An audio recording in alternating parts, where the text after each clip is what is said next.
you can download this particular handout.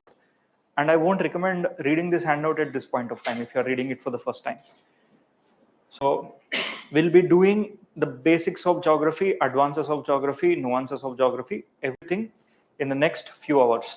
We'll try to do climatology, geomorphology, oceanography, biogeography, some amounts of mapping, Indian geography, and those areas where the questions can be asked, the potential areas. So I'll be touching some basics which are required for you to understand the advanced topics. Prelims is just 2 weeks away from now. It's just what you're supposed to do is revise. While I'm teaching something, you just act as a recalling entity. That would help you a lot. So there are certain volcanoes will be mugging up. If you have already known, just try to recall. We will start with the origin and evolution of the Earth. Agenda is, first we'll be doing the geomorphology, climatology, oceanography, biogeography, environmental geography to an extent, and if mapping a bit, Indian geography a bit, and those areas where the potential questions can be asked. These things I'll cover up everything, right? Before I start, do you have any questions? If you have any questions, you can ask me before I start. So it's going to be a long class. Plan yourself. In between, we'll have some small breaks. If you feel that the content is overwhelmed, you can also take a small break and come back. I don't mind, right? So agenda is to complete the entire revision of the geography.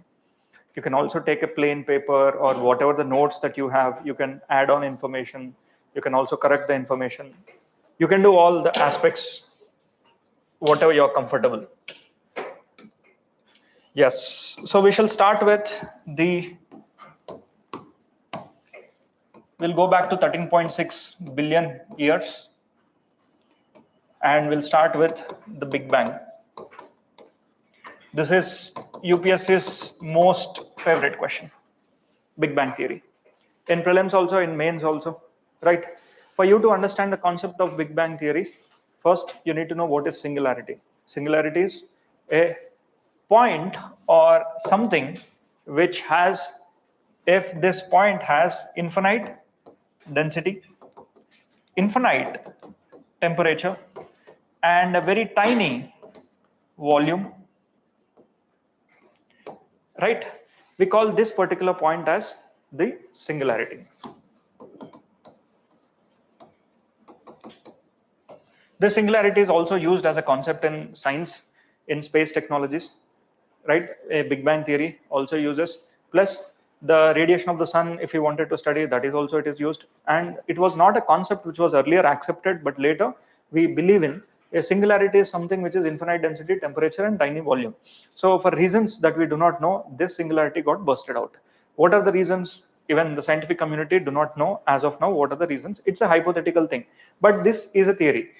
And for this theory, there are certain evidences. That is, cosmic microwave background supports this theory of Big Bang theory. And then the other keyword that you need to know is redshift and blue shift. So redshift and blue shift are concepts associated with sound and light. Basically, anything that comes near, it is blue shift. Anything that goes far away in terms of waves. If I'm talking, it's a sound wave that you are able to hear. If you are able to see me, it's a light wave. That's why you are able to see me. Likewise, all the waves, if the waves are coming near to you, they fall into the blue color spectrum of the spectrometer. We call it as blue shift. If an object which is moving far away from you and the light that it is throwing or the wavelength that it throws, it falls into the red color of the spectrum. So these are the basic entities that you need to know about the Big Bang theory. An anti-theory to this is also Holly's model, in which they say that it's not a steady state, it is the entire universe is a singular state. That's a controversial model. It won't be asked in the UPSC. So cosmic microwave background, you need to know what is cosmic microwave background. In simple terms, any blast, whenever it takes, that blast will have an impact. And that impact is seen in the form of radiation. Some small blast will have radiation for 5 minutes. Some radiations will have 10 minutes. Some radiations few years. You take a nuclear blast, the radiation will be there for few hundreds of years.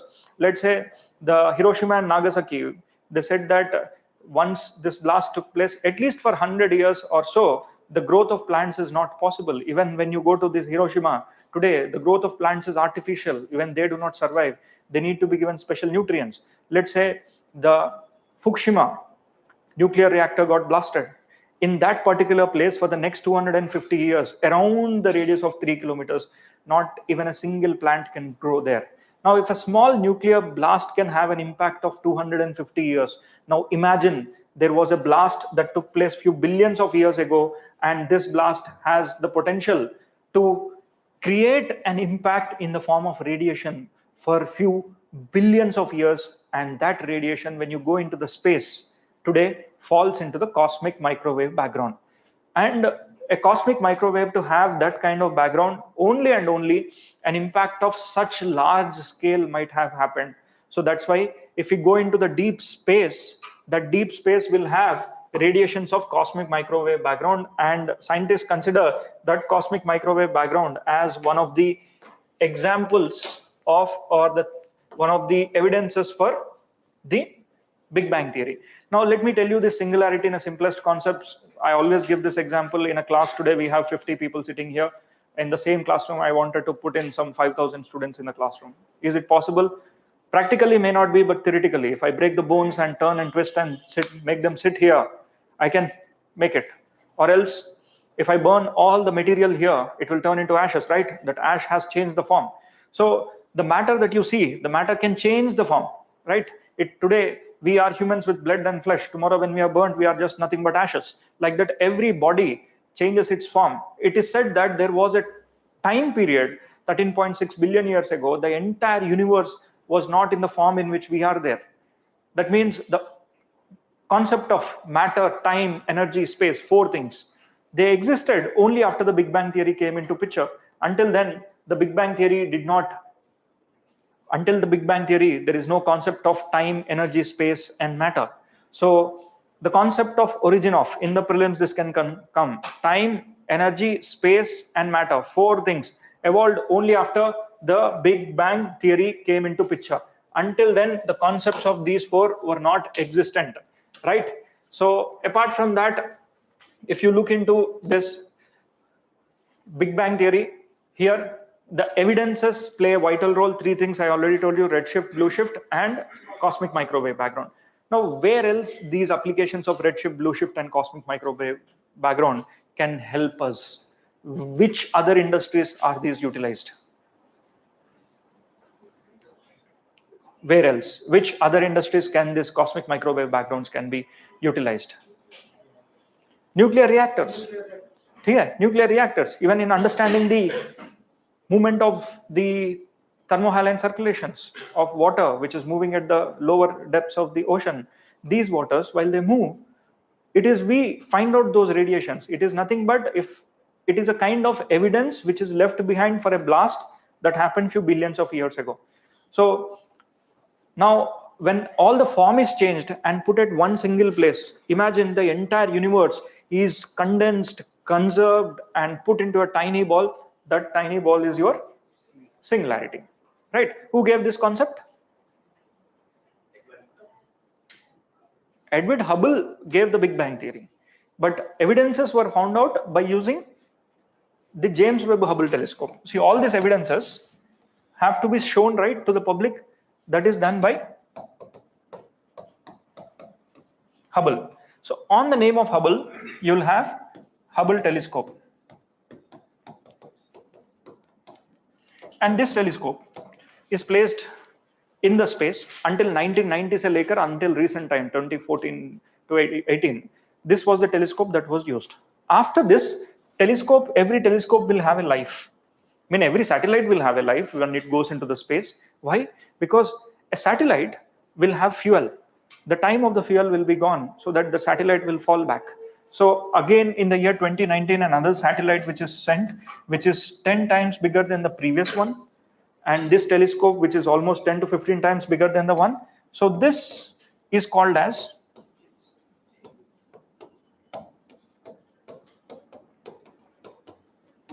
James Webb Hubble telescope. Now, this telescope we sent in the year 2019, right? Now, the size of this telescope is as big as the tennis court. एक tennis court जितना international tennis court, you know, that is the size of the telescope, which is very big. How did we send it? We folded and then we packed. It went into the space. It opened up. Possibility of questions on this is it uses gold plating. And this used to use silver coating. So the possibility of areas where the questions can be asked, why is gold mostly used in the satellites? Yes, thin plates, no doubt. But is gold that strong? Is it stronger than the steel? No. Is it stronger than iron? No. More than that, it is radiation. Basically, 95 to 98% of the total radiation, either it absorbs and it also has the reflecting capacity. Let's say you are sending out a different material, right? So let's say this is a telescope, and this telescope ultimate agenda is to watch deep space, right? When the light is coming, if reflections are too many, then the object capturing will be difficult. So that's why when gold plating is used, so it will not have much of the disturbances which are there in the space. It simply makes sure that the reflections are not too much, absorption is apt, and that reflections are not having total internal. That's the reason why gold plating is used. If you open and check the James Webb Hubble telescope, you will get to know. Just give me a minute. Let me open this.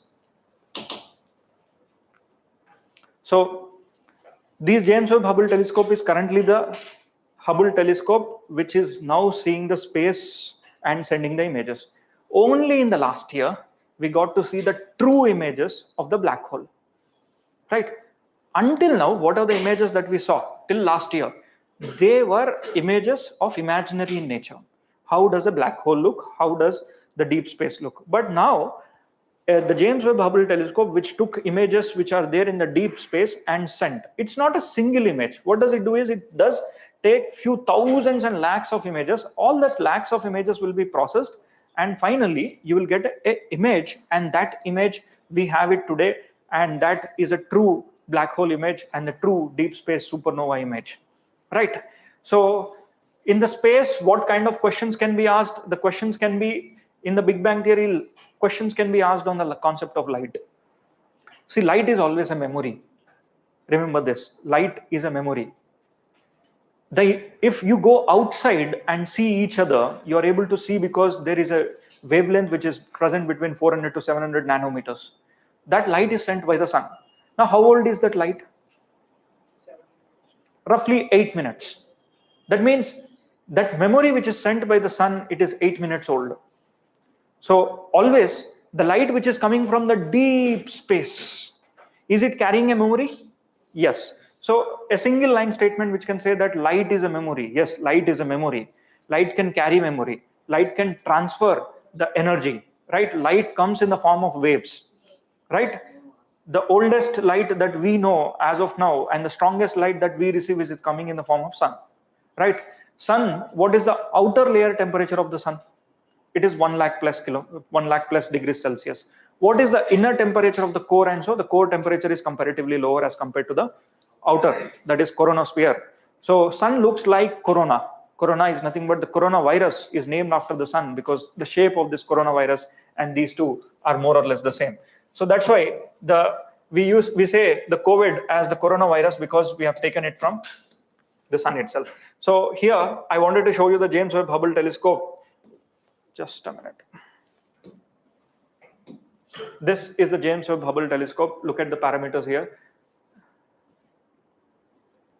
Understand this. Hubble is older. Today we no longer have this satellite in the space. James Webb is because James is another scientist who is added. Hubble is there. So Big Bang Theory evidences were first proposed by this Hubble, right? So it has mirrors and it uses the same phenomena, like you see the light is coming from far off distances. When the light is coming from far off distances, this light, there is chances that it will be reflected back in different ways. So our agenda is to capture. Now for that capturing, we use this gold plating, right? This is the only area where the question can be asked. Other aspects are you need to know about the redshift and blue shift. Redshift in simple terms means if this galaxy, this is a galaxy, right? Imagine this is a galaxy, and this you have a spectrometer. The light that is coming from this, if it falls into the red color spectrometer, it's an indication that it is moving far away. If an object it is coming from near spectrometer, then it is falling into the blue color. So in simple terms, blue spectrum or the blue shift means the objects are coming near to each other, whereas red spectrum means the objects are moving far away from each other. So through this we got to understand that that means the Big Bang theory clearly says that if this is a galaxy, these are galaxies, the distance between the galaxies is increasing, but not between the two planets, only the galaxy. Now what does galaxy consist of? Galaxy consists of all the celestial bodies. Now what are these celestial bodies? Celestial bodies, each of this galaxy will have a star. Okay? Each of this galaxy will have stars. How many stars? Each of this is a star. Now collection of few millions of stars. The nearest star to us is the sun. Imagine this is a Milky Way galaxy, and in this Milky Way galaxy, this is our sun. Sun also has gravity. Every celestial body will have a gravity. All the planets, whatever you see, Mercury, Venus, Earth, Mars, Jupiter, Saturn, Uranus, Neptune, all these satellites, they came from where? They came from the sun. Sun, while it is rotating, because sun also rotates. Sun also has a tilt in the axis. Sun also revolves. Sun also revolves. So imagine this is our sun. The sun revolves. It also revolves. Sun also rotates, right? This rotation, if this is your sun, imagine this is your sun. Sun has planets, and this rotation is observed by the Earth's satellite. If this is your Earth, we have a satellite by the name Aditya L1. This L1 job is to observe the sun, and it observes the spots. Sun has some spots. These spots we study. So now tell me, the temperature on the sun spots, is it more or less as compared to the remaining part of the temperature of the sun? It is comparatively less. Now sun, which is a very hot body, what does it do is it will throw out hot plasma or hot material, not from the sunspot, but roughly from the outer layers, roughly from the just outer layers of this, the periphery of the sunspots. So Aditya L1's main job is to watch this and learn the sun. Now what is this L1? L1 is a Lagrange point. Lagrange points are those points where the gravity of the sun and the gravity of the earth is more or less at a balance. Neither the influence of sun is more, nor the influence of gravity of the earth is more. If I keep my satellite at this particular place, let's say this is my Aditya L1 satellite. If I place this, it simply means to say that the gravity of the sun is also minimal here, and the gravity of the earth is also minimal. To an extent, any other satellite like moon is minimal. Now, when you have less amount of gravity of all of these influences, this satellite can easily observe, right? Easily observe and observe the rays. So like this, we have 5 Lagrange points, L1, L2, L3, L4, and L5. There are, as on date, 5 points are there. All the 5 points can be utilized for observing deep space. Right. So this is what you need to know in this. Now come back. I told you sun also rotates. Sun also revolves. Sun revolves around who? Sun revolves around the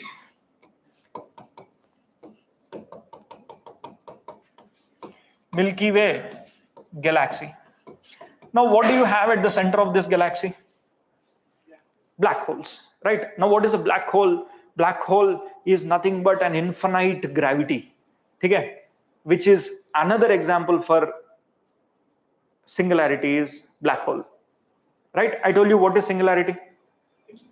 Infinite density, infinite temperature, and tiny volume with immeasurable absorption. Even light cannot escape this. That means light is rays, right? If rays are coming here, this will absorb even this rays also it absorbs. So that means our suns and other planets, whatever are there, their agenda is to go around this Milky Way galaxy revolving. Sun is also rotating, right? There is a magnetic field to the sun. There is a gravitational field to the sun. To what extent the gravity of the sun is going? You know, there are planets: Mercury, Venus, Earth, Mars, Jupiter, Saturn, Uranus, Neptune. Pluto is not a planet. Why is it not a planet? I'll discuss. But till what extent the gravity of the sun extends? What is that line? Kuiper belt. Okay. Kuiper belt is a belt to which the sun's gravity will be working. Beyond Kuiper belt, we say that this is not our solar system. Why do we say this is not our solar system? Primarily because there the planets do not listen to the sun, rather it has its own gravity, it has its own maneuvers and movements. So come back. So these galaxies, whatever are there, we have understood that while observing with the James Webb Hubble telescope within the Earth, we understood that the light coming from this galaxy, Galaxy 3 we call it, the light comes from Galaxy also, the light comes from all the galaxies. What we understood is, they say that one, this microwave, this satellite which is placed here is going to observe the radiations which are there in the space, and they call this radiation as cosmic microwave background. Now you understand what is cosmic microwave background? Clear? Okay. So this how come all the space will be having? Maybe because there is a blast. Second thing, they say that today, the distance between these two galaxies, is increasing. How is it increasing? That means these two galaxies are moving far away from each other. How did we identify? Because in the previous time, the light used to come from a near distance, but now the light is coming from far distances. Because this galaxy will also have sun, stars, billions and billions of lighting materials. So that means we understood that if light is coming from such far distances, maybe today the old light used to come in the blue. The old light used to come and fall in the blue color spectrum. But today, the light, when this galaxy has shifted its place, we consider and study that this is now falling into the red color spectrum, right? Redshift means what? Did the galaxy come near or move far? Move far. Blue shift means the galaxy came near. So these are the two evidences we have used. Clear with this? Why gold plating? You are clear? Right? Earlier silver was used and other materials were also used, but now you will see that the materials are mostly light, non-disturbing materials will be used. Clear? Come back. I told that light is always a memory, and once the concept of planetesimals has led to the evolutions of, suppose this is your sun, and sun's job is to rotate. Sun's job is to rotate and revolve. Right? In the initial days, during the Big Bang time periods, the cosmic days, if this is your sun. Now what is sun made up of? Basically, there are reactions such as fission or fusion. Both are there, but primarily fusion reactions happen here. That means two hydrogen atoms, they fuse to become, yes. So hydrogen is the lightest element. You might have heard the elements: hydrogen, helium, lithium, beryllium, boron, carbon, nitrogen, oxygen. Oxygen is 8, right? So that means hydrogen is the lightest material. Now lightest material, when they club together to become helium, this reaction is called as fusion, and such fusion reactions happen. So it is believed that in the initial days, there is one of those hypothetical theories. I'm using what? Hypothetical theories, which do not have evidences, but more or less acceptability is there in terms of theoreticality. So it is said that there is another star, while it was moving, it's spent its time and slide past. So some material from the star, let's say some material from the star is pulled out like this. It is pulled out like this, right?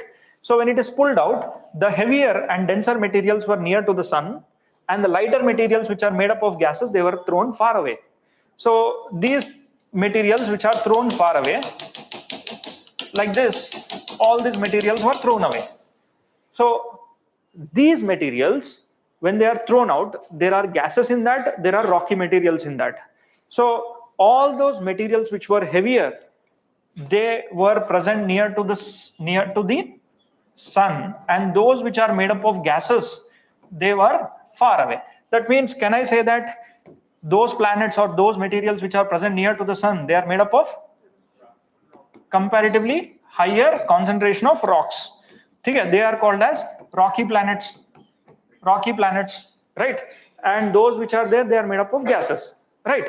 So in the due process, whichever was the more denser and more heavier planet that started to attract other small celestial bodies. Let's say this is a very heavy and more stronger celestial body. It attracted all those which were there nearby, and we call these small pieces as planetesimals. Okay, all the planetesimals came together, and then these planetesimals together, they adhered themselves. Okay, here the process of adhesion. Adhesion means what? It is two bodies coming and colliding with each other when they are hot. When they are extremely hot, they will become one. So this process of adhesion has led to the formations of one planet. Can I say that Earth is also a combination of multiple additions? So that's why if these planets were there, some material could have been made up of iron, some made up of aluminium, some made up of lithium, beryllium, boron, whatever it is.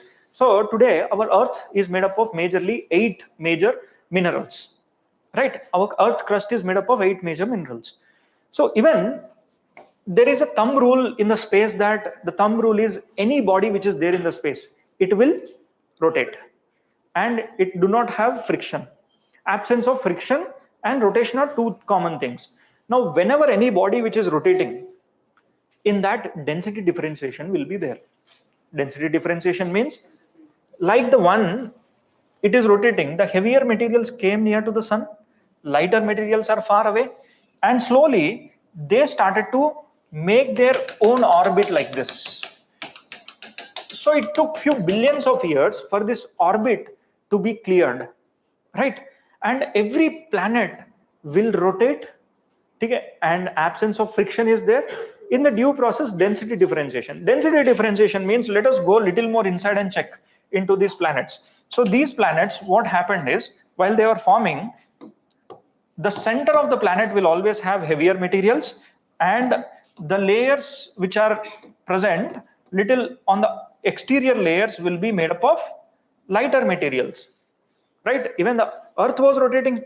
While it is rotating, the more denser material will be present in the center, and the less denser will be present outer.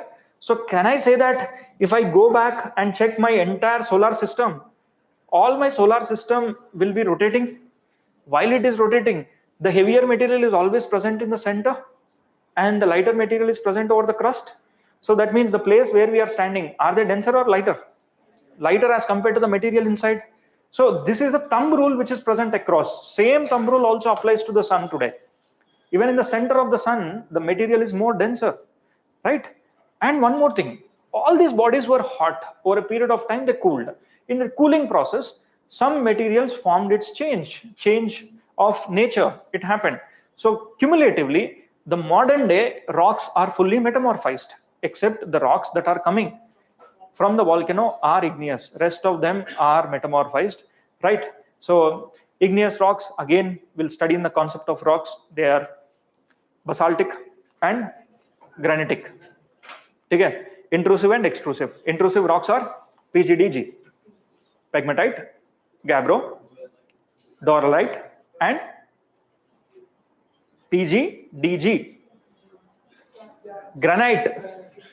ठीक है, granite को भूल गए आपने, right? So like this, you have seen all of these things.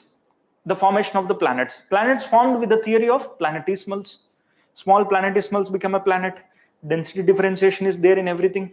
Like that, in the due process, all these planets, they started to clear off their orbits. Okay? So there are a lot of celestial bodies.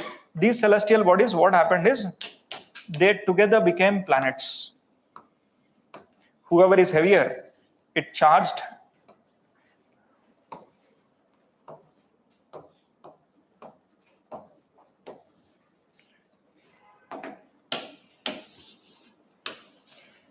See here.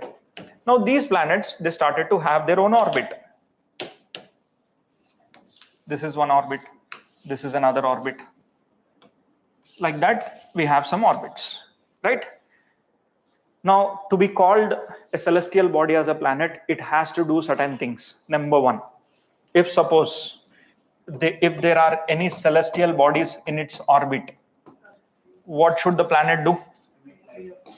The planet should clear off this orbit. Let's say this is a planet. Planet do not have its light. Okay? While it is traveling in the orbit, either it has to be pulled, okay, attracted and pulled onto the Earth or pulled onto that planet. And while it is traveling, let's say it should be completely, the orbit need to be cleared. Orbit need to be cleared in the sense there shouldn't be any kind of celestial bodies in its path. There shouldn't be any kind of celestial bodies. Even if their celestial bodies are there, it should be in a position to clear the orbit. That means in the Earth orbit, if something comes, what will the Earth do? Pull and burst it, right? This is the thumb rule for a planet to be called as a planet. Number one. Number two, it should be spherical or round. Okay? It should rotate is the third character, right? These are the three major characters. Now, if one of these characters is not followed by the planet, that will be called as dwarf planet, not comet or asteroid. It is called as dwarf planet. Now, what is a dwarf planet? Dwarf planet example is Pluto. Bichara Pluto, it is present so far. Imagine this is your Pluto. So Pluto, it has too many comets next to this. If this is the orbit of the Pluto, so there are a lot of comets which are present next to this Pluto. Okay, every now and then these comets, Pluto is also present next to the Kuiper belt. Okay, Kuiper belt is a belt which is far away from the sun. Okay, and in this Kuiper belts, you will find lot many comets are there. I'll tell you what are comets. So these comets, Kuiper belt, Pluto is present. Every now and then, this Pluto will come and get hit with one of these comets. अब Pluto का orbit ऐसा जाना चाहिए, तो Pluto क्या करता है? It will change its orbit. Right? It is not there in its own orbit. So that's why, for some time, astronomers started to observe only in the year 2007. 2007 was a clear-cut technology of Hubble telescope went there. Right? It started to observe, this Pluto is not being in its orbit. And it is changing its orbit. Why? It is taking beating from these comets. So today the orbit is this. Tomorrow Pluto's orbit will be something different. It will be this. Earlier orbit was a proper orbit which was like this. So we said to be considering as a planet, the classification is done that first this particular orbit stability need to be there and clearance of the orbit. So it is not able to clear its orbit, rather it itself is changing the orbit. So that's why we said this is not a planet. We call all these kind of characters as dwarf planets. Now how many dwarf planets are there? 5. Okay. Pluto, Eris, Makemake, Ceres and Hume, Humae, right? So 5 you have dwarf planets. There are 5 dwarf planets, and these planets you see, Ceres is this. This is called as asteroid belt, and this is your Kuiper belt. So the difference between asteroid belt and Kuiper belt is that Kuiper belt is the boundary of our solar system where the influence of sun's gravity is there. Beyond that, the gravity of the sun is minimal. So this is Kuiper belt. Kuiper belt is made up of 2 things. They are made up of comets mostly. Small comets, or else they are made up of ice plus dust. Whereas asteroid belt, it is made up of rocks. Okay? The fundamental difference, please try to understand. It is made up of ice plus dust, which is very solid in nature. This is also solid. Don't think that this is liquid. Solid. This is also solid, but it is made up of rocks, right? So why this asteroid belt is formed? Now try to understand why the formations were there. It is believed that there used to be a planet here, right? In the initial days, these planets were taking attritions. Attritions means they were getting hit with each other. So it is believed, this is again a hypothesis, it's not a theory, that another planet or other celestial bodies came and hit this planet. So this planet got broken into pieces. And today, these pieces are present all over this belt. We call them as asteroids. Some asteroid, this part of asteroid can be the core of that particular planet or collection of planets. Yes. Now, for some reasons, see, for your ease of understanding, textbooks and they'll mention that they are always in a straight line. ठीक है, ये कभी होता नहीं है. They'll never happen. Your actual solar system will be like this. If this is your sun, this is Mercury, this is Venus, maybe here is your Earth, so this is the orbit.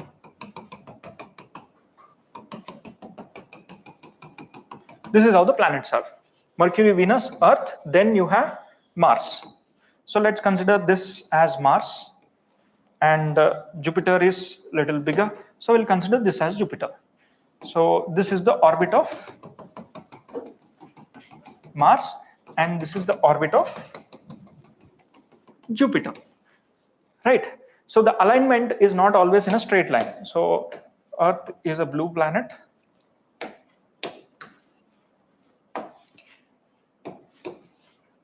Mercury, this is Venus. Agreed.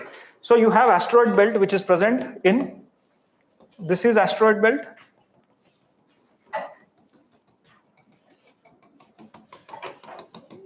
Agreed.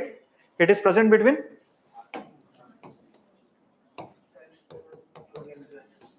Mars and Jupiter, right? Very good. So these asteroids are present here. Can asteroids come to Mars? Yes. Can they come to Earth? Yes. Can they go to Mercury? Yes. Can they go to, from here, can they go to Venus? Yes. So it's not that asteroids are only coming onto the Earth. Asteroids can also go to Jupiter. Jupiter will get with asteroids every now and then. But the fundamental difference is all those planets which are Mercury, Venus, Earth, and Mars. These four planets together we call it as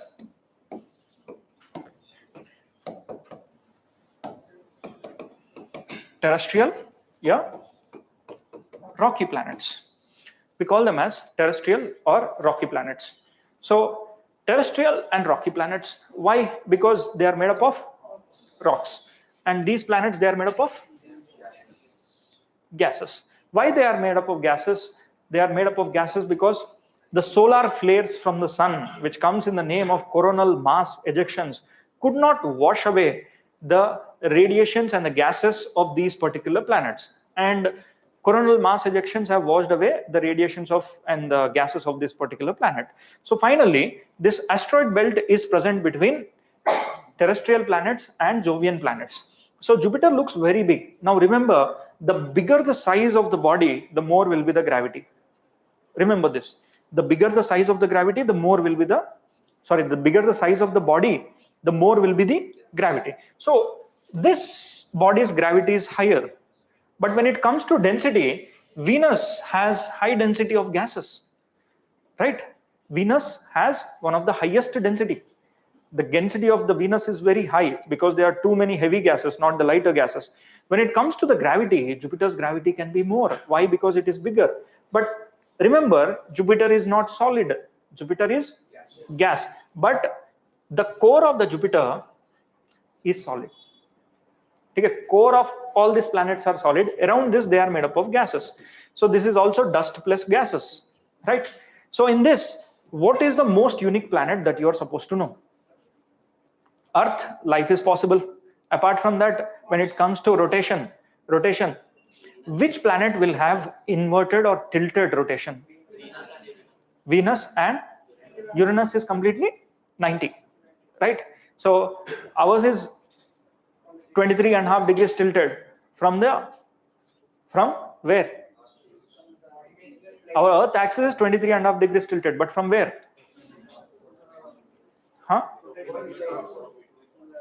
Rotation planes at 23, 66.5. When a perpendicular is drawn to the orbital plane of the Earth, from that perpendicular, our Earth is tilted by 23.5 degrees Celsius. 23.5 degrees, not from the orbital plane. From the orbital plane, it is 66.5.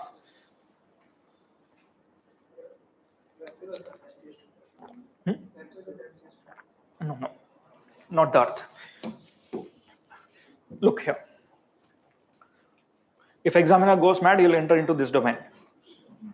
ठीक है, वैसे तो जाना नहीं चाहिए उनको, but फिर भी एक्सेप्शंस देख लेते हैं. Look at Venus, almost inverted, and is it all the planets will rotate from west to east? Is the statement right? No. Uranus, look at Uranus and Venus. The rest of the planets, they'll rotate from west to east, almost. Pluto is not a planet. So this is your west and this is your east. Rotation is like this.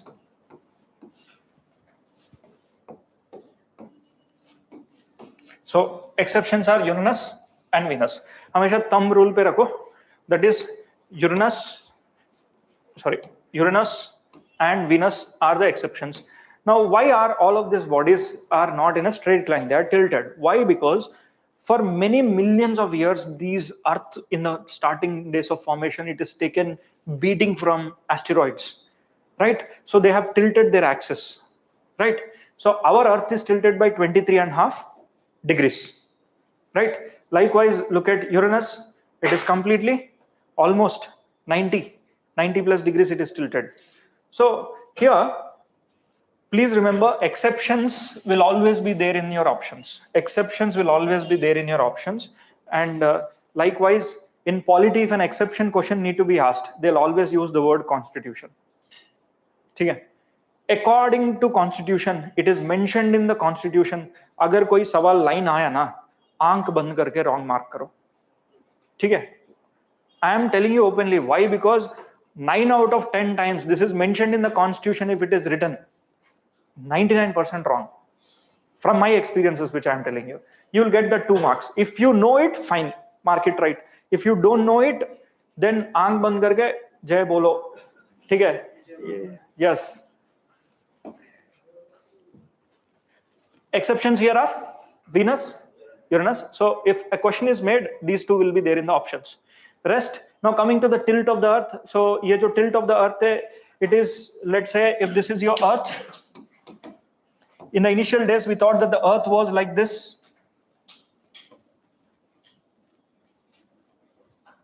We consider our Earth to be like this, but in reality, your Earth is tilted by. Chalo.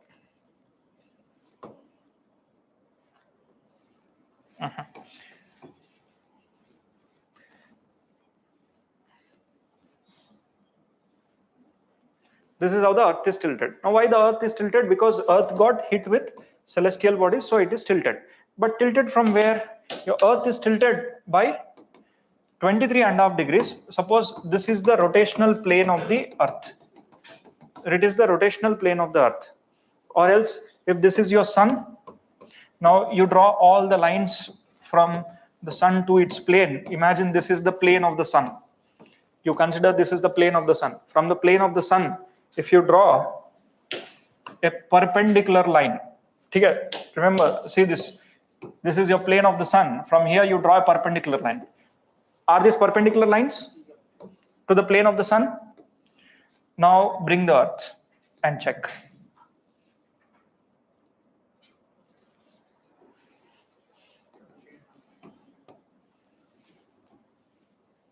This axis is Earth is tilted by 23.5 degrees from where? When a perpendicular line is drawn to the orbital plane of the Earth and you check the Earth position, Earth's axis, this angle is 23.5, right? Clear? So here again, examiner can trap you if a question is there. Earth orbit is tilted by 23.5 degrees from the orbital plane. Is the statement right? No. It is 66.5. So to make it little more simpler for you, please have a look here. It is this Earth, if only and only if I take this axis, let's say this is the axis. This is the axis of the Earth, and I take the axis of the Earth out and I check. So what is the angle made between these two? This is 66.5. And when I draw a perpendicular line, this is understood. So Earth axis is tilted by 23.5 when a perpendicular is drawn to the orbital plane, right? Whereas 66.5 from the orbit. Clear? Okay. So you also know the tilt, and I always tell that this tilt is the one which has increased your syllabus by 80-90%. फिर ना geography 4 दिन में खत्म होता, ठीक है? सब climate यहाँ से शुरू है, rotation, revolution, and before that there are few things that you need to know. One is meteor, meteorites, comets, ठीक है? Asteroids. You already know what are asteroids. What are they? Broken pieces of planet which are made up of ice. Is the statement right? No, it is made up of rocks and dust. Ice and dust is comets. So it is a solid body, terrestrial body. That is a jovian body which is full of gases. And gases are more in this, that's why it shines brighter. Okay, comet shines brighter. So these asteroids, whatever are there, they can, a piece, the size of asteroid can be as much as a big of a size of a cricket ball, or it can be as big as the size of the city of Hyderabad, right? So if pieces of asteroids are broken, now they have different names. Okay? The names that you're supposed to know is meteor. One is meteor, meteoroid, meteorite. I know many students will have confusion in these three. Simply alphabetical order में याद करो. A, B, C, D, E, F. So meteoroid, meteorite. A, B, C, D comes first. E comes later. So meteorite is something which comes and falls onto the earth. Meteoroid is when it is there in the space. A broken piece of asteroid, we call this as meteor. While it is traveling, we call it as meteoroid. If it falls onto the ground, it is meteorite. ये logic याद रहेगा? D and E in an alphabetical order. So that is what you are supposed to know. And in which layer of the earth do they burn off? Troposphere, stratosphere, mesosphere, thermosphere, ionosphere, exosphere. Mesosphere. Why in the mesosphere layer they are burning off? Yes, why in the mesosphere they are burning off? Because in the mesosphere layer you have temperatures to be minus 80 or minus 100 degrees Celsius, right? So we'll also learn that. Ab clear hai? Apart from that, now once check the magnetic field also, and let us once see the sun. देखो sun है ना, एक unique body है. Questions possibility is there, but have a layman understanding on this. Sun will have a core. Core is always heavier. Nuclear material will be there in the sun. Same nuclear material, that is uranium and all other materials, are also there within the interior of the earth, right? Sometimes if the concentration of that material is more, maybe at this part of the layer, sun will also have cells. Sun will also have cells. That is called as plasmatospheres, plasmatocycles. Sun will also have its own material. Sun will also have its own cycles. Now every 12 years, if this is the north magnetic pole of the sun, this is the south magnetic pole of the sun, every 12 years, north is becoming south and south is becoming north. It doesn't mean that if this is the sun is tilted like this. No. Sun is the same way, but the magnetic field of the sun is getting reversed. So last year was the year when the 12th year of the sun, or 11th to 12th year. So 2025 was the year of that particular. So that's why sun is also important. Now this sun, look at the temperatures. Where do you see the high temperatures? It is in the corona. How much? 1 lakh degrees Celsius. Chromosphere is also a layer of the sun. Plasmosphere, photosphere, core. Like that, you have multiple layers in the sun. In that corona, why? Look at the shape of the corona.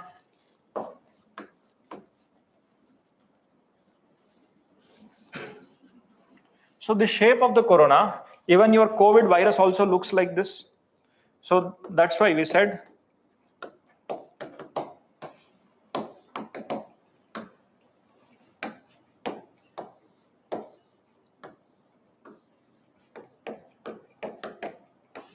COVID, right?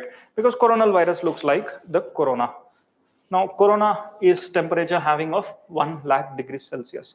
Now what is the temperature of the core? Core temperature is somewhere around 6000 degrees Celsius.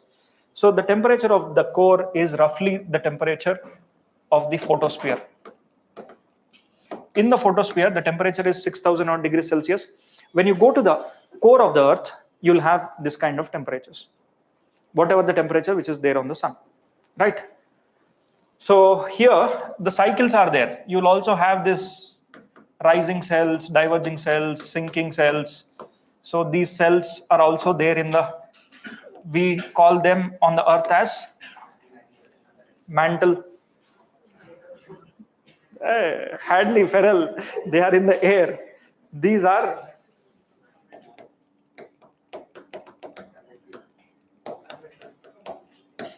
mantle convectional cells. Yes. So these are also the mantle kind of convectional cells which are there in the sun, and they keep on changing. This is the reason why your coronal mass ejections are there. Now, you will have some sunspots. Let's say if this is a spot. Sun is throwing a lot of heavy radiation outward, right? The radiation cannot come from this. So the radiation, whatever it cannot come out from the exterior areas, these exterior areas, the radiation will be coming out at a very faster rate. And plumes it sends out. Plumes is nothing but in episodes, it will throw out a lot of magma. When such large scales of magma are thrown out, so the chances of these being coming out with extensive speed is very high. Okay. Now those are the materials which come out in the name of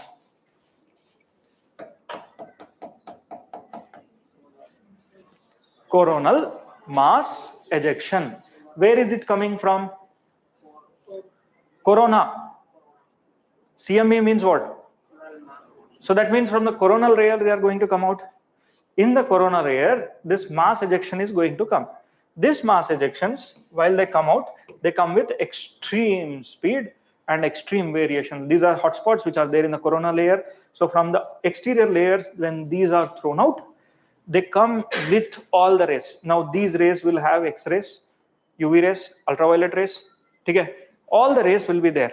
So if you have these many rays, don't you think if they are coming with extreme high intensity, the chances of these being dropping will be very, very high onto the Earth. So that's why we have to make sure whenever these coronal mass ejections are coming onto the Earth, we have to protect our satellites. Because Earth also has its own magnetic field. Earth will protect. Now this is the area of prelims interest. Magnetoshift, magnetosphere, bow shock. You might have heard about these terms. So plus these solar flares interactions will lead to auroras. This is aurora borealis. This is aurora australis, right? Aurora borealis and aurora australis, or otherwise they are called as northern lights. These are called as southern lights.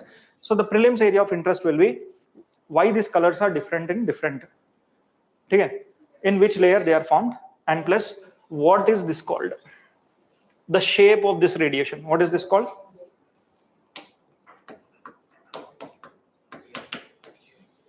Geotail. Is it looking like a tail? Okay? We call this as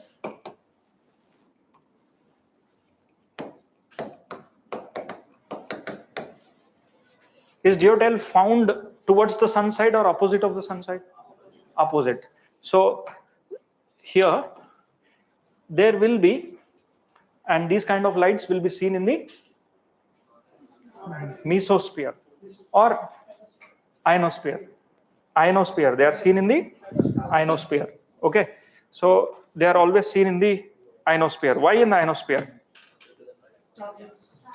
Because ionosphere has charge. Ionosphere has charge. So let us explore this. Potential area hai, high potential area for prelims. Okay.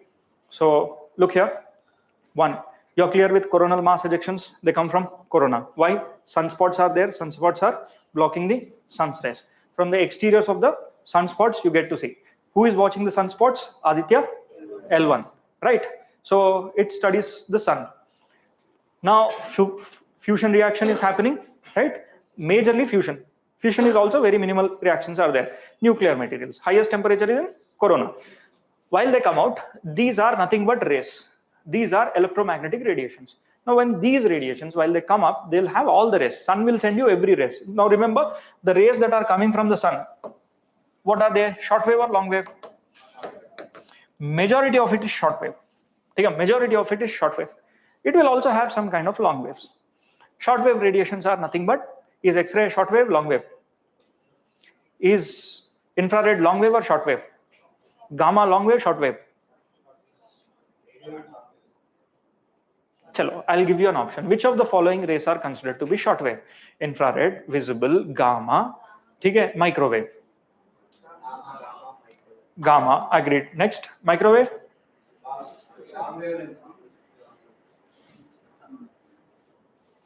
Just a minute. See, बचपन में spectrum आपने पढ़ा है. So this spectrum is microwave, short wave. Just a minute. Microwave is long wave. Microwave is not a short wave. Gamma rays are short waves. Infrared rays will have long and short both. Visible light, they fall into long wave or short wave? They are nearby rays. Long wave rays they are not good rays. Basically, they absorb the greenhouse gases. So, just a minute.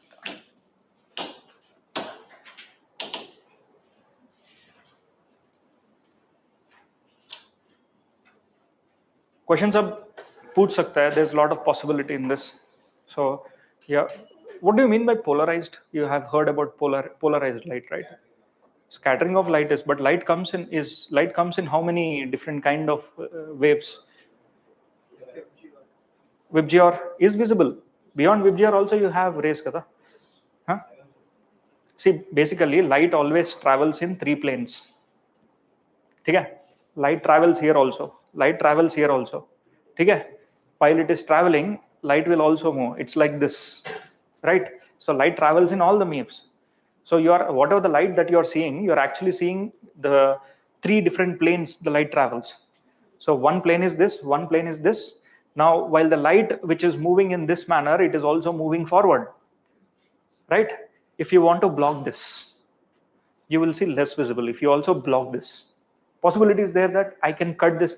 So polarized light is nothing but while the light which is moving in this format, you block this rays. So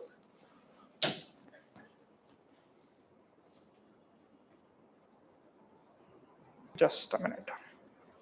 Spectrum, you are all supposed to remember. Say, don't consider microwave as a short wave. It's a long wave. Remember, look at this. This is wavelength. It is, the length of this is long. But look at this gamma rays. What is the wavelength? Short. So that is short. Gamma rays, 100% short wave. X-rays, short. Ultraviolet rays, short.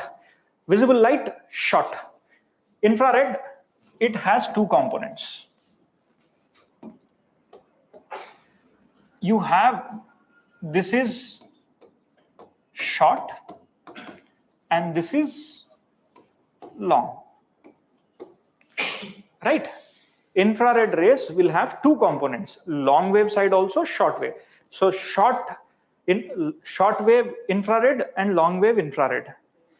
Now, which rays constitutes more on the earth? Visible, infra, UV, X-rays, gamma rays. Infra. What is the percentage? Yes, the total rays that are coming onto the earth, if you completely calculate, it is 43% is visible, 49% is IR, which includes short wave and long wave together. Visible light is just 43%. 7% is ultraviolet rays. UV rays is 7%, roughly. Right? UV is 7, visible is 43, IR, infrared is 49. Rest of the 1% of the rays are nitty-gritty small. X-rays will also be there when you go into deep space. X-rays will be there, other rays will also be there. So here, make sure Microwaves and radio waves are long waves. Infrared will have short and long. Infrared will have long and short. Visible, short wave. Ultraviolet rays, short. X-rays, short. And gamma rays, short waves. Right? So you already know that this UV rays will be blocked by stratosphere. Clear?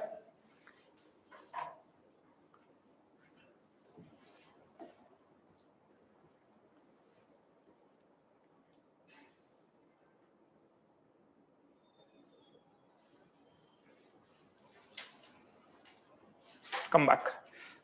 Sun. So let us once quickly see this spheres. All this magnetosphere, magnetosphere. There are some terminologies. We'll quickly have a look and then we'll move further.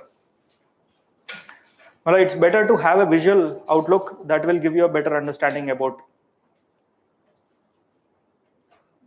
Just a minute.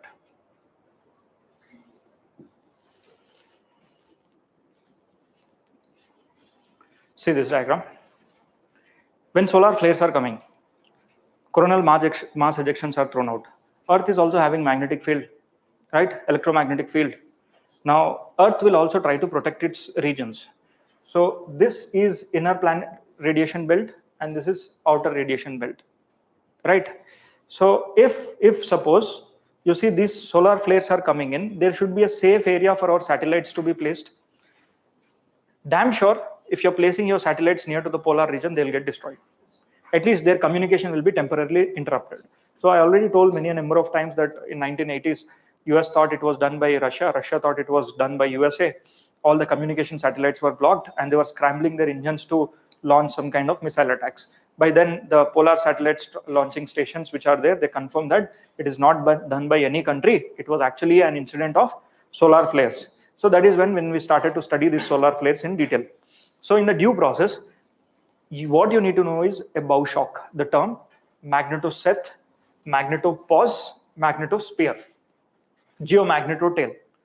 See here, bow shock is the first line of impact. That means the magnetic rays, imagine these are normal magnetic rays. Look here. If this is your Earth, Earth will have its own electromagnetic field. Earth is also a magnet, no? Right? Why that magnet is formed? Because of rotating inner core and rotating outer core, which is liquid. So there is solid, there is liquid, and both are charged. So this will act as a solenoid. Earth is a solenoid. So that's why Earth has its own magnetic field. So these are magnetic rays. When the exterior rays are coming and hitting them, the first line of impact where it tries to protect the Earth, we call this as bow shock.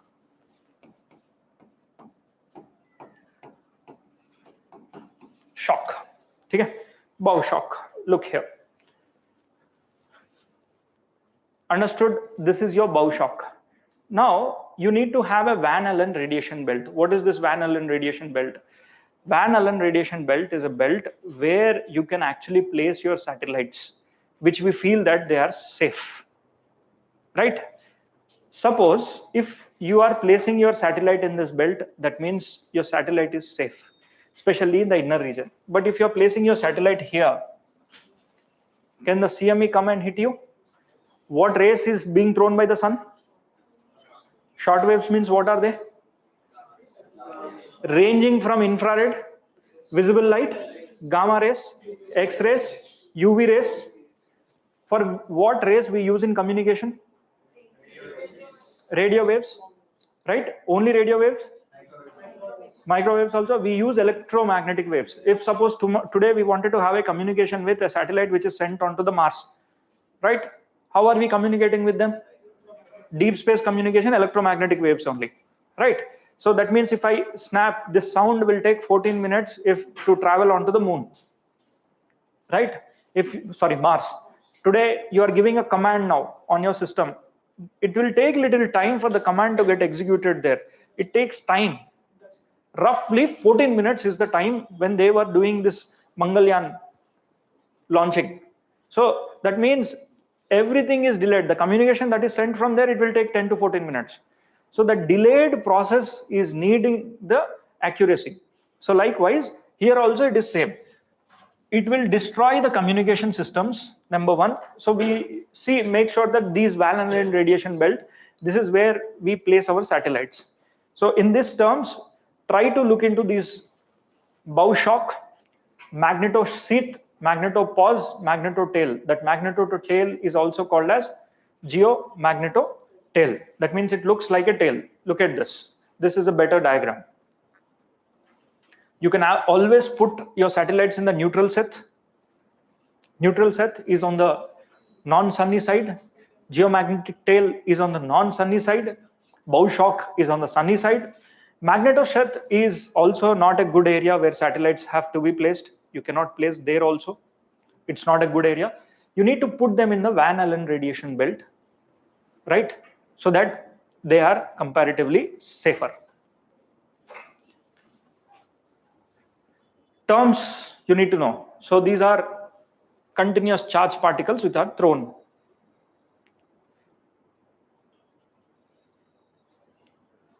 Day in, day out, the Earth will go through these processes. And today, we exactly know when are these solar flares going to throw out from the sun, and what are the dates of this aurora borealis, australia borealis, and so that come back. In this context, you are supposed to know one more thing. That is aurora borealis and australia borealis. Now, Earth has multiple layers. You have this is your Earth, troposphere, stratosphere, mesosphere, thermosphere. Within thermosphere, you have a small layer. Ions are present. And this is exosphere. So, if this is your Earth, the solar flares which are coming in this part of the layer, thermosphere layer, this is where you will get to see this lights. Why ions are there? Gases are there. Ions will be there, gases will be there. Gases, primarily, they are made up of, here, beyond mesosphere. Beyond mesosphere, we call this part of the Earth as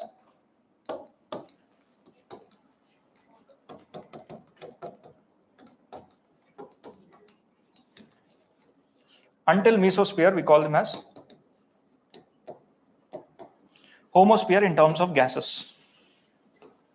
Heterosphere in terms of gases. So that means till here, please try to understand this.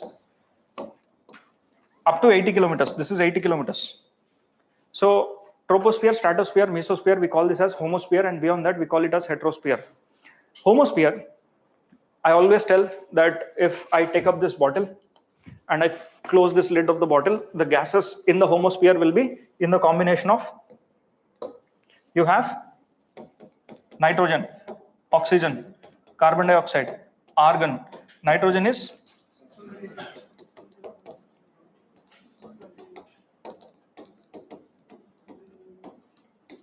argon 0.06 or 69 varied. So that means this bottle will have all the gases. But if I take this bottle one layer above, that is mesosphere, above mesosphere, the gases are present in the form of layers. That means this layer will be heavier gases, and this is little lighter, little lighter, little lighter. So the lighter gases, as we go into the deep space, what gases you will have? Hydrogen and helium, right? But whereas the gases which are present right above the mesosphere, they are made up of heavier gases. Like carbon dioxide is a more heavier gas as compared to oxygen. So hydrogen will be present in the deep space. Helium and hydrogen in the deep space. They are colorful gases. Whereas if you go here, you can have oxygen also, you can have carbon dioxide also, you can have nitrogen also. Now, the charged particles, whatever they are coming from the sun, if this is your sun, while they come and interact here, as you are having different layers of gases, which are called as heterogeneous. Heterogeneous means they are not mixed. It is a single layer of gas you will find. So that is the reason why you will find different colors. Look at nitrogen and oxygen will give you little orangish pink color. magnesium and oxygen. Here magnesium and also add O2 also. It is green color. That means the green color in the aurora borealis is because primarily of magnesium and oxygen gases. Nitrogen will give you pinkish color, reddish color, whereas calcium will give you neon colors. So that's why it is a combination of gases, right? In different layers you have different gases. In simple terms, this is your mesosphere. Let's say this is your mesopause.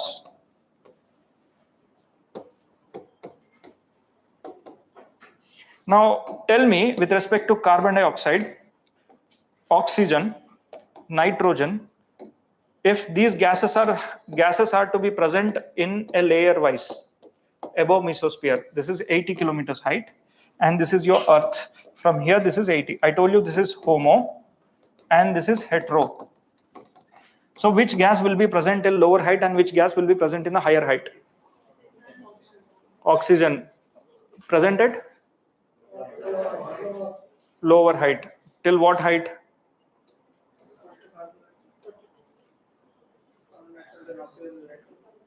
Let them answer, wait. What is the atomic weight of nitrogen? See, hydrogen, helium, lithium, beryllium, boron, carbon, nitrogen. Nitrogen is 7.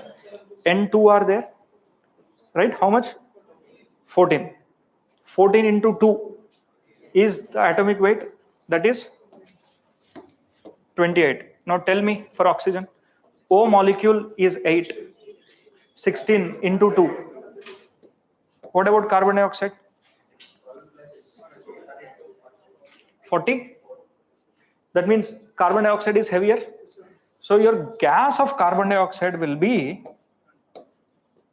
here. This is your CO2. And one layer above, who is lighter? Oxygen. This will be oxygen layer, and this will be nitrogen. Hydrogen and helium, while you go higher, what is the atomic weight of hydrogen? 1. Atomic mass? 2. You have to multiply by 2. That means this will be hydrogen and this will be helium. By this logic, who is present till greater height? Carbon dioxide or oxygen? Carbon dioxide. Carbon dioxide is present till 80 to 100 kilometers. Your oxygen is present up to 120 kilometers. O2 is present in your NCRT only, it is written, no? If you have ever read in your NCRT, it is quite easily written that carbon dioxide is present only till 80 to 100 kilometers, whereas oxygen is present till 120 kilometers. Why? Because oxygen is lighter and it is present. So like this, if aurora borealis, these lights are coming from the sun. Let's imagine this is your sun. And sun is sending these, no, they'll have different colors, right? If oxygen is there, it will be green, and magnesium component is there, it is green. Oxygen and nitrogen, it will give you reddish color. That means here red color will be there, here green color will be there. Now you standing on the earth near to the polar region, you will see all these colors and you'll have such kind of beautiful visuals. Now are they good? Tourism ke liye good hai, satellite ke liye bad hai. So they are not good for communication. So that's why whenever these coronal mass ejections are coming, if we have the time, we remove our satellites and we keep them somewhere else. We change their path and we keep the path away. So what kind of satellites will be moving from pole to pole? You have geostationary, you have geosynchronous, PSLV, polar synchronous, right? So there are satellites which moves from pole to pole, right? So these pole to pole satellites, while they move, they all, majority of the satellites 8 path mein move karta hai. Basically it's helical path, not even 8. Why helical is? Helical, our earth, everything including you, me, everyone, we are always moving in a helical path. Why helical? Simply try to understand this. Your sun is there. If suppose this is your sun, right? And this is your galaxy, let's imagine. Sun revolves around the galaxy. Sun also rotates, right? So this galaxy is also rotating. That means this entire system is rotating. Is this galaxy stationary? No. Let's imagine while this galaxy is moving, sun is also moving, right? Around the sun, you have planet Earth. This Earth is there. Earth is also making a rotation like this. Now imagine, Earth is rotating, Earth is revolving.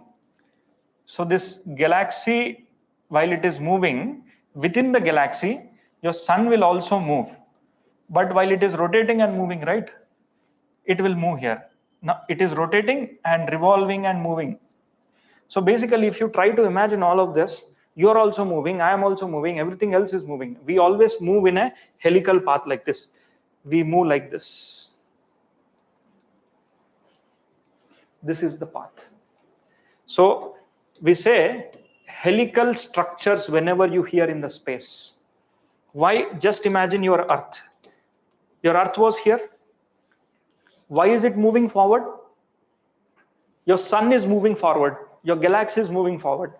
While it is moving, I am also rotating. Okay? I am also revolving. So this will make you a helical path. So that means our galaxy moves in a helical path. If the statement comes, mark it right. Our sun rotates, sun revolves, but the movement from one place to another place from its orbit is always helical. Okay? So this is nothing but the helical theory of the space. I think the basics we have touched. Then let's go to our climatology.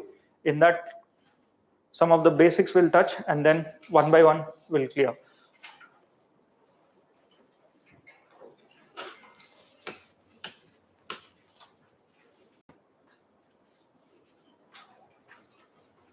Firstly, quick facts. Earth is spherical. Is this statement right? No. Earth is geoid. So you look at this geoid from the east to west, the distance will be more as compared to the north to south. At the North Pole, this is flat, and at the South Pole, this is flat, right? And at equator, the bulge is more. The deepest depressions you can see here. I'm talking about the depressions in total. You can say that, sir, Mariana Trench is a trench, but when you look into the total deepest parts, the depressions can be seen in the Indian Ocean, right? So our Earth has certain plateaus. Majority of them are plateaus. Continents are plateaus, majorly. Plains are depositions. Thumb rule. Plains are depositions. In geography, the thumb rule is we always look out for origin, and the namings will be done on the basis of origin. Let's say easterlies. The origin, the winds are originating from east. Westerlies, the winds are originating from the west, right? Southwest monsoons, they are originating from southwest. Like that, we always look out for origins.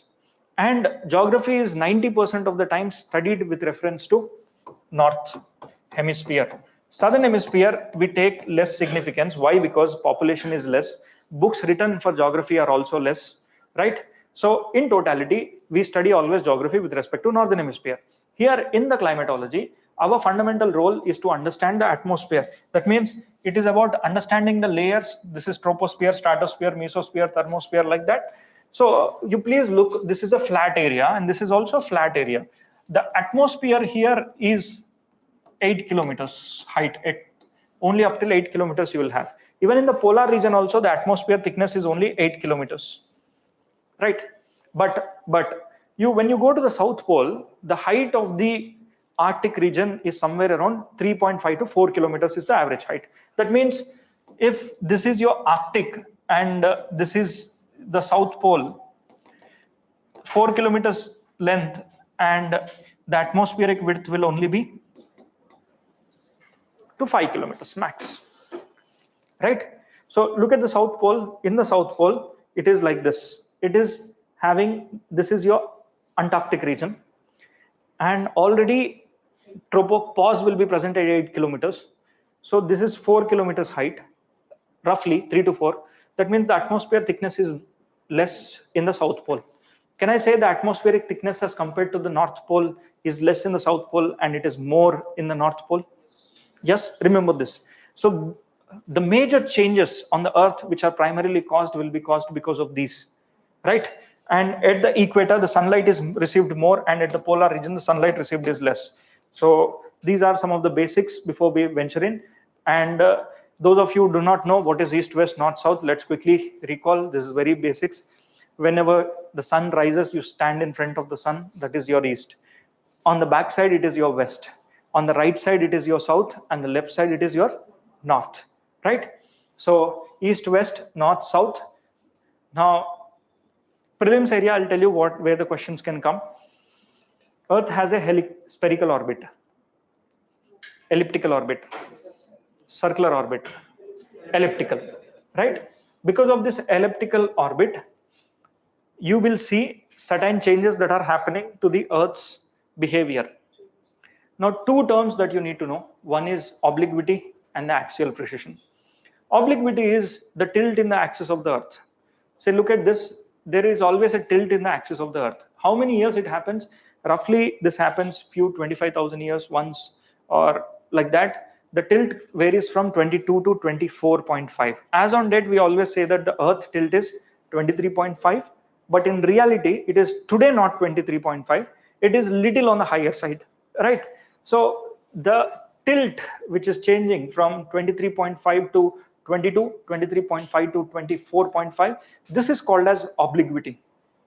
Now, while it is tilting, Earth also rotates, the axis is also rotating. The changes in that rotation, we call this as axial precession, right?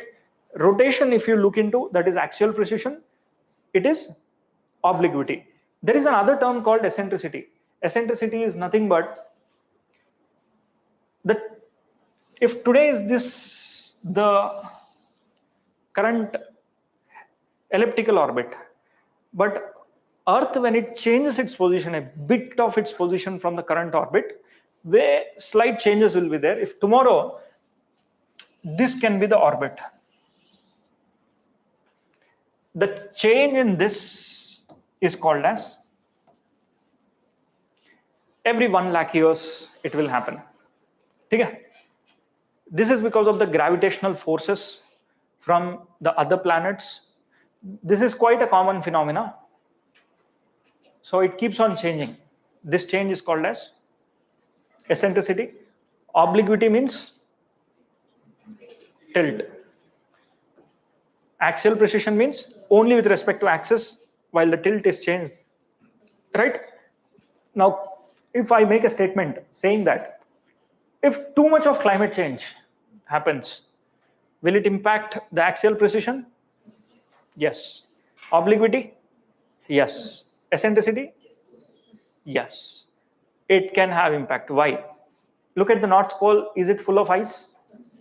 If I'm melting all of the ice, the weight of the weight distribution on the Earth, it might vary. Then also impact will be there, right? So likewise, tilt impact will be there. So climate change can have impact on these also. Three things: eccentricity is shift in the elliptical orbit, obliquity is tilt 22 to 24.5 it can go, and the other term, axial precession, is changes in the axial rotations. So these are the three major terms that you are supposed to remember. So this is your axial plane. Sorry, this is your equatorial plane. Look at this, Earth's equatorial plane. Now, one of the important components that we need to understand is latitudes and longitudes. So I know all of you know this, so that's why I'll quickly give a glimpse about what this tilt and so what is latitudes and longitudes. Remember this, latitudes, they are parallel lines.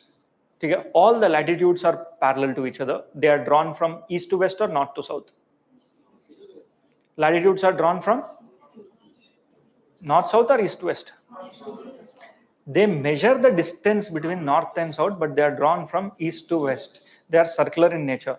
Latitudes help in calculating the distances or the time with respect to north and south. See, this is the latitude. If you are traveling on the same latitude, can you tell how much distance did you travel? But if you are traveling from 0 to 10, now the calculations can come.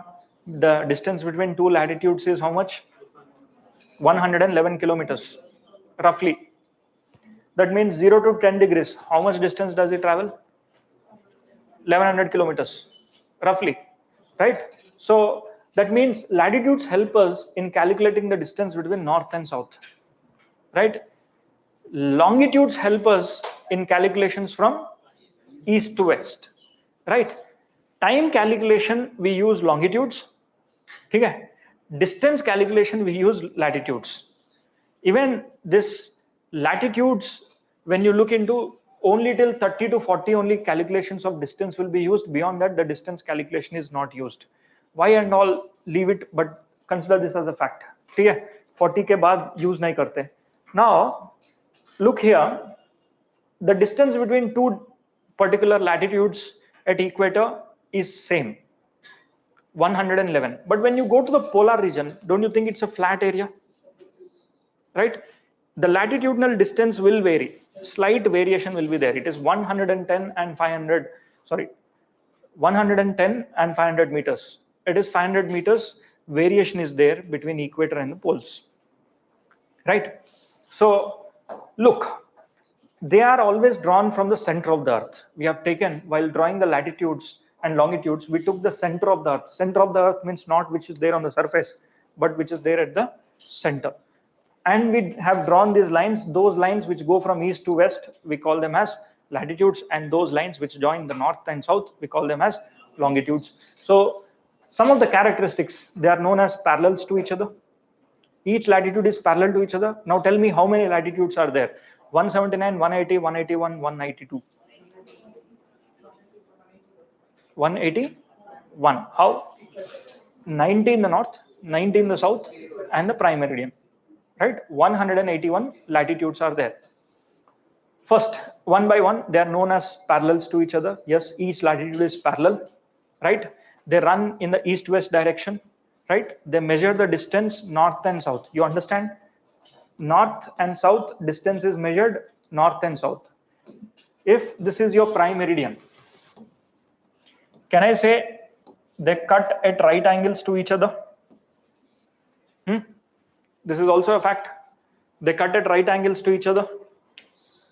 Prime meridian and all the latitudes, the angle between them is right angle, 90 degrees. So these are some of the facts. Apart from that, line planes that cross the Earth's axis at right angles. Basically, imagine this is the plane. Okay. At right angles, it will cut the prime meridian. As they get shorter towards the poles, with only equator, the longest great circle. Basically, at equator, the circumference of the Earth is bigger. So the great circle, we call it as equator. The great circle, we call it as equator. Now, you please try to remember this. What is the length of this? Shorter. Length of this? Shorter. Circumference. At equator, it is more. This explains the Coriolis force. Suppose if I open up the circumference of the equator, it might be this. If I open up the circumference of the poles, okay, it is only this. But 10 degrees might be this, 20 degrees might be this, 60 degrees, 40 degrees, like that. As you go, it is, the circumference is always reducing. Can I say, if you're standing here, imagine that you're standing here, right? For you to, okay, now let's say that you're also, there's another person who is standing here. 24 hours is the time for the Earth to go back and come around, right? Let's say a person who is standing here. Now let's say that this person who stood here will come back to the same position in how much time? 24 hours. That means in 24 hours, the distance covered is very long here. Let's say a person who is standing here to come back to the same position, how much time? 24 hours. That means in 24 hours, the distance covered here is how much? Less. In 24 hours, the distance covered is more, right? That means, can I say the speed here is more? The speed here is more, right? Speed here is less. Now apply the same logic. Imagine this person has to travel, or else this particular person has to travel very faster in order to cover the circumference. But this person has to travel slower. That means speed is slow. The rotational speed is slow at the polar region. Rotational speed is fast at the equatorial region. Now imagine there is an aeroplane. This is your aeroplane, right? Just imagine. Its speed on this latitude is more, and this less, less, less, less. At the same time, imagine the Earth is also rotating, right? That means you go to the, whenever you are there in the southern latitudes, you're always faster. That means the drag for this person will be more here, but here the drag is less as compared to north. Now, as compared to south. So that means the drag is more. Every time you are dragged at a faster rate. So imagine there are series of latitudes. While you are going, always you are dragged towards the right. Okay? Always you are dragged towards the right. So this drag is nothing but your Coriolis force. This drag will be there. Right? Same applies if you're coming from north to south. While you are moving from a 90-degree latitude to a 70-degree latitude, if you come here, are you not dragged in this direction? Are you not dragged in this direction? So the drag is always towards the right in the northern hemisphere. When you see from the polar region, you will get to understand, and this is what is your Coriolis force. Basically, it's an imaginary force. The Coriolis force direction is towards the right in the northern hemisphere and towards the left in the southern hemisphere in which the person is traveling.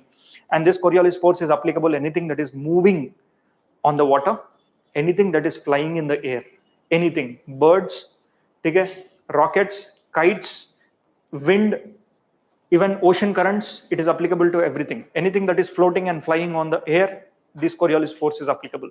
It deflects towards the right in the north and it deflects towards the south, left in the southern hemisphere. Now come back to this, one of the few important latitudes, equator, 0 degrees, 23.5 degrees, right? Tropic of Cancer, 66, Tropic of Capricorn, 90 poles. Same way in the southern hemisphere, Tropic of Capricorn, 23.5, Cancer, sorry, Antarctic Circle, 66.5, and South Pole, 90. So torrid zones, they are also called as the areas between Tropic of Cancer and Capricorn. Why? The heat at one or the other point of time, the sun rays will be falling directly. Temperate region in the southern temperate is between 23 to 24, say Laker 66 tak. Then you have frigid zone, same frigid zone, right?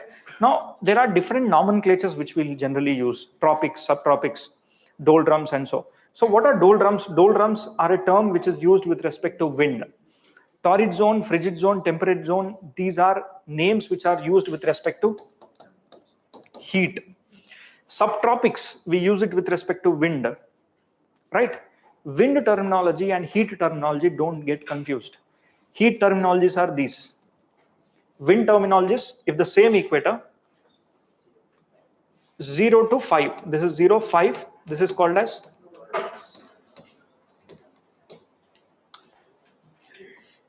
(20 to 30).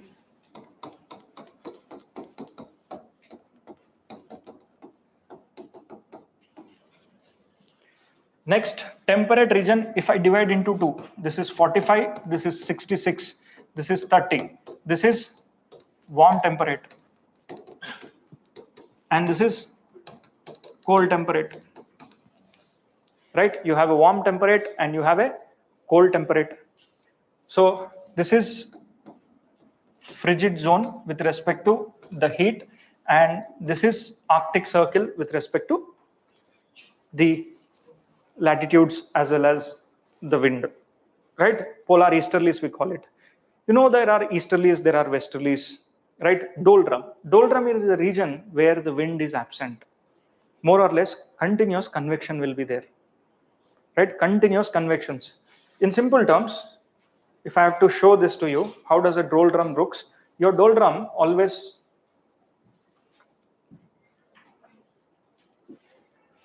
continuous convectional, rising air will be there.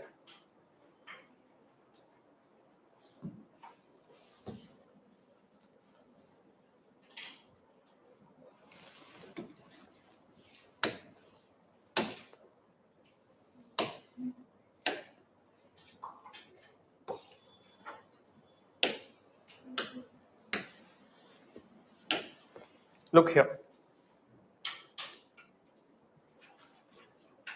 If this is your equator, what will I do is I'll tilt the earth. Okay?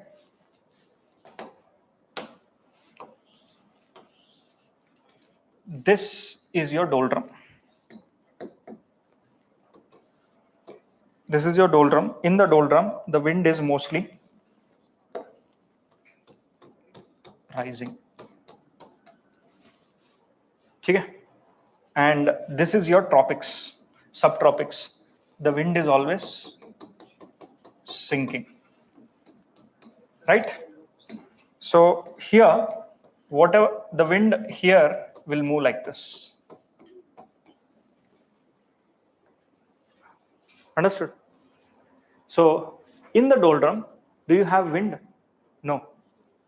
Rising. These are called easterlies. In the same, here also, whatever they rise, they sink. Now, this is how the wind moves. This is a different perspective of viewing it. So, same, you come back, just a minute.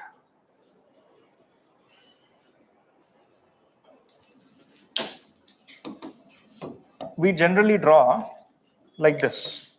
Equator, this is your doldrum. With the other meaning for this with respect to the pressure system, we also call it as subtropical low pressure system. Right? This is your subtropical low pressure system. Now, subtropical, sorry, this is equatorial low pressure system here. Equatorial low pressure system. And this is your subtropical high pressure system. So we generally show the winds to be like this. Yes? This is how we show the winds. But in this part of the area, there won't be much of the winds. Not just here, including here also. Okay? Horse latitudes you might have heard. What are they? They are nothing but the same latitudes that you have seen at 30 degrees north and south. These areas, 30 to 40, sinking air is there, high pressure is there, wind movements will not be much. So water movement will not also be much. So in the due process, what do you get to see here is the ships get struck here. Earlier horse trade used to happen. They throw their horses into the sea. They tie them to the ship. They wanted to make it lighter, and horses can swim for longer time. Right? While they swim, these ships move little, and if they don't push, they'll simply leave it into the ocean. That's why they are called as horse latitudes. Right? The other name for this 30, 40 degrees latitudes, they are also called as horse latitudes. Why? Because high pressure system is there, not much wind. Same goes with doldrums. Doldrums, if a ship is struck in the doldrum, it won't. It is struck. Right? That means roughly 5 degrees north, 5 degrees south. That means 1,000 kilometers area. So no one will dare to cross this equator that easily. Right? So same goes, now Iran wants to have a control over this Strait of Hormuz. How can you have complete control over the Strait of Hormuz? You can't. Tomorrow, Singapore will say Strait of Malacca is mine. India will say the Strait of anything that is going between India and Sri Lanka, that is mine. Everyone will start to own. That is, international waters are there, right? So now it is very difficult for ships to travel in this part of the area. Energy consumption will be more in this. They have to fight the winds here and winds here. And when they come little south, here also, the winds are extremely fast because there is no land. The water is extremely fast. The behavior is a bit different. So no one would dare to go like this. Everyone wants this route to be active, right? What is the alternative route that is being explored by Saudi now? See, they have one pipeline from here to here, Jeddah, Qatar, and so Makkah. So they are activating this pipeline, so they don't want to be dependent on this anymore, right? So the other alternative routes is from Saudi, like this pipeline. So Qatar ka kaam khatam. Sorry, Qatar and also Iran. Enough of this. So maybe, who knows, Modi is saying not to use petrol, not to use diesel yesterday, right? I asked, the indications are like something long term. So yesterday's speech, if you have heard, the speech is a bit odd. I mean, something is cooking. You never know when it comes out. Oh, Notebandi, then came lockdown. Everything was a surprise. But these are early hints. He's saying go for local, asking to go for, that means he directly or indirectly indicated fuel price increase in the next 1 month or so, 2 months. Okay? Not just 1 or 2, 20, 30 rupees. If that prices are increasing, it's an indication that everything is costly, right? So he asked to go for few things. Number one, stop using fuel until and unless it is necessary. Number two, asked the transportation to be done through railways. Rely on more on EV, he says, electricity. Why? Trains are EV. 90% of the trains are EV trains, electric vehicles they are, right? Our cars and all getting battery, but they get electricity. So that's why it's an indication that indirect route for inflation. Inflation को अच्छे से revise कर लो आप इस साल. Fuel routes, fuel prices, why they increase, why they decrease, and asked not to buy gold for 1 year at least, including even if there is a marriage also. So if gold is asked not to buy, it's an indication that 4x reserves. Question आ सकता है, but already question paper is made, so we never know. If gold, someone is asking not to buy because gold comes from outside. If you're buying gold in India, because in India gold production is not much there. For every marriage we buy gold. So where do we get this gold from? Switzerland, we get it from Qatar, UAE, Dubai. So what we have to give them? Dollars.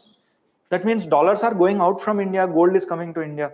Our reserves, SDR, in that 4 different type storages will be there. Gold, bonds, next.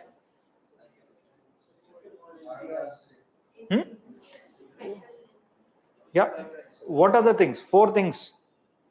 Gold and dollars, you can say, bonds, sovereign bonds you can buy. So other foreign countries sovereign bonds, they are coming and investing in India. Basically the Saudi Arabia has so much of money. What does it do with that money? It is not collecting taxes from their public. What are the other alternative ways? It will take that, I'll buy your sovereign bonds, I'll put money in you, so you grow, I will also grow like that. So we take loans from them. If dollars are moving out more, it's an indication that inflation is definitely going to be there. So the gold consumption in the last 2 years has come to be at the highest. And when the gold rates are higher, dollar rates are higher, if you are buying, Indian economy might come down. So our estimation is that 6.5 we are growing.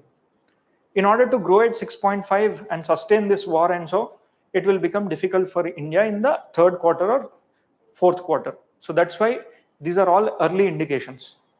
So it's an indirect way of telling that save everything that you have. Don't buy, especially gold and anything that goes out of India. You buy oil, dollar will go out of India. You buy gold, dollar will go out of India. Use more of local things. He has to make a big list, whatever the consumption that you are making at your home. How many foreign brands are there?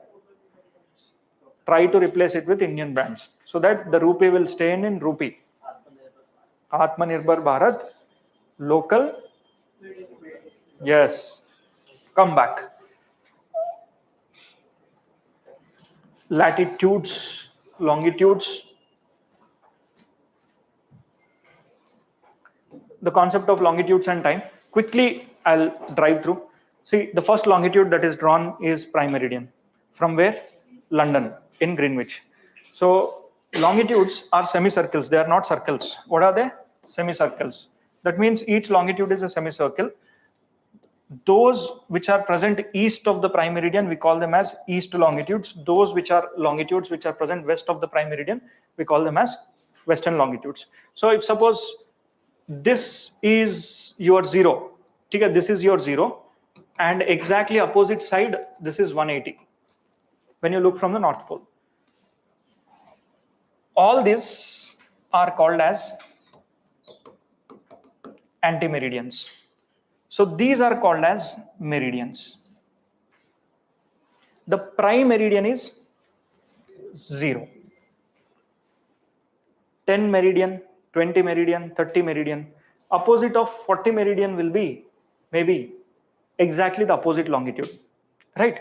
So there are anti-meridians and meridians. 180 degree is the line which demarcates what is east and what is west. So basically, we took this 180 degree as the reference point, and we said based on this we'll draw an international date line. But 180 is not the international date line. A zigzag line which is drawn and taken 180 as the difference, that is the international date line. 180 is not the international date line. Remember, 180 is taken as the reference line, right? So see here, Earth rotates from west to east. Now, how many longitudes are there? Okay, 360 roughly. If I am the Earth, I have to make one full rotation. That means if I have done a 360 degrees turn, then only I'll make one full rotation. So these longitudes are drawn with respect to time calculations. We said Earth is taking one full rotation, and this rotation is circular in nature, and one circle will have 360 degrees. So that means 360 degrees, Earth is making one full rotation in how many hours? 24 hours. That means 1 hour is equal to how many degrees? 4 कैसे हो गया? 1 hour, yes, cross multiplication, no, 360 divided by 24, it is 15 degrees. So 1 degree is equal to how many minutes? 4 minutes. That means our Earth, every 4 minutes, it will rotate 1 degree, like that, 1 degree, 1 degree, 1 degree. In 24 hours, it is making 360 degrees rotation. So we have taken this and we are going to calculate with this respect to the time. 1 degree is equal to 4 minutes. So time calculations are important. Now, in 24 hours, you have in general, ideally when you take 12 hours of day and 12 hours of night. This is the ideal calculation. But somewhere or the other, the date should start and the date should be end, right?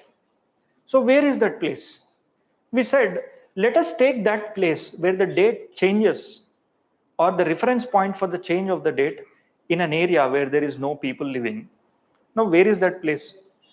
That place is across 180, next to the 180. We have taken that 180 or the international date line reference as the 180 degree line, which is exactly opposite to the prime meridian. So this, look, this is 0. Opposite to this is 90, the yellow line, right? So here, not much population lives here. When we take this as a reference point of line, we said that let us consider this as the date line, where the day starts and the date ends. So we call this as international date line, and this international date line is a zigzag line. Why zigzag? Because there are some islands, Micronesia, Melanesia, Polynesia, like that. There are some group of islands. So they want to have a single date and single, yes, day. So that's why this line is taken as the reference. So that means Earth always rotates from west to east. Now look, we said, let us start the date at this particular place. Look here. This is the international date line. 170, 160, 150, 140, 120, 110. And these are all east. These are all east. 170 west, 160 west, like that. So our date always starts at 179 east, right? If today's date is 11th, where did the 11th start? It started here. It goes like this. Again, it has to go.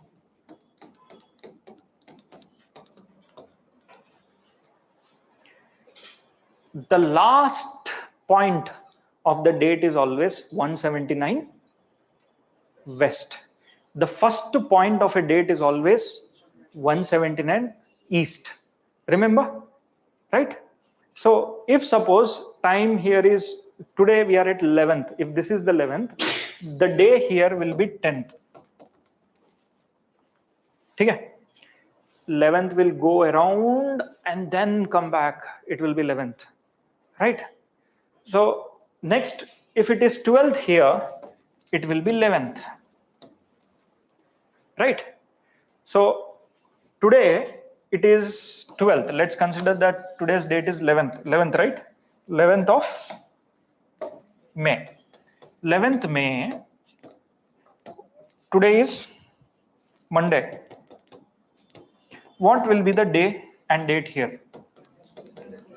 10th May, Sunday. Right?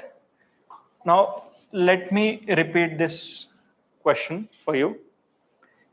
If you're traveling from west of the international dateline to the east of the international dateline, look at my language. If you're traveling from west of the international dateline, okay, east of the international dateline, if you're traveling from west to east of the international dateline, will you gain a day or lose a day in your lifetime? Gain, right? You have gained. Gained what? You went one day back. That means you gained that Monday. You can have Monday again. Today is Monday. The distance between this little diamide and there are two islands here. This is one, the great diamide and little diamide, right? Suppose if you have birthday today, 11th, you celebrate your birthday 11th here and you take a small flight or a ship and then you go here. Again, it is 10th. You'll wait for the 11th, right? Again, you can celebrate a birthday, right? 2 birthdays you can celebrate. Yes? So that means, did you gain a day or lose a day if you're moving from west to east? You have gained. That means you gained your birthday, you are celebrating twice.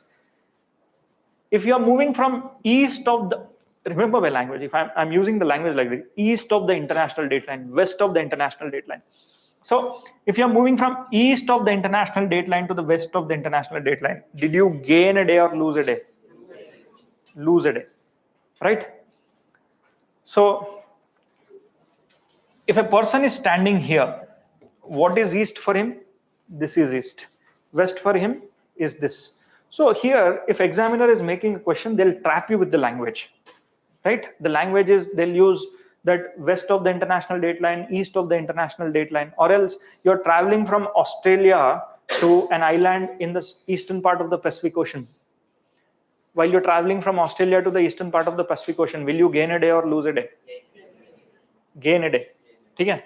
If you're traveling from South America to the Australia in just a matter of 6 hours or 4 hours, will you gain a day or lose a day? Lose a day, right? South Africa to Australia, like that. So it all depends how the question is given. Now you understand the date changes and so. So date always starts here and the date will travel like this. But for the calculation of the time, we always take this as the reference. What? Time calculations, we take prime meridian as the reference. So this is your prime meridian.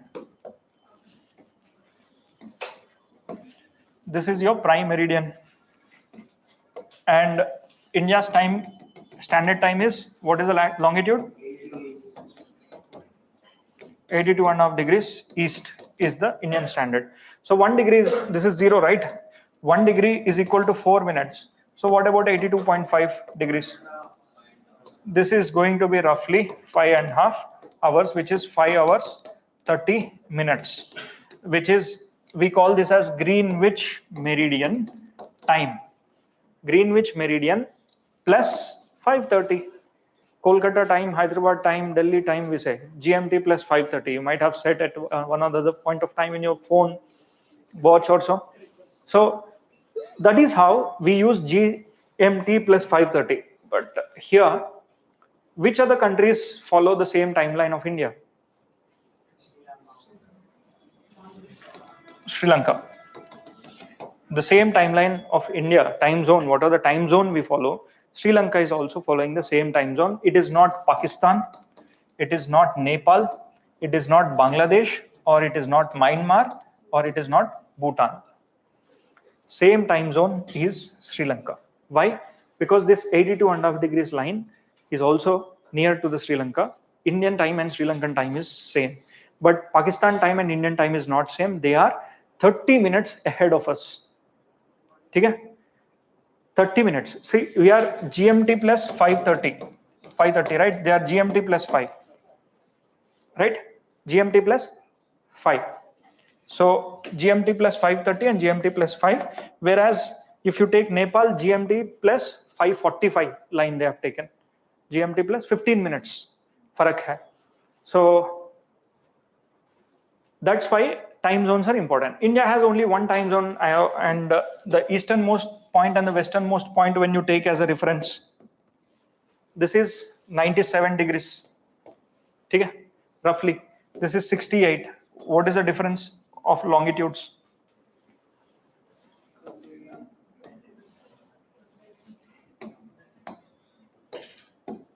Northernmost point?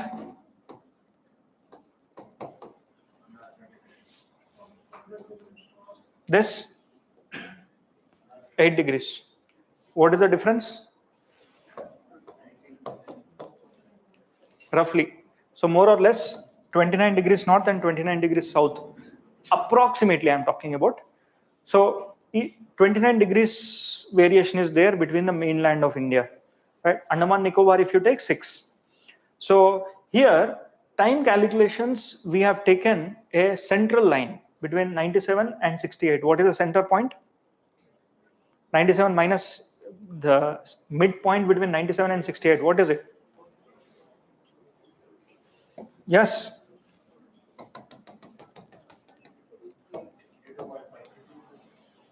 The center point between this 97 and 68 is 82.5. And that 82.5 became the logic why we took 82.5 as the Indian Standard Time. Right? So this GMT plus 5:30 we follow. Right? 82.5 का logic समझ में आया? Because it is the center point between 97 and 68. So from 68 to 82 it is 14.5. 82 to 97 also it is somewhere around 14 to 15. So that's why we have taken this line and zone. Okay. So the difference from westernmost point to easternmost point is how many minutes? 1 hour 16 roughly. So not 1 hour 16, it is less than hardly 116 minutes.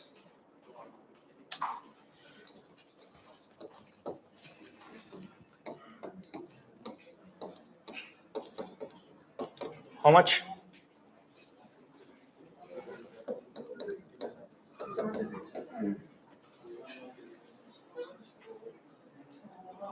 Hmm? 116 minutes is equal to how many hours? 1 hour 56 minutes. So if sun rises at 4 a.m. in the morning there, or else let's say sun rises at 6 a.m. in the morning here, what is the sunrise time at Arunachal Pradesh? 1 hour 16 minutes earlier.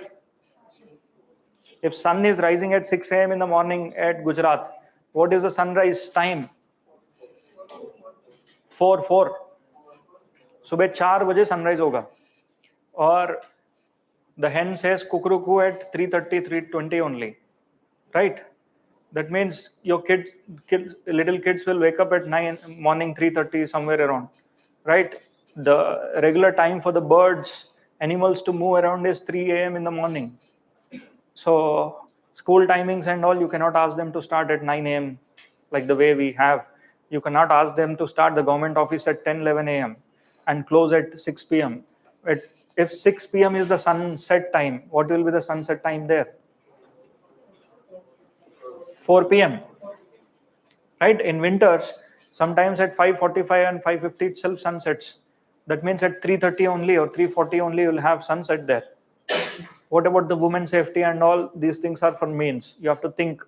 And basically, here international, they're asking for 2 time zones. India is not accepting it. Chai Bagan time zone. So here Chai Bagan time zone that you are supposed to know. So this is what with respect to latitudes and longitudes. And then the next concept that you are supposed to know is, before that, just watch this animation, which will give you a better understanding.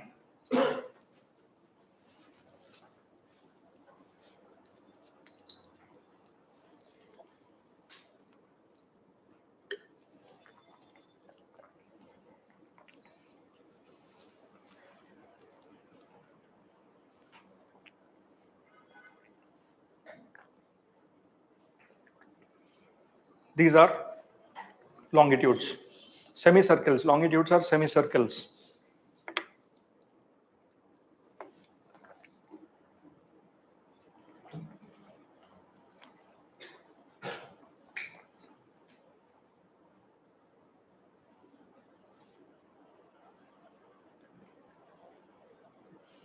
Anti-meridian, prime meridian का anti-meridian है 180.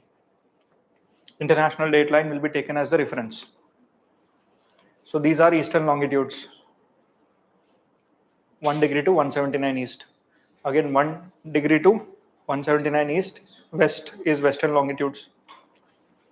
What is the time gap between 10 degrees east and 10 degrees west? 40, 60, 80 minutes. How much? 10 degrees east and 10 degrees west. Time gap 40, 60, 80, 100.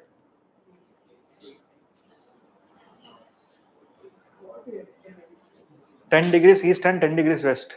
The time gap between 10 degrees east and 10 degrees west. 80.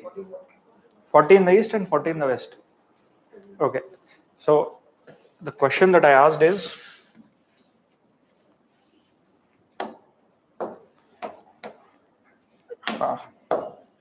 this is 10 degree and this is 10 degree. 0. 10 degrees is equal to 40 minutes and 10 degrees here is equal to 40 minutes. 40 plus 40, 80. 80 minutes. So what is the time gap between 179 east and 179 west? The time gap between 179 east and 179 west. 24 hours. Very good. See, I asked the time gap between, this is 179 degrees east, this is 179 degrees west. You should not think this is the gap. The gap is this much. Right? So this is the gap, time gap. Distance gap is only maybe few kilometers, but the time gap is very high. Okay.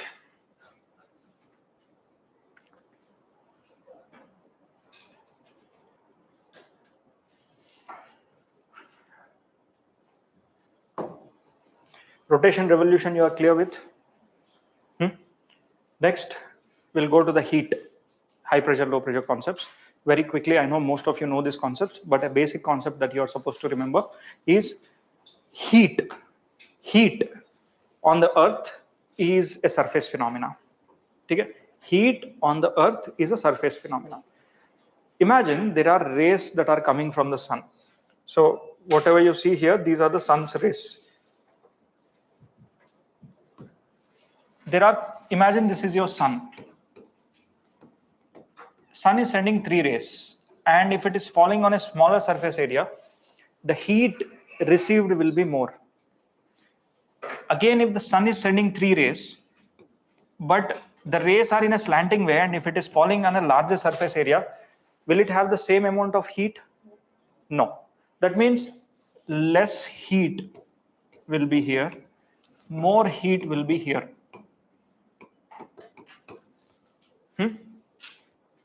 Less heat and more heat. Same applies. Sun always sends its rays in a straight line. Sun rays comes in a straight line, but they fall slantingly on the earth. Sun rays come in a straight line, but they fall slantingly on the earth like this. The shape of the earth is almost like a geoid. So a sun rays which is traveling here will cover larger surface area. It's like this. The surface area covered here will be more. This is the surface area covered by the 3 rays. But imagine when the sun rays are falling in a straight line like this.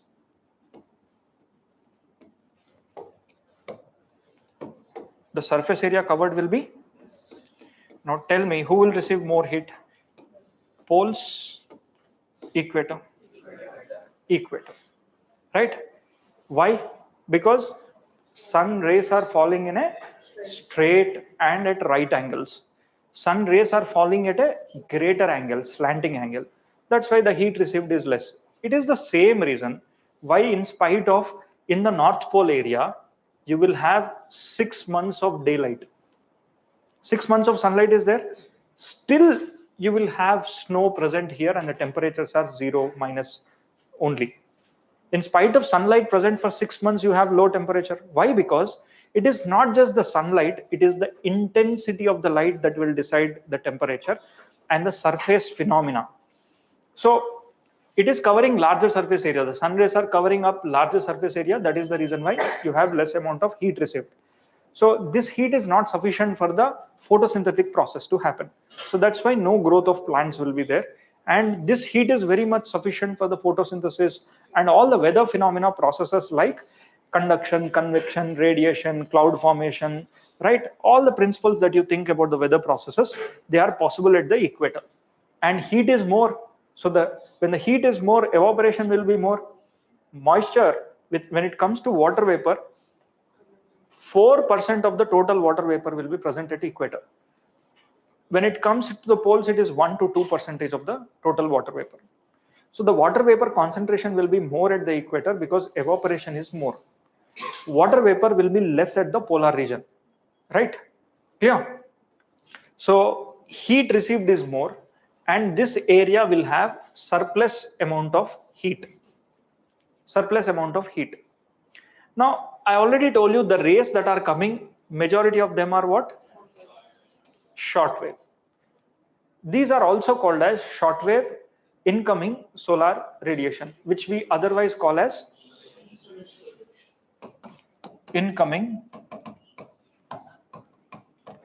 short wave, right? That means microwave is not present here, and then infrared radiations, which are long wave infrared, are absent here. So incoming short wave. The other word which is named for this is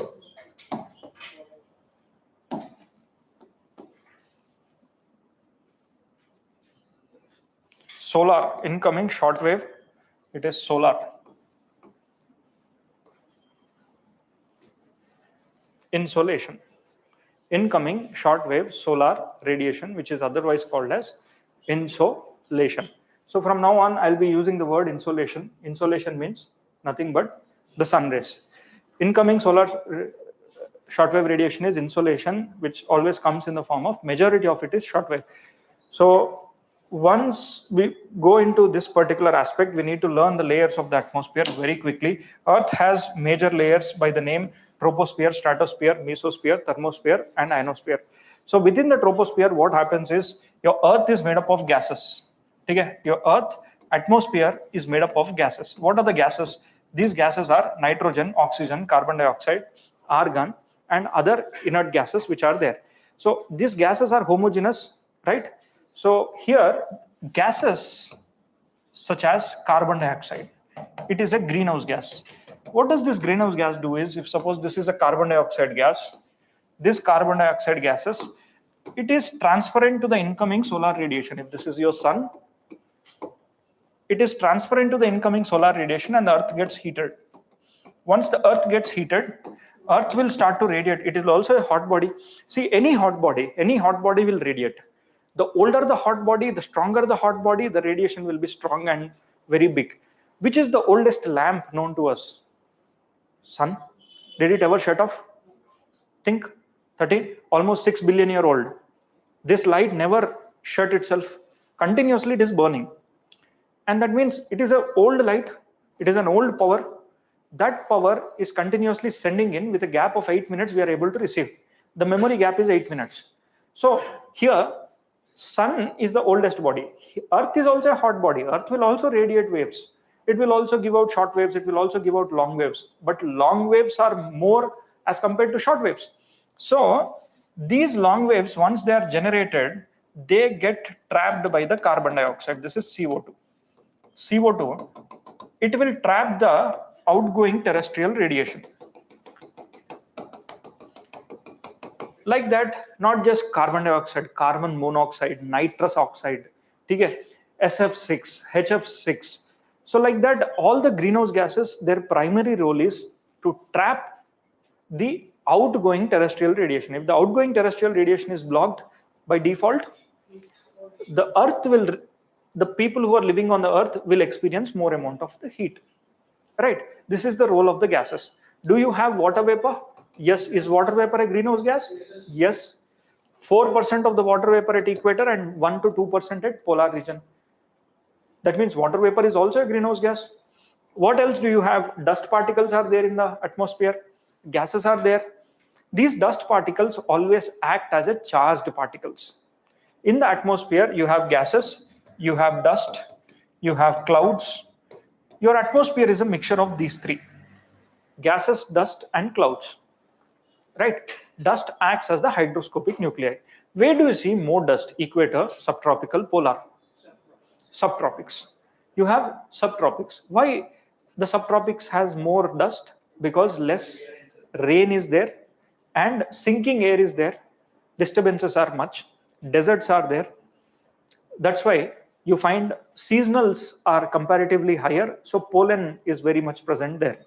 So that's why the dust particles to be seen in the tropics is very high as compared to the polar region and the equatorial region. Equatorial, everyday rainfall is there, the dust will get settled. Okay. Now, in this troposphere, see, imagine this is your troposphere. The upper end of the troposphere is tropopause. So the heat which is getting, the atmosphere is getting primarily heated by the incoming solar radiation or outgoing terrestrial radiation? Outgoing terrestrial radiation. That means the heat is always given from the Earth surface to the layer above, right? Is it right? The heat is always given by the Earth surface to the layer above. So this heat is transferred through conduction, convection, radiation. So the conduction is quite high in the lower areas. Outgoing terrestrial radiation plays a primary role in heating, conduction and convection also. So if this is layer 1, 2, 3, 4, 5, which layer will get heated first? Obviously, Earth heat will hit the layer 1, then 2, then 3, 4, 5, 6. That means the heating of the upper atmosphere will be low and the heating of the lower atmosphere will be high. This is why for every 1 kilometer, you will see a variation of 6.5 degrees Celsius. That means you increase 1 kilometer height, minus 6.5 degrees Celsius will be there, temperature variation between the 1 kilometer. So this is normal lapse rate, not adiabatic lapse rate, normal lapse rate. In ideal conditions, we study geography. But in this, water vapor is also there. It will also observe clouds are there. So when you take in all these factors, adiabatic concept will come into picture. Okay. Normal lapse rate, adiabatic lapse rate, and also the lapse rate of dew point, everything is different. What we study is in ideal cases, that is adiabatic. This is the normal lapse rate, 6.5 degrees Celsius, right? So as you increase the height, the temperature decreases. Increase the height, temperature decreases. The next layer which you will have to learn is, if this is troposphere, Earth, then comes strato. In the stratosphere, up to 50 kilometers, ozone is present. Right? Ozone blocks what? UV rays will be blocked. Which UV? Which is bad? A. Every day you will be exposed to A. A से कुछ नहीं होता. ठीक है? Very minimal impact. Tanning happens. That's it. The tanning that you get to go into the sun is because of the A. B and C are dangerous. This B and C will be blocked by ozone layer. Right? So here, ozone is O3. During the sunlight, when it falls, O3 will break into, and in the absence of sunlight, again it will turn into. It is a regular process, right? Don't think that the entire ozone will have this. Only the top layer of the ozone will be there, and the concentrations of the ozone is measured in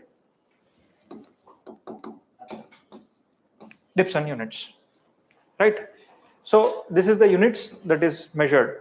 That means what does it do is it measures the thickness, how much ozone is there in this particular area. That is how it is measured. So O3 is getting converted into O2 plus O, that is nothing but oxygen plus oxygen molecule. But you who are sitting on the ground here on the earth, you use ACs and refrigerators. And in this, coolant gases will be there. Okay? As on date, we use RC32 gas or other gases which will have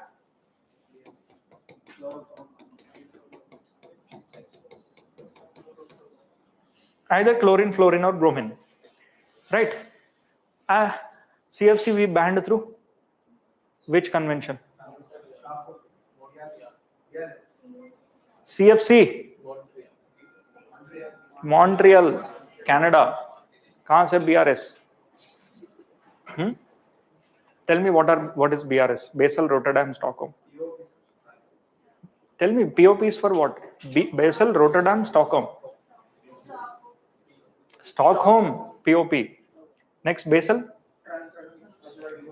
Hazardous waste of transboundary movement. Prior informed consent is Rotterdam. Stockholm is for POP. Persistent organic pollutants. Perfumes. And room fresheners, they have POP. The POP which was in news, India opposed this chlorpyroplast, right? Chlorpyroplast. This is the POP that India opposed in the convention of last year, which said that if this POP is banned, it's a pesticide, right? Fungicide, basically. If that is gone, my crops will get fungus. I can't ban this as on date. You give me an alternative, we'll ban, right? That is BRS. Now, this is Montreal. Under the Montreal, see, Vienna Convention was there. What is that? Is it binding? Vienna Convention? It was said that CFCs ban karna chahiye hame. It was not binding. Then came up Montreal, 1987 ke baad. Montreal is binding. All the countries signed. In that, we said we'll phase out CFCs and HCFCs. India did it 2 years ahead of 2010. And the alternative to that, in the modern day, it will be HCFCs. The amendment to the Montreal is Kigali. In the Kigali, we also included greenhouse gases. See, HFCs, hydrofluorocarbons. Here, greenhouse gases, basically, greenhouse gases are also included in the Kigali. Ideally, what is the main aim of the Montreal Protocol? Ozone depletion, right? So now we have HFCs, HCFCs, hydrochlorofluorocarbons. Now, in this, what are the gases that you see? The current generation of gases that we are using, though they are not much harmful in a way like the way they were there in the CFCs. But today we wanted to include the greenhouse gas also, right? In the Kigali. Remember, Kigali also includes greenhouse gases, right? 2016, amendment to the Montreal. Montreal time is gone. Kigali is there. So Ozone depletion ke liye, it is Montreal Protocol, Vienna Convention, and Kigali. In this, we said, acha, all these are coming. Let's say chlorine is coming and binding with this. Chlorine is coming and binding with this. And they are not letting the reaction to go and become O3 again. So we said that, no. What we are supposed to do is we have to ban this so that our ozone depletion will stop. This is what you are supposed to know. Here, the reaction goes like this. Just have a quick view of this reaction.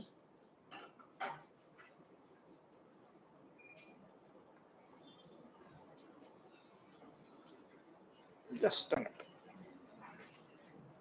क्या हो गया?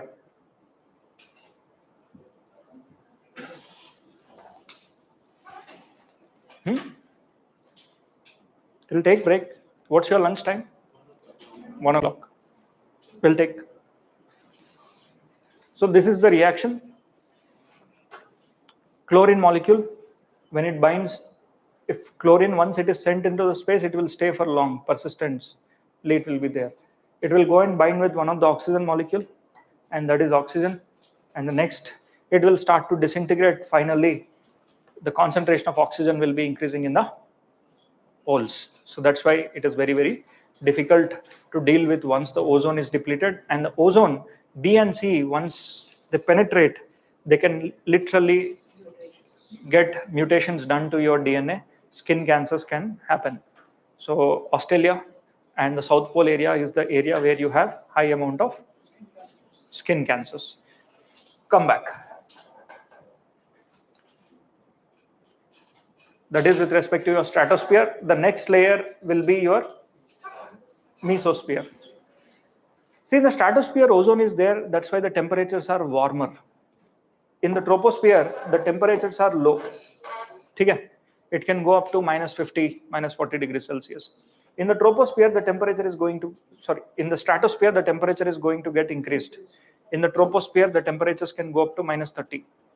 Why the temperature increased? Because ozone is there. Now, in the mesosphere, there is no presence of ozone, and the heat is actually a conduction and convection and radiation process out of the Earth. And this layer is far away from the Earth, so the temperature is going to be -80, -100. Now, in this part of the areas, if suppose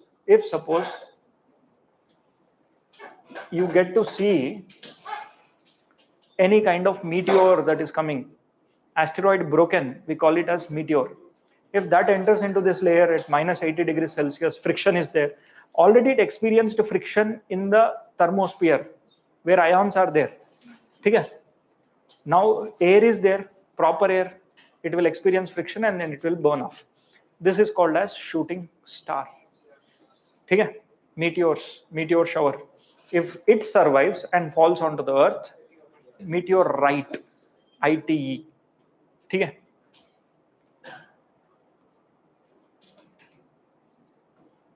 Okay. Beyond that, the next layer is your thermosphere. Thermosphere mein you have ions. So you already know ions, what do? Charged particles, satellites are placed at 360 kilometers above the surface of the Earth, right? So these are some things that you need to know with respect to the light.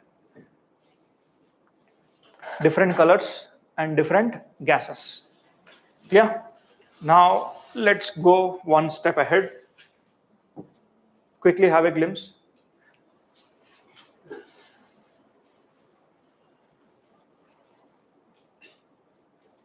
Troposphere, stratosphere, mesosphere, you'll have meteors burning. In the thermosphere, you'll place satellites. You'll also see auroras there. And in the exosphere, it is beyond that, the human have a very limited knowledge. Not much knowledge is there. So that's why we don't get to see much studies happening there. As on date, even the space explorations, commercial space explorations are all happening in the thermosphere itself. Yes, Karman line decides what is Earth's atmosphere and what is not Earth's atmosphere. It is a line that determines the local atmosphere of the Earth up to 80 kilometers. Mesopause tak. Right? Homogeneous atmosphere versus non-homogeneous. So homogeneous means it is Earth's atmosphere, right? Oxygen is also present here, but if I take this part of the area, the concentration of oxygen and other gases will be more. But if I take this part of the area, it is also there, but it is present in a sparse manner. That means if a person is there, they can breathe easily, but here they have to breathe heavily, like that, right? Like the dog does, right? How many times the dog breathes? What is the heart rate of a dog? 200, 160, 180. Whoever's heart rate is more, their survival time period is less on the earth. It's a biological thumb rule. Whoever's heart rate is slow, like tortoise, 5 beats, okay, 5 beats, 7 beats, right? Human, 72. Our lifespan is 60 to 80 years. Turtles can live up to 200 years, 300 years. Why? They beat less. Dogs, 150, 180, 200. Their lifespan is 12 years, 10 years. Right? Horse, 10 to 12 years, maybe 15 years. Elephant, same like humans. So it also lives almost 80, 90 years. So it is because the biological law says that the heavier the rate, the heavier will be your cells burning, firing, the lifespan will be less. See, those of you who want to go for lunch, you can go. Okay? You can come back. The classes will continue. You can take a quick break and come back. Till 1:30, I'll continue. After that, we'll go for a half an hour break. What is your lunch time? 1 to hostel's lunch break. 1 to 1 to 2. So 1 to 1:30 we'll take a break, and at 1:30 we'll resume again. Try to complete and. Hmm.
Same link.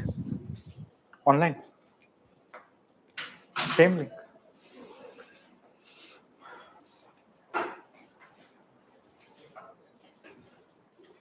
Okay. We'll continue with our topic.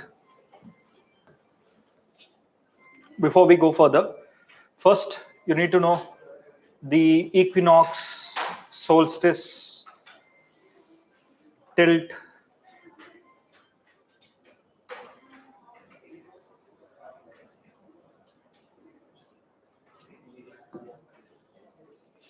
you're clear with the revolution and rotation topic?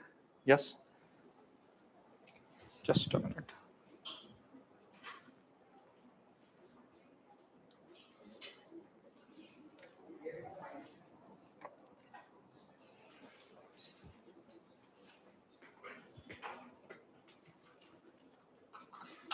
So I was telling that our Earth is spherical, right? Which is a geoid. It is a geoid. So here, our geoid Earth do not receive the insolation at equal intensity. I told you that the sun rays are falling at a slanting angle in the near to the North Pole, and South Pole at equator the rays are falling in a straight line, right? And our Earth is tilted by 23.5 degrees. When the Earth is tilted by its axis, so because of this, the variation in terms of heat that has led to the changes in the pressure, which in turn lead to the wind system on the Earth. This is what we are going to understand. Primarily, we'll be first understanding the equinox and other concepts in detail. So our Earth, ideally, if we assume, it should be like this, but it is not as we assume. If our Earth was not tilted on its axis, this is how Earth used to be. But our Earth axis is tilted by 23.5 degrees. So that's the reason why we have seasons. And because of the revolution, the seasons are pronounced in detail. So our Earth is tilted like this.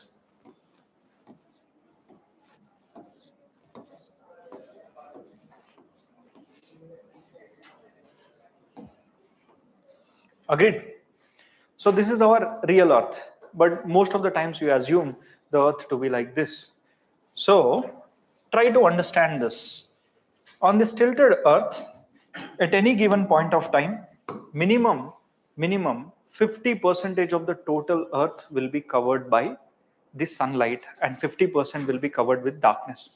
So imagine this is your sun, and this sun will have its influence of 50% of its area covered with light. That means this 50% of the area is this part of the Earth will be covered under the sun, and another 50% will be covered with darkness. So as the Earth axis is tilted, this is South Pole, this is North Pole. Now tell me, do we have light at the North Pole? Yes. Earth rotates on its axis. Now what is the axis? Axis is which joins the North and South Pole. Earth is rotating on its axis. Well, imagine that the Earth, while it is rotating an axis, and if the Earth is in this position, at North Pole you will have sunlight, but at South Pole you don't have sunlight, because this is the area of illumination, and this circle around the Earth is called as a circle of illumination. That is the reason why 6 months of darkness and 6 months of light. So exactly, you need to know a few more things. That is, number one, Earth takes 365 days to make one full revolution around the sun and come back to its position. One full revolution. If this is your sun, imagine that this is your sun. It takes roughly 365 days approximately to make this revolution and come back to the same position. Imagine that the Earth is here. So area of illumination is 50%. That means 50% of the Earth will be covered with sunlight. Apart from that, one more thing what you need to know is Earth maintains axial parallel position with its previous position. Axial parallel means, imagine this is the axis of the Earth. If the Earth started to revolve, your Earth will be here, right? Now draw the axis and move the Earth like that. If you keep on moving the Earth, Earth will always have its axis position parallel to the previous position. Are these two parallel to each other? Are these two parallel to each other? Like that, if you keep on doing the same, you will get to see Earth axis will always be parallel to its previous position. And look here, in this condition, if this was your Earth, North pole is faced towards the sun, South pole is faced away from the sun. But look at this condition, is the South pole near to the sun, North pole away from the sun, right? So this axial parallel position it maintains. So that's the reason why 6 months before, if North pole is towards the sun, now the North pole is away from the sun. This is the reason why you have seasons. Now, priority of seasons, if you look into the causes, priority causes, imagine the Earth is not revolving and Earth is only rotating on its axis. Will the Earth have seasons? Imagine again. If Earth is not revolving, okay, it is only rotating on its axis, tilted. Will you have seasons? Yes or no? How yes?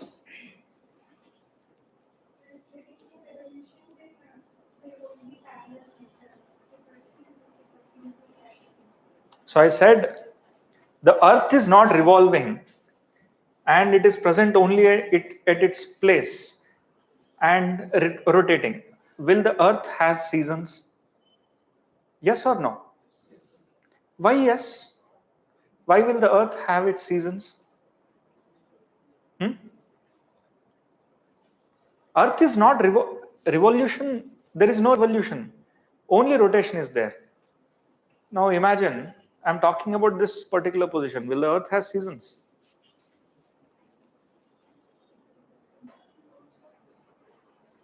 It is not revolving. Only rotating. There is no revolution of the Earth. Will the Earth have seasons? No. Earth will not have seasons if there is no revolution. Right? Next, I'll ask one more question. Imagine the Earth is revolving, but our Earth axis is not tilted. Will you have seasons? Again, let me repeat. This is the Earth, this is the Sun, and Earth is revolving, but not in a tilted axial position, but in a straight axis. Will you have seasons? Yes means how? Why? How? Think. How many of you say no? Okay. There won't be seasons even if Earth is not tilted and it's in a straight line, right? Seasons won't be there. Your seasons are primarily because of two things: tilt and revolution, right? Clear? The seasons on the Earth is primarily because of the revolution, and this revolution is happening on the tilted axis. That is the reason why you have seasons. Day and night will be there. Length of the variation in the day and night is also the reason why you have this rotation on its axis and revolution around the sun. So here seasons are only possible when you have a tilted axis and then it is revolving around the sun. Clear? This is what UPSC has trapped many a times. 3 times the same question is asked. Which of the following would cause the seasons on the Earth? They say rotation of the Earth, revolution of the Earth, rotation of the Earth on its tilted axis, like that. So they thought revolution of the Earth they marked. Earth is revolving, but there is also an option that revolution of the Earth on its tilted axis. In the tilted axis. See, why you have this tilted axis, seasons and so you know the latitudes. The major latitudes are, let's take two positions of the earth. One, this is your north pole and this is your equator, tropic of Cancer, tropic of Capricorn, Arctic Circle, okay, Antarctic Circle. Same way, let us also take the other circle here. This is equator,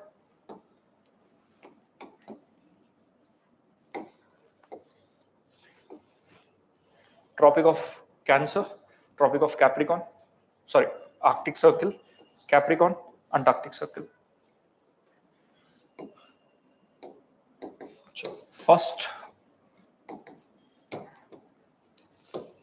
this is your sun.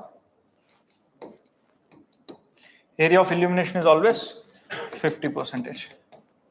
In this case, the sunlight will be falling on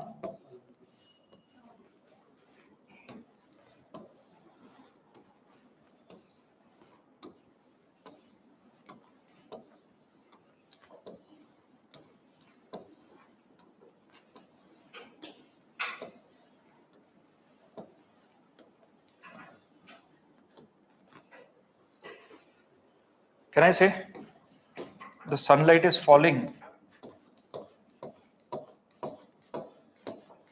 all of this area, but the direct sun rays are falling on, look, this is your tropic of Capricorn, right? When the direct sun rays, if it is falling on the tropic of Capricorn, that means the highest heat is a surface phenomena, the highest heat is present here, agreed, the highest heat on the earth is receiving here. But exactly on the opposite side, you see, if this is there,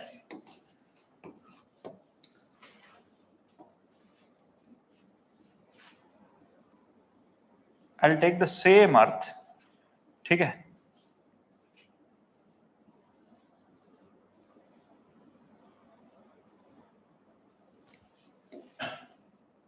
It will rotate and come back. After 6 months, the earth will be here.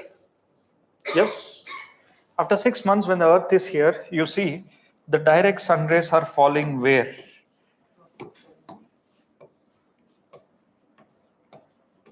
This is where the direct sun rays are, and rest of the area is receiving slanting sun rays.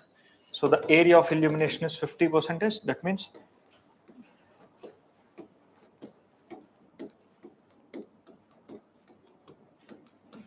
agreed. So the direct sun rays are falling over here, tropic of Cancer, right? So highest heat received is on this particular latitude. Highest heat received is on the tropic of Capricorn. So wherever you receive the highest amount of heat, that is the summer. Okay? That is the summer for that particular part. Clear? So your equator is this. Let me call this as equator, which divides the earth into two equal halves. And this is your equator that divides the earth into two equal halves. So you tell me, this is North Pole and this is South Pole. When the North Pole is towards the sun, okay, this is in the month of June 21st, and this is called as summer solstice. When the North Pole is tilted towards the sun and the direct sun rays is falling onto the Tropic of Cancer, this is called as summer solstice. So when the North Pole is tilted away from the sun and the direct sun rays is falling on the Tropic of Capricorn, so it is like this. When on a continuous basis the earth rotates, okay, imagine the earth is rotating on its axis. It always rotates on its axis, but imagine that rotation is happening on this screen now. You will see that. So this is called as winter solstice. summer solstice and winter solstice in this particular condition. Imagine the Earth is rotating on this axis. So while here on the continuous rotation, do you have absence of sunlight at North Pole here? No. So in this case, 24 hours of sunlight at North Pole. Here, 24 hours of darkness at North Pole. Exactly the opposite. Here, 24 hours of darkness at South Pole. 24 hours of light at South Pole. Right? So in totality, this is how you'll get to see. Basically, here, longest day will be in the North Pole. Shortest day, absence of light will be seen at the South Pole. Look, the sunlight, this is your Antarctic circle. See here, this is your Antarctic circle, and this is the rotational axis of the Earth, right? Imagine the Earth is rotating on its axis. Do you have the light at the South Pole? Yes? No, right? Because in this area, there is no light. When there is no light, your South Pole and areas beyond the Antarctic circle will not see light. So the examiner will make statements like this. The examiner will make statements like, in the second half of the month of the June, the sun will never set beyond the horizons of Arctic circle. Is this statement correct? In the second half of the month of the June, the sun will never set beyond the horizons of Arctic circle. Yes, beyond the horizons of the Arctic circle means this is your Arctic circle. See, basically imagine that this is your Arctic circle and you'll have continuous sunlight beyond the horizons of Arctic circle. 24 hours of light will be there. Now let me make another statement. In the second half of the month of the June, the sun will never rise beyond the horizons of Antarctic circle. True. Do you have light here? No. Horizons of the Antarctic circle means in this Antarctic circle, you will never have the sunlight. So this is how the examiner will trap you. So make sure the second half of the month of the June, the first half of the month of the June, like that. So this is called as summer solstice. This is called as winter solstice. 24 hours of daylight will be there near to the South Pole. 24 hours of light will be absent at the North Pole. In totality, you will have seasons. And these seasons, if you broadly look into, it is this Earth is having seasons only because of its rotation and revolution. Now watch this.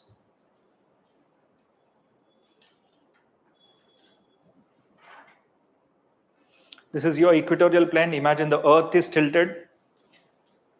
Okay? The Earth is tilted. When the Earth is tilted, so this is the equatorial plane. Now the equatorial plane, it is little tilted. How much? 23.5 degrees. When you draw a perpendicular line, from the perpendicular line, it is tilted by 23.5 degrees. So you imagine the area of illumination, always 50%.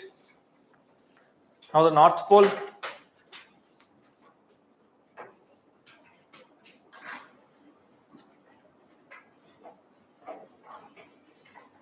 This is equinox on the month of March 21st.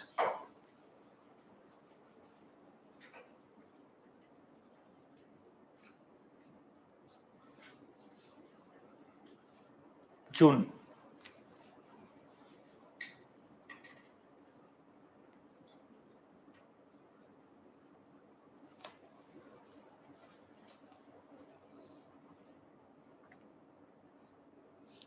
September 21st, again it's an equinox.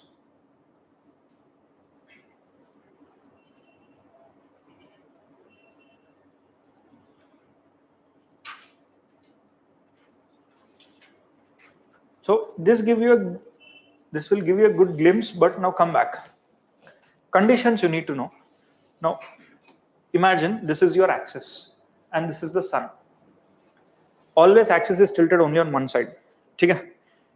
Now, if the sun rays are being sent, North Pole sun rays is there. Imagine this is the axis, this is the sun. So do you have light at the North Pole and South Pole in such a case?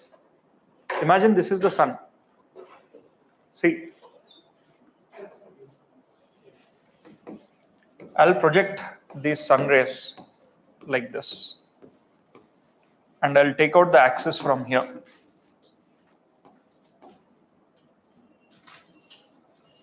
In this case, sun rays will fall on the entire axis, even in the North Pole and the South Pole, right?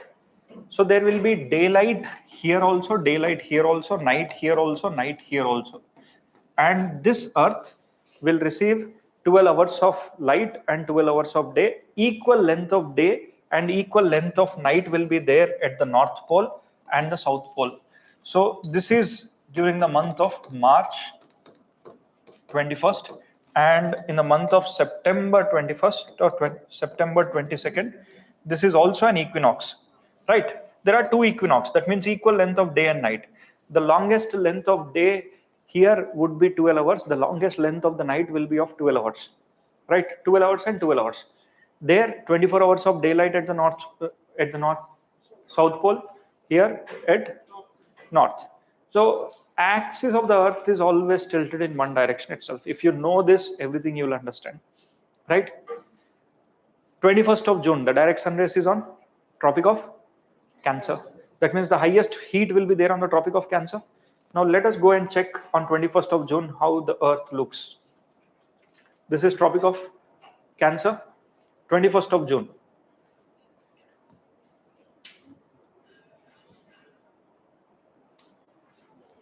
The highest heat will be present here. Yes, agreed? So that's why you have summer in the northern hemisphere. Same way, on December 22nd, highest heat will be present. Yes, but the problem here is there is water and this is water, this is land. If I am giving same amount of energy to both of them, who will retain more? Water. Okay? Water will take time to heat and time to cool. The retention of heat will be more with the water. Land heats quickly and cools quickly because of that differential heating which is there. That's why your heat line is not a straight line, right? So here the temperatures will be hotter, but the temperatures in the water, which will take little more, a month more time. Always the highest amount of heat in the water is not in the month of June. It is in the month of July. Because by the month of June, so much of heat will be gained by the land, but water will take little more time in absorption of heat and it will be heat. The highest temperatures of the water you'll always get to see in the month of July. Take a little later half of the July also. Highest heat on the land, you'll see it in the month of June. That too in the not in the mid-noon, but at 4 p.m. or 3:30 p.m. or so. That is because of differential heating or specific heat density concepts and so. So here onwards, you need to know that the direct sun rays will be falling on the equator on 21st of September and 21st of March. So that's why equal length of day and night will be there in both of these cases. Clear? Now come back. We'll go and try to understand the pressure belts in little more detail. I hope you're clear with this. Dates, important dates, और एक और छोटा सा concept है. See here, Earth has elliptical orbit. On one side, it is 1,52,000 kilometers. On the other side, it is 1,47,300 or so. But the concept that you need to know here is apogee, perigee, aphelion, and perihelion. Aphelion and perihelion are with respect to Sun. The nearest distance between the Sun and the Earth is not in the month of June. It is in the month of December and January. See, basically, look at this during the months of January. It is winter in the northern hemisphere. The nearest distance is this.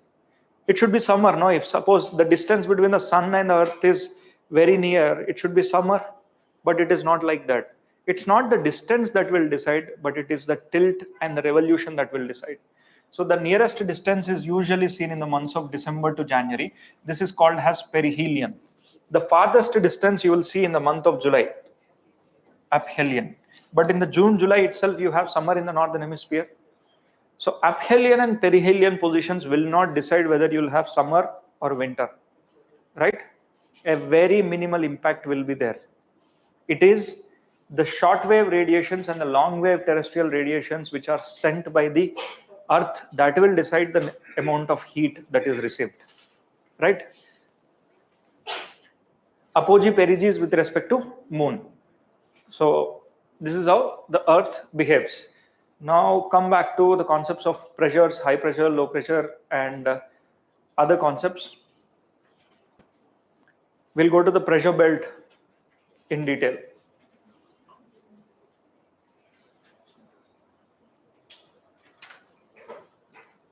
So clouds are also there. First, let us cover these clouds.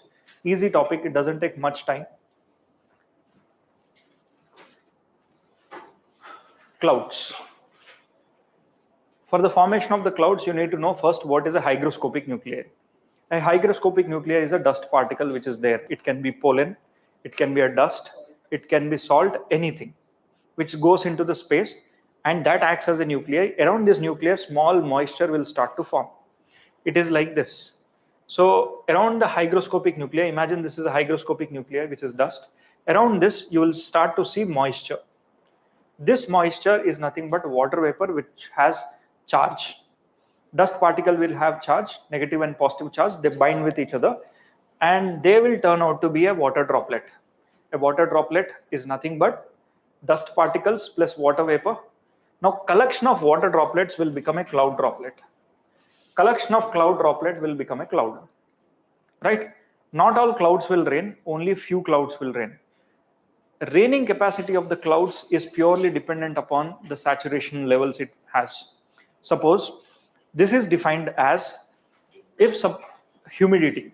Now this humidity is further classified as relative humidity, absolute humidity.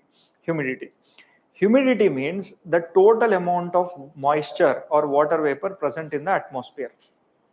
But if you are measuring at a particular temperature in terms of percentages, it will become relative humidity, right? So absolute humidity is how much is there in the atmosphere in terms of volume.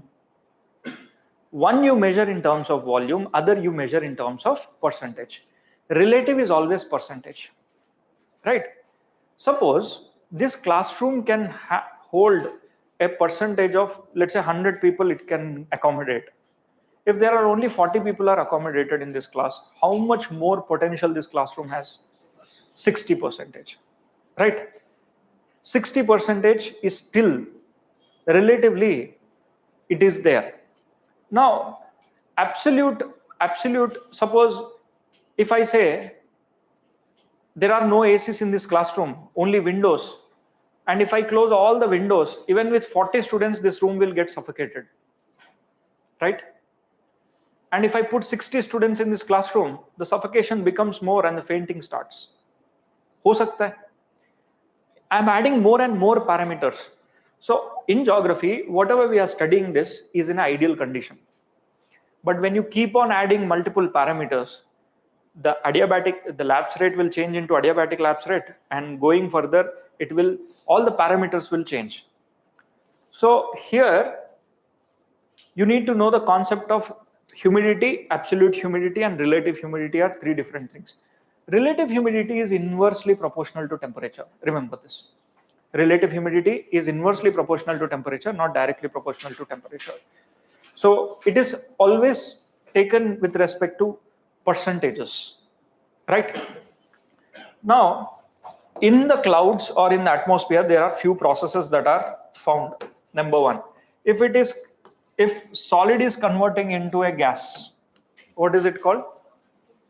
It is called as sublimation.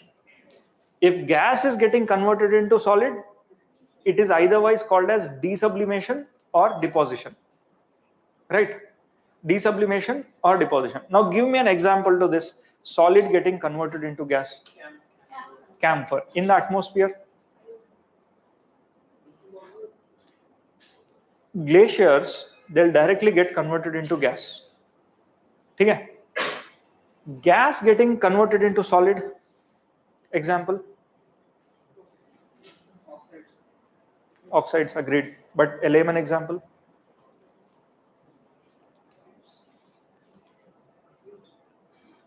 In the Himalayas, the gas, mean atmosphere, air, whatever is there, it can directly get converted into solid. Ice, it can get converted. Water vapor or snowfall can be an example to that. These two can happen. Otherwise, melting and freezing, you already know, solid to liquid, liquid to solid. And liquid to gas is evaporation, water vapor. And gas to water is rainfall, sleet, and so. This is called as precipitation. All these processes will happen in the clouds, in the atmosphere, right? When it comes to humidity, I want you to know the concepts of humidity. See here, relative humidity is something which has the potential to be asked in the exam. Look here, read this statement. The percentage of moisture present in the atmosphere as compared to its full capacity at a given temperature is known as relative humidity, right? At a given temperature. For suppose, if I take this size of the atmosphere at 20 degrees Celsius and the same at 30 degrees Celsius, will it be same? No, it will not be same, right? Relative humidity means we'll compare at two different temperatures. Relative, always relative. Relative means it is, you take a particular point as a reference and when you study, it is always measured in terms of percentage, right?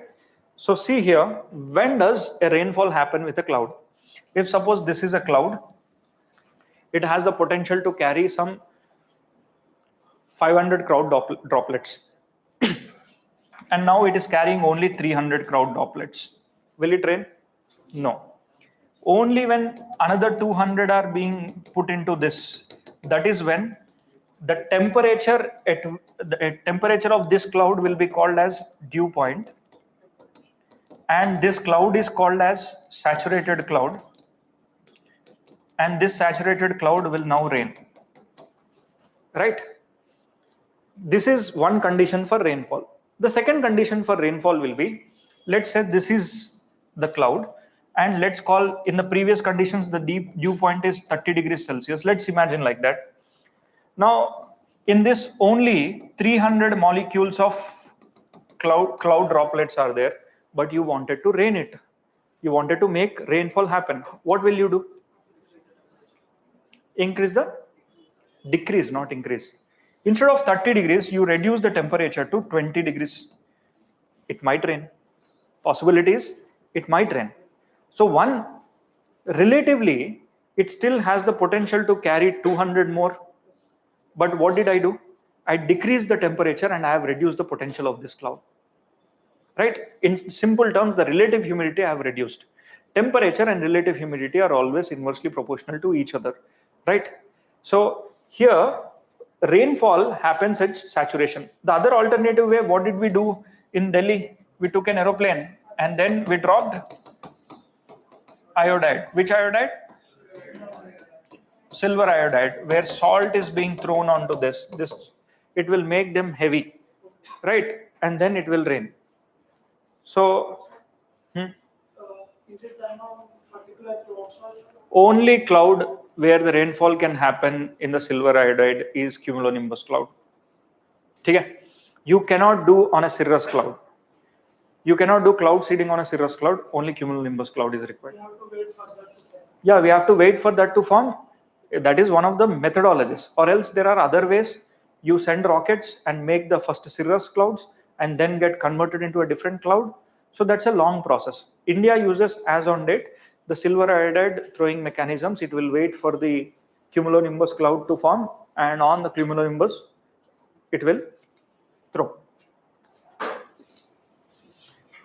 Okay, one more thing, I used cumulonimbus.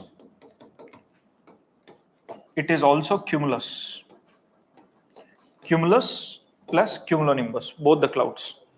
Okay, both these clouds you can use.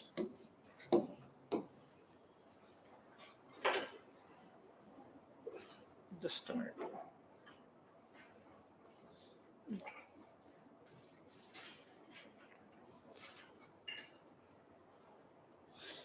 Now let us quickly go towards the concept of pressure.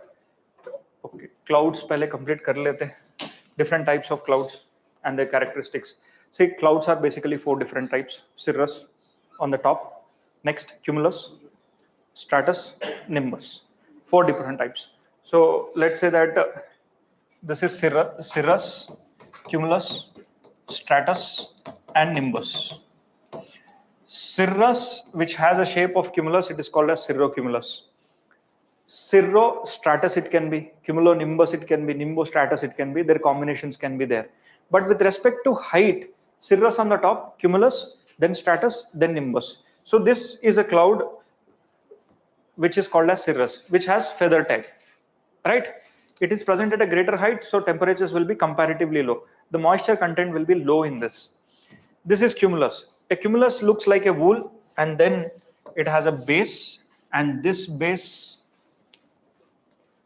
it will have a base and it will have a woolly type of shape. We'll call this as cumulus. This indicates clear weather, right? It indicates clear weather. When cumulus clouds are there, it will not rain. But if you take a flight and throw some silver iodide on this, it will become heavy and it will fall, right? So, but by nature, it indicates clear sky. That means the weather is not disturbed weather. This is stratus. Yeah, like layered, it will be there. And this is nimbus. Broadly classifying, these clouds can be classified into cirrostratus, cirrus, and which is stratified. Cirrostratus, cirrus, cirrocumulus. Cumulus means cirrocumulus, they'll have shape of this type, right? Next, middle clouds are called as alto clouds. Lower clouds, they are called as nimbus clouds. Alto cirrus, alto stratus, combinations can be there. Now, who can rain? Rain can only be borne by nimbus. If a nimbus component is there in this, nimbus and nimbus component, if it is there, it can rain. No other clouds can rain. But if these clouds, let's say, if there is a Mount Everest, if these clouds directly come in contact with them, they will convert into ice. Why? Temperatures are extremely low. What is the temperature of this cloud? At a height of 7,000 meters, what will be the temperature of this cloud? From the ground you measure, if it is 30 degrees here, adiabatic lapse rate, how much? 7 kilometers, 7 into minus 6.5. It is roughly 45 odd degrees Celsius. 30, it is minus 15 to minus 20 degrees Celsius it will be. That means even if the water vapor is there, it is already in the frozen state, feather state. If they come in contact with the Mount Everest or any hills, snowfall or direct ice conversions will be there. Even aeroplanes will not like to travel in an area which is having clouds. Outrightly, they wanted to avoid this. That's why they fly above the clouds, right? Turbulence will be there. So in the aeroplane's engine, 1200 degrees Celsius of heat will be there, and they can impact the heat. Come back. All these are called as high clouds. These are all high clouds. Now these are lower clouds. UPSC asked one question. What is the difference between the high clouds and low clouds? Read this statement. High clouds in the atmosphere, they tend to warm Earth more than they cool. Remember, they have the tendency of heat. I'll come there. Next, thin clouds trap some of the sun's heat that warms the Earth's surface. Whereas Clouds within a mile or so of the Earth's surface tend to cool more than the heat. That means lower clouds cool, higher clouds heat. Why? Lower clouds actually stop the insolation. Okay? Higher clouds, whatever the rays that have come, whatever the outgoing terrestrial radiation, that will trap them. Right? Simple. You always have to remember that higher clouds has the heating capacity, lower clouds has the cooling capacity. Because in the lower clouds, look at this, can the sun rays easily pass through them? No. Can the sun rays pass through them? No. Basically, insolation itself they'll stop. When there is no insolation, how will they get heated? Outgoing terrestrial radiation, ye sab to nahi hoga. So clouds has both cooling effect also, heating effect also. On a net scale, when you see who will win, cooling wins or warming wins, the net impact of the clouds will be to cool. Right? Net impact is always cooling. Clouds has both the capacities to heat and to cool. Lower clouds cool the atmosphere. Why? Because it will not let the insolation come in. Higher clouds basically warms the Earth's surface. Why? Because higher clouds can trap the outgoing terrestrial radiation. Right? This is where most of the students get struck between the high clouds and low clouds. Read this. Clouds have an important effect on the Earth's temperature, but it's a bit complicated. Clouds can both cool and heat or warm up the Earth temperature. Clouds can block the light and heat from the sun, making Earth's temperature cooler. You have probably noticed this kind of cool down on a cloudy day. However, some heat from the sun does get down to the Earth. Clouds can trap that heat from the sun. At night, where there is no sunlight, clouds are still trapping heat. It's sort of like clouds are wrapping Earth in a big warm blanket. So see here, what does this tries to tell you is clouds behave differently during the daytime and differently during the nighttime. Nighttime, clouds play the role of warming effect. Daytime, clouds play a role of cooling effect. On a cloudy day, next time, when you observe in the months of June, July, on a cloudy day, you will have a warm temperature. It's not cold. On a clear sky day, you will have a cold temperature. Try to look at this diagram. Think of this as a lower cloud. If this is your sun, firstly, it is blocking and sending back. Can I say it is having a cooling effect? I mean, it is not letting the sun rays to fall. If you're standing here, and if you're standing here, this is person A, person B. Who will feel more heat? B. Right? This is daytime. That means lower clouds, they do not let the insolation come. That is the reason why they reflect back. So not much of heat is there. But this person feels the heat. Why? Because the insolation has come and reached, and then the Earth got heated and it will start to give the temperature. But look at the nighttime sky. Nighttime, what happens is, whatever the heat that the Earth had, Earth will be having. There is no heat coming from the sun. Whatever the heat that the Earth had, it will now radiate back. This radiation went back into the space.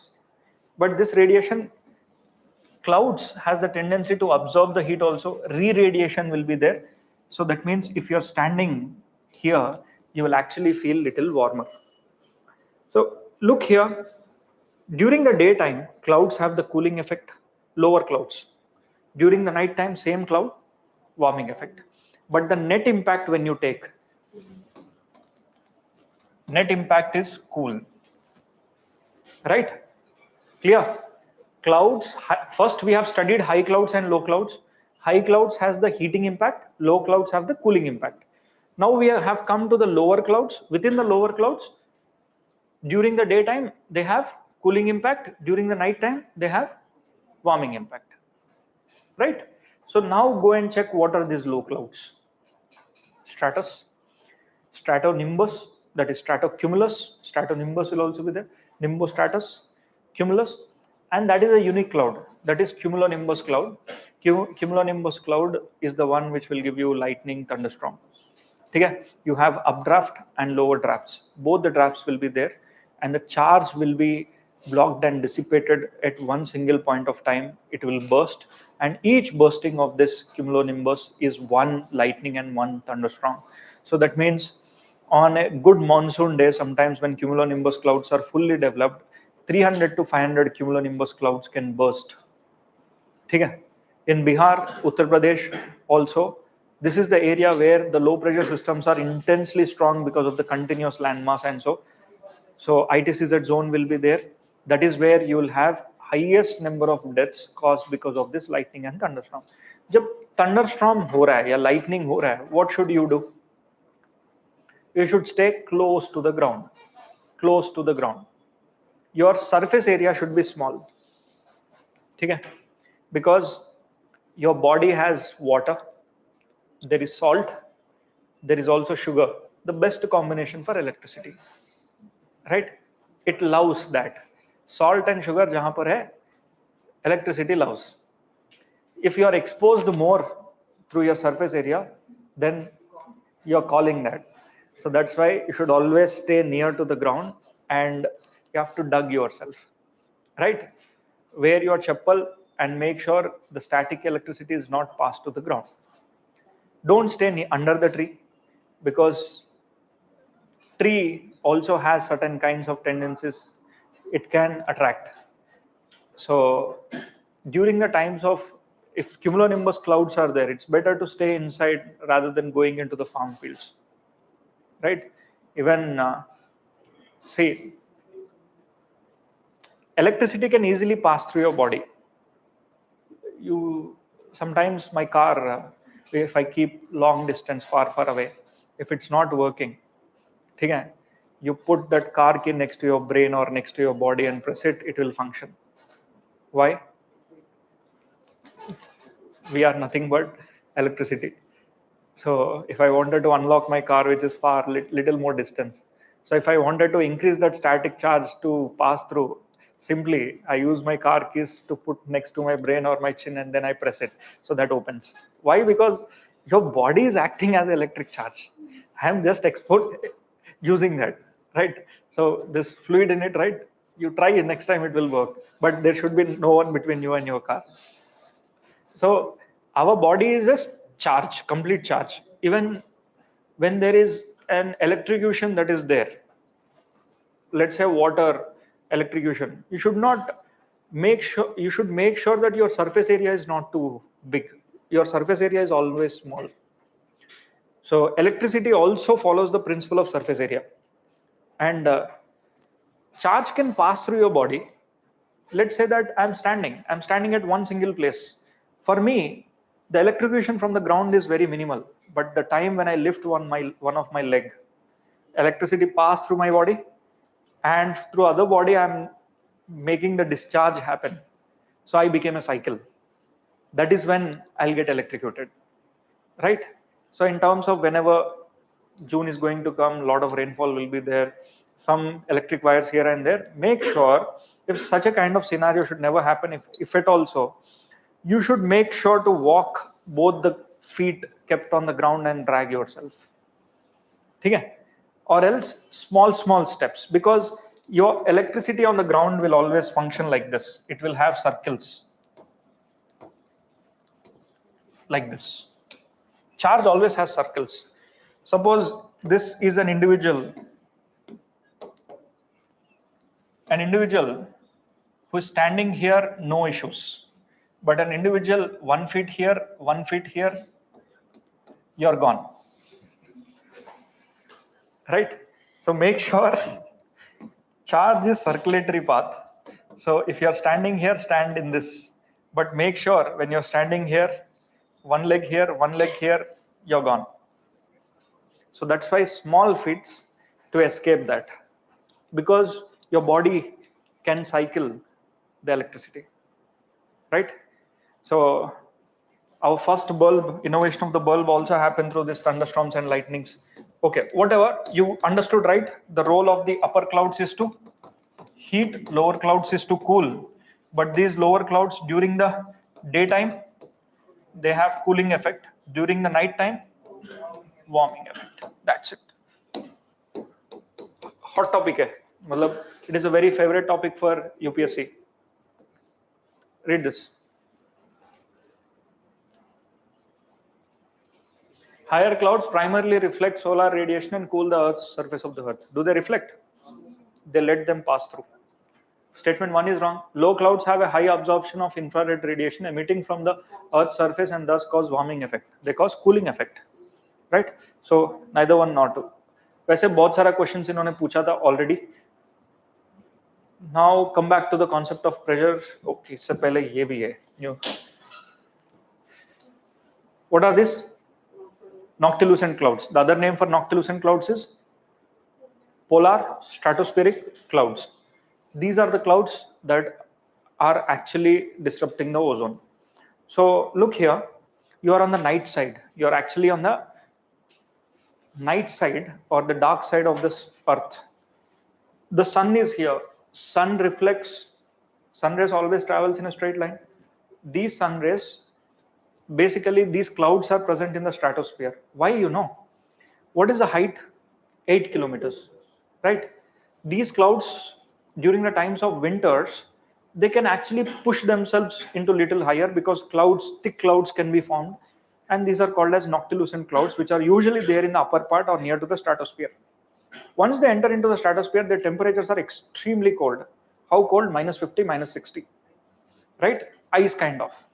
So when sun rays fall, they reflect. They generally be seen as noctilucent clouds and they have beautiful colors.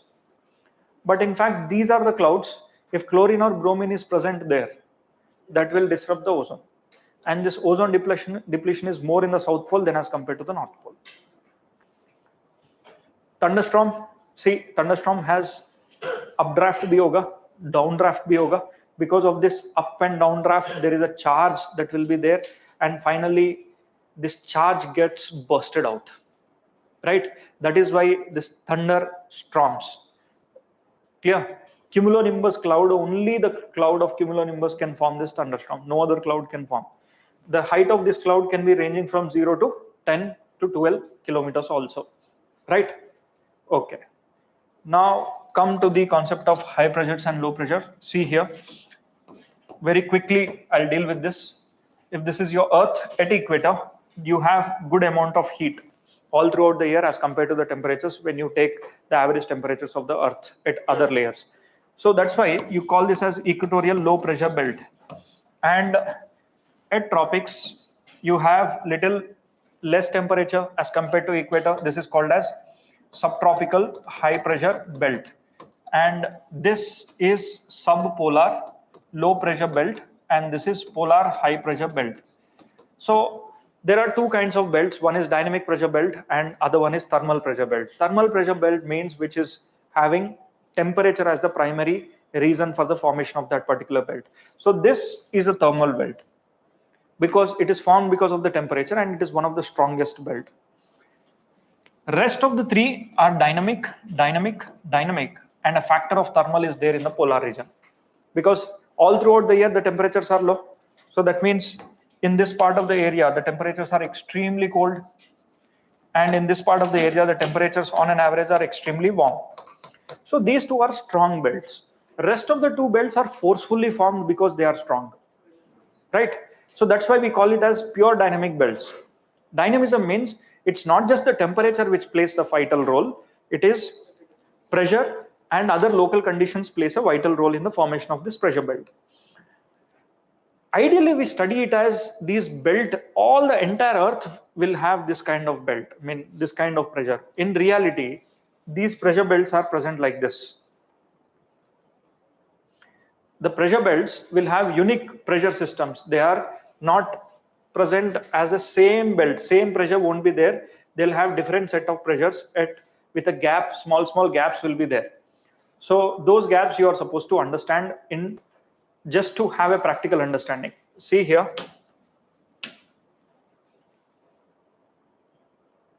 Just a minute. Chalo. Come here. Your pressure belts will be like this. So we call this as a belt. Within this pressure belt also some variations will be there. You need not go that much into detail, but here also, if I say like this, localized pressure systems will be there in the monsoon time period of India. The low pressure systems will be formed here, here, here, here, here.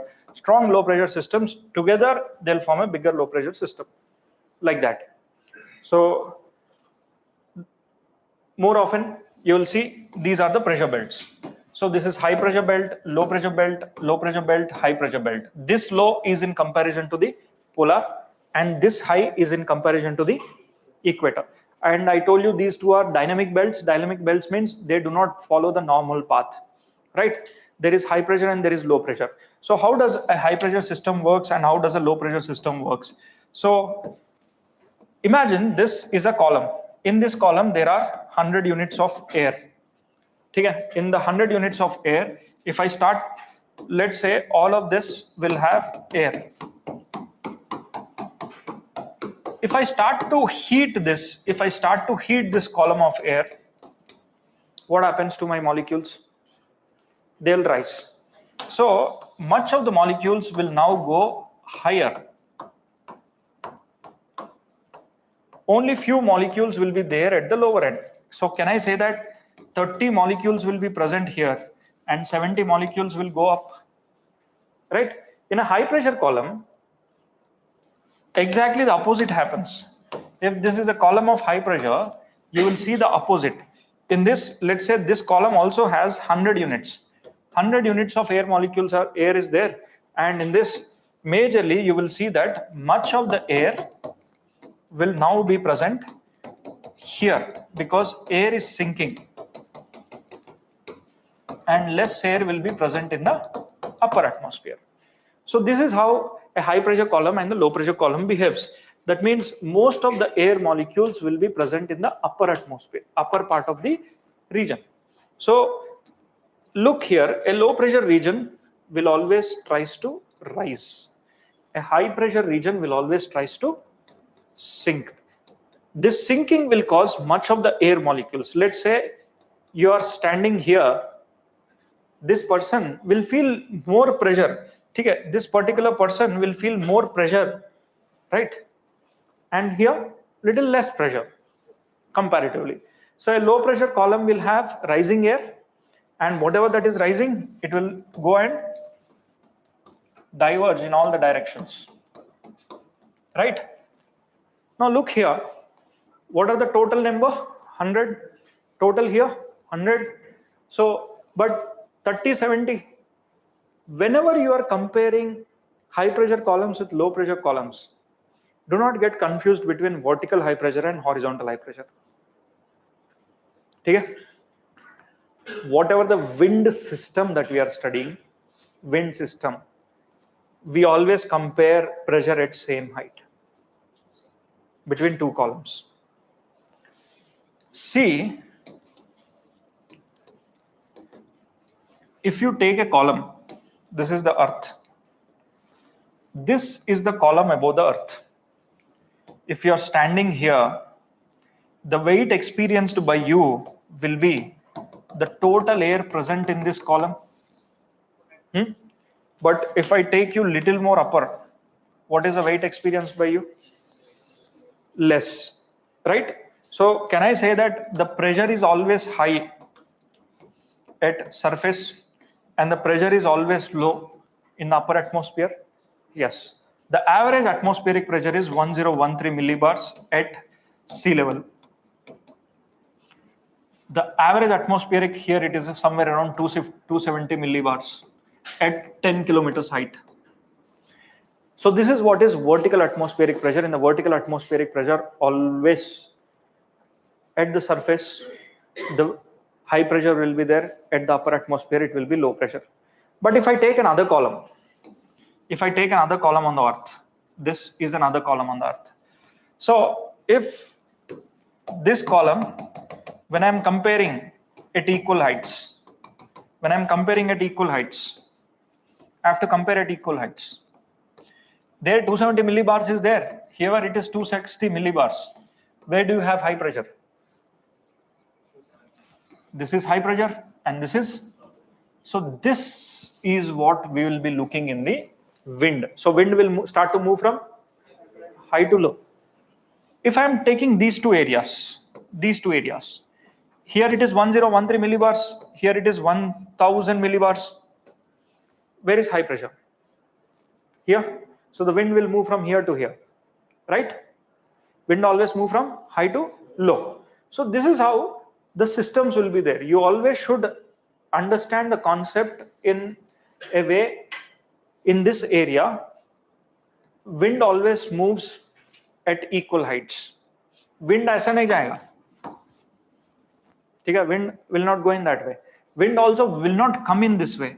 If that is how the wind is coming, then shear factors will be more. It is not a normal monsoonal wind. It is not a normal monsoons or normal wind. There are some special conditions. Tornado and all will be formed because of this only. Okay? Irregular pressure belts, instead of going in this manner, they'll lift, they'll rotate. Anything that comes, they'll pick you up. Right? These things are there. But remember, you're supposed to understand these two in the same way that I told you. Come back. These two are a high pressure belt and a low pressure belt. Here, this is low pressure belt and this is the high pressure belt. So wind will now start to move from high to low. So it will diverge. It will now find out a low pressure belt. So how many units are there here? Let's say 70 units and 30 units. What is the gap? How many units you have here? 30. Here it is 70. What is the equilibrium? 50. Total is 100. 50 should be there, 50 should be here. Yes or no? So equilibrium is 50. That means how many units will be coming from there to here? 20. That means 20 air molecules will start to come and they'll move like this. So wind will move from this direction. Right? Same way. 70 units are there here. 30 units are there. So wind will now move like this. That means wind wants to travel like this. Right? So this is a cycle. Now go back to the cycle and apply this on the earth.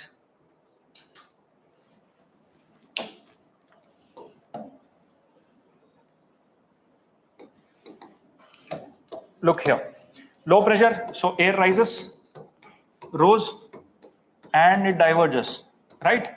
In the high pressure, same concept applies. That means the air sinks, and I told you this is low pressure, this is high pressure. The wind always moves from high to low. So here, this is high pressure, low pressure. This is how the wind moves. Right? Same goes. This is high pressure sinking area, and this is low pressure rising area. So it diverges, all the low pressure diverges, and it sinks here. So wind moves from high pressure to low pressure. This is how the movement will be there. So same applies. You apply this. Right? This is how it will be there. Next goes, you apply the same concept. This is how the wind has to travel. This is how the wind has to travel. Next, same goes here. Complete the cycle. These are dynamic pressure belts. Wind moves from high pressure to low pressure. So this is the direction of the wind. Any wind which is moving from one place to another place will have factors influencing them. Primary factors are heat. Because of the heat only pressure belt formed.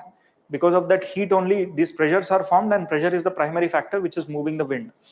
Now once the wind starts to move, wind will experience Coriolis force. Wind will have gravity. Wind will also experience friction. Now let's look into the friction. Suppose, how does this friction act? Friction acts differently. Friction is present from 0 to 3 kilometers only. That means friction is present only till here, 0 to 3. Beyond 3 kilometers, friction is absent. Right? Next, 3 kilometers tak friction present, beyond 3, friction is absent. Coriolis force. Coriolis force, in the northern hemisphere, it is towards the right, and in the southern hemisphere, in the northern hemisphere, it is towards the right, and in the southern, it is towards the left. So apply the Coriolis force also for the wind, and then pressure gradient force. Pressure gradient force is The difference between high pressure and low pressure is called as gradient. If suppose 1013 millibars is there here as a high pressure, and here it is 990 millibars, what is the gradient? It is 23. 23 millibars is the gradient. So this 23 millibars will help the wind to move from high pressure to low pressure. If stronger the gradient, that means the larger the gap between two pressure belts and shorter the distance, the wind speed will be more. So in totality, all these factors now you start to apply. Here, the deflection is towards the right. The deflection is towards the right in which the direction it is moving. So because of this deflection, you will get to see the direction of the winds. Now you feel it as the winds are coming from east, right? West कैसे हो गया? ये तो east है ना? ये west है, right? Minus 2.66. So apply Coriolis force, easterlies. Now apply the same to this winds. This is the direction of the winds. So in the northern hemisphere, it is towards the right. The deflection is right. This is how the deflection happens. Deflection, and then they are called as winds are coming from west. So source, in geography we always look for source. Exceptions are, number one, geography, it is very easy to get the questions correct. In oceanography and all, if they give numbers, mark it wrong. Okay? In geomorphology, if they use absolute statements, always mark it wrong. Okay? If you find a new term, that new term can be there in the glaciation. क्योंकि lot of research happens in the glaciation, so कहीं कभी ना कभी कुछ नया term आ जाता है, तो if which of the following landforms are associated to these, whether it is glacial landforms, karst landforms, and so there are only two areas where the landforms names will be unique. One, the glacier landforms. Second, karst topography. Right? Karst topography means it is a topography which is primarily formed because of calcium. Okay? Carbon, basically in the water you add carbon dioxide. Okay? This is carbonated water. If this water gets in contact with calcium, like limestone or anything, it will start to erode. They will make sinkholes, and so here new terms can be there. Other new terms can be there in the areas of the glacial landforms. So mostly if question is asked, it will be there in the glacial landforms or in the karst topography. So chances are very unlikely that you will be marking it wrong. So come back, you have easterlies, you have westerlies, same goes, apply the Coriolis force, it will be towards the right. So these are easterlies. Now these easterlies, they are called as meridional zonal winds, and these are called as meridional winds. Okay? What do you mean by meridional and zonal? Zonal means they follow the path of latitudes. Meridional means more or less they follow the path of longitudes. See, basically here Coriolis force is less. Coriolis force is more. When more Coriolis force is there, they'll deflect more. So the winds will behave like this. Near to the polar region, if you look from the North Pole, they behave in this manner. Exactly, they follow the path of latitude. In this manner, they rotate. Right? They follow the path of latitude. This is a latitude, almost parallel to the latitude they flow. They are called as zonal. But when you go here,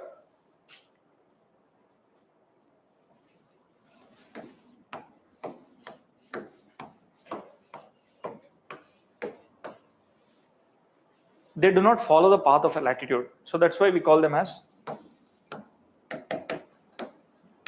meridional winds. Right? Meridional easterlies and zonal easterlies. Right? So with this, you learn that these cells, we call it as Hadley, Farrell, polar.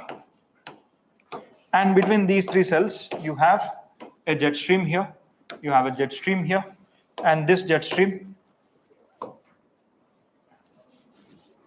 one subtropical jet stream, and this here is a polar jet stream, right? So two jet streams. In reality, the area, this is called as temperate area between these two jet streams, the area is called as temperate. In the temperate, you will have air masses. This is an air mass, this is an air mass, right? Now, these air masses, they come in contact with each other. This is an air mass, this is an air mass, right? This can be an air mass south of it. This can be an air mass. And this jet stream is not it will not have a permanent path, it will have a meandering path, right? Let's say if today this is the path of the jet stream, let's say this is the path of the jet stream, tomorrow after 1 week or later, you will not have the same path. The new path of the jet stream can be like this, right? So come back, look here in the polar region. This is a air mass. This is an air mass, right? That means north of this jet stream, the winds are cold. South of this jet stream, comparatively, the winds are warmer. Agreed? Same way, north of this, the winds are warm. Sorry, cold. South of this, the winds are warm comparatively. So whenever a cold air mass and a warm air mass, when they come in contact, that will lead to temperate cyclones, right? So can I say jet streams play a vital role in the formation of temperate jet stream, temperate cyclones? Yes, temperate cyclones are formed between these two. But the air masses that it carries is from tropical areas also, from polar areas also. They both meet in between them, in between these two jet streams, and they will create. So let's say that this is a polar jet stream. Let's imagine this is a polar jet stream. Can I say these are the areas which will have cold air coming from the polar region? That means, see here, look at this.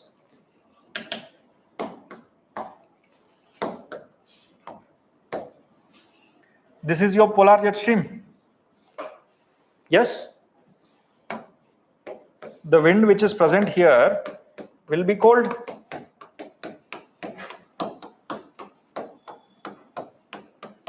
Yes? The wind which is present here will be comparatively warmer. Yes or no? See here, can I say that this is a warm air mass comparatively, and this is a cold air mass? If suppose tomorrow the path of the jet stream will be like this, the path of the jet stream, instead of this, it has changed like this.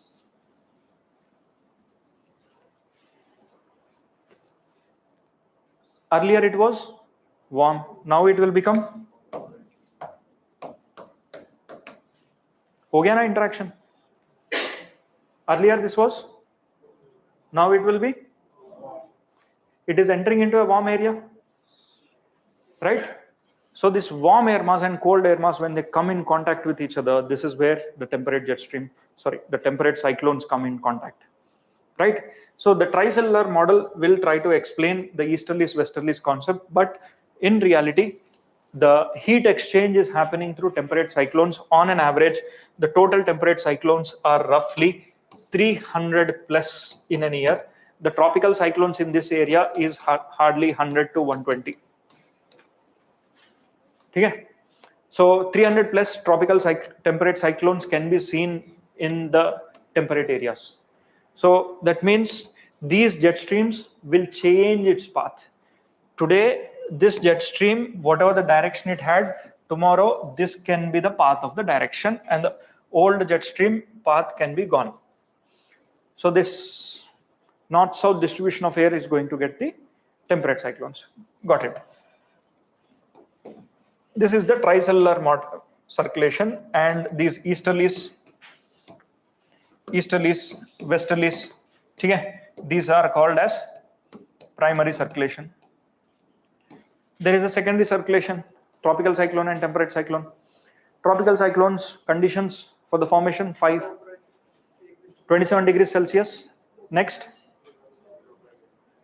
pre-existing weak low pressure area. Third one,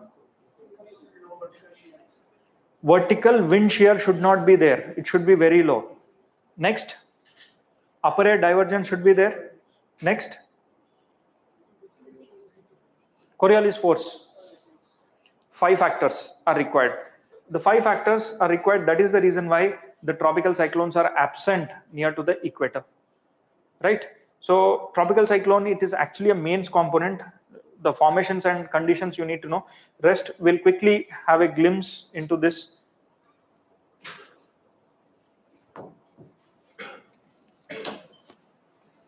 Jet streams also influence monsoons. Remember, India has subtropical jet stream, easterly jet stream. So that subtropical easterly jet stream is found on India during the times of June, July, right? Today it is early May. Let's see if they are developed.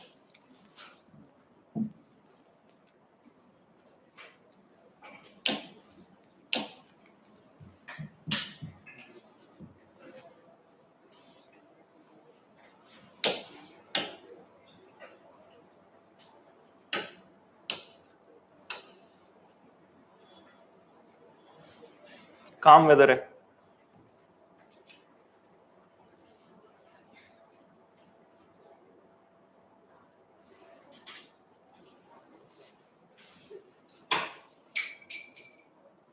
It is not fully developed. In the next 1 month, it will develop. As on date, the wind speeds are calm.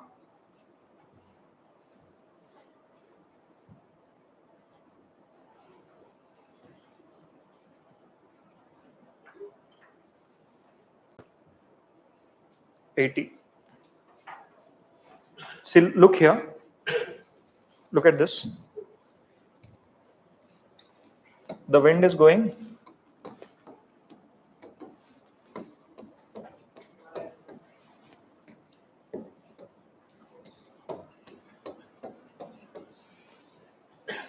So half of the jet stream is on India as of now. Half of the jet stream is north. This is subtropical westerly jet. Clear?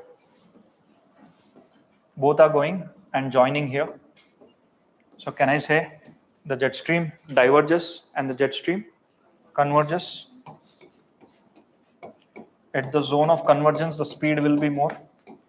So here the speed will be more, right? Here the jet stream got divided, right? Subtropical westerly jet stream divided into 2. And look at the speed here, 80, 90. In your NCRT also it will be written. And then look at the speed here, 175, 200. Wind speed at a height of 10 kilometers. And surface पे तो बहुत काम है.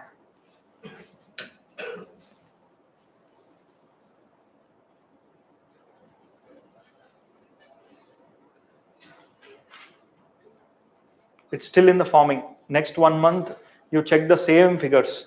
Today it is 1000 millibars. It will go up to 900, 780 also during the times of cyclones. Extreme low it will go. So India is currently facing low pressure, 1003. In the Bay of Bengal and all, let's check 1006, 2 millibars ka variation. Okay, come back. Clear with this? So let us quickly explore this tropical cyclone faster.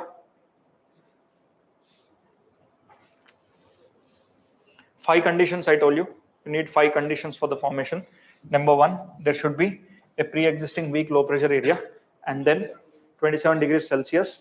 And whatever the air that is rising, this should go and diverge. If there is no divergence, what happens? It will turn into a cumulonimbus cloud. If the air doesn't diverge, this will turn into a cumulonimbus cloud. So we don't like that cumulonimbus clouds, but what happens here is air that is rising, continuous heat is given, the water vapor, the energy is given from the water. As long as the system is in the water, it will have good energy, but as soon as the system moves out from the water, it will go. So these rain bands will be developed lot of rain bands, and this rain bands will have the cumulonimbus clouds, right? So it will have a eye. This is the eye. Eye of a cyclone is a calm area, and it will have subsiding warm air. Eye of an, it is subsiding warm air, right? This is how it looks when you look in a cross-sectional view. Rain-bearing bands, bands, bands in the eye, subsiding warm air will be there, right? Spatial view is like this. Color code and all for mains, not much important, but come to the temperate cyclones. See the difference between tropical cyclones and temperate cyclones you are supposed to know. Wind shear should not be there in tropical cyclones. Wind shear should be there in temperate cyclones, right? It can form only on the water. It can form on the land and water. Temperature of 27 degrees Celsius, but here it doesn't matter. It should be a homogeneous temperature, means air masses should be there. These are the three primary aspects that you are supposed to know, and it is violent in nature. It is not violent in nature. The length of this tropical cyclone can be 100 to 150, 200 kilometers, but this can go up to 1000 to 1500 also, right? They are formed because of air masses. So imagine this is cold air mass, that is warm air mass. These are source regions. Source regions are one which is there in the Arctic area is a source region. In the temperate area, water is called as maritime. Continent, okay? Continent area, maritime region, continental region, temperate region, and tropical region. These are the sources. So in a tropical region, if suppose tropical area is there and it is having water, we call this as maritime tropical. Near to the polar region, if it is maritime, maritime polar. Near to the Arctic region or else polar region, if it is a continent, it is polar, continental polar air mass. Maritime polar. If it is water, water is called as maritime. And if it is present in the tropical region, maritime tropical. The source regions are in the tropical areas, maritime and continental. Maritime tropical, continental tropical. Near to the polar, maritime polar, continental polar. And the other one is Arctic, that is continental Arctic or continental maritime. These are the source regions. That means an air mass can be formed here, an air mass, air mass, air mass. These are the air masses. Now, once these air masses are formed, then comes the jet stream. This jet stream does the job.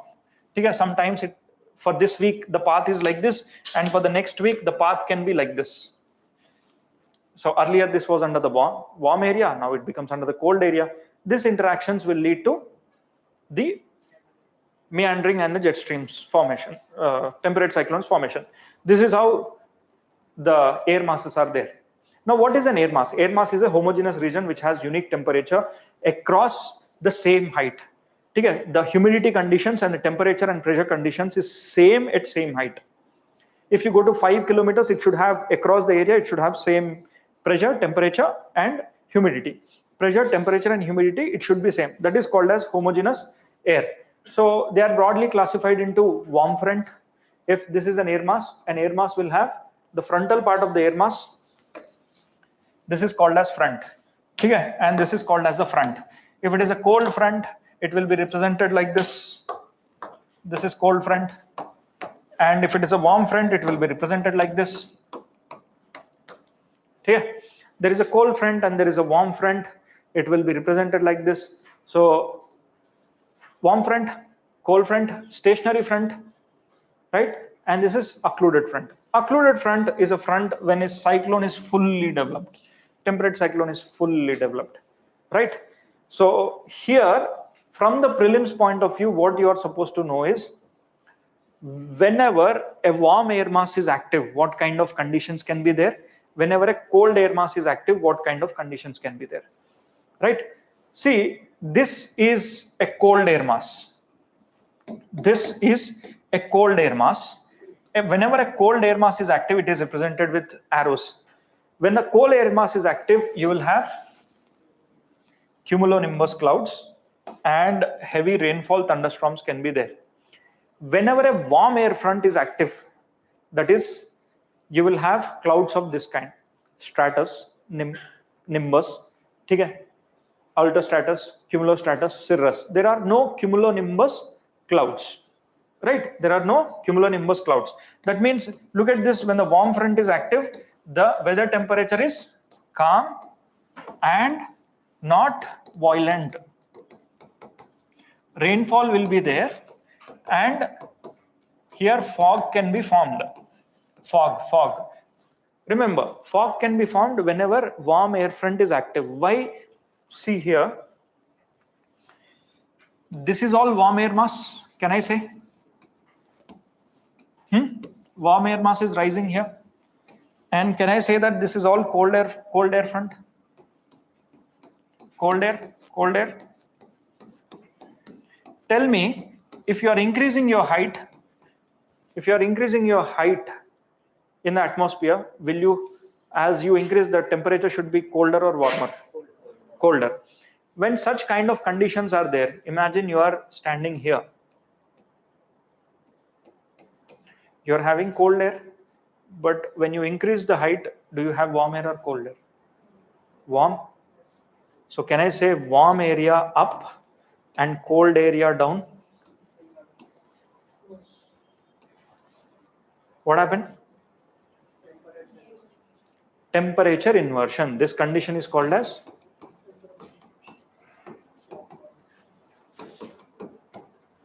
under the temperature inversion concept, fog will be formed. So can I say that temperate cyclones can also bring in fog? Yes. Right? Look at this. This is warm front or cold front? Warm. Clouds will be gentle. Rainfall will be there. Precipitation will be there. Precipitation will be there in the previous case also. But what kind of precipitation? Thunderstorms, cumulonimbus kind of clouds. Very quick. And the length of this can be very, very long. Very, very long. How long? 500 kilometers, 1000 kilometers. And it moves at 10 kilometers a day, 15 kilometers an hour, like that. It depends on the speed. So that's why these temperate cyclones are unpredictable and they come in episodes. Okay? 1 week it will be there. Let's say air masses keep on coming, they keep on developing. In one particular area for 10 days it will be calm, other few days it will be raining, like, and so, right? So this is a cold air mass. Whenever cold air mass is active, the weather system will be violent, right? Quickly come towards the local winds.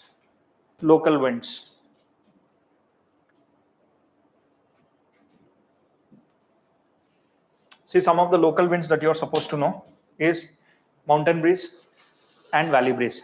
I always told the source is taken into consideration in geography.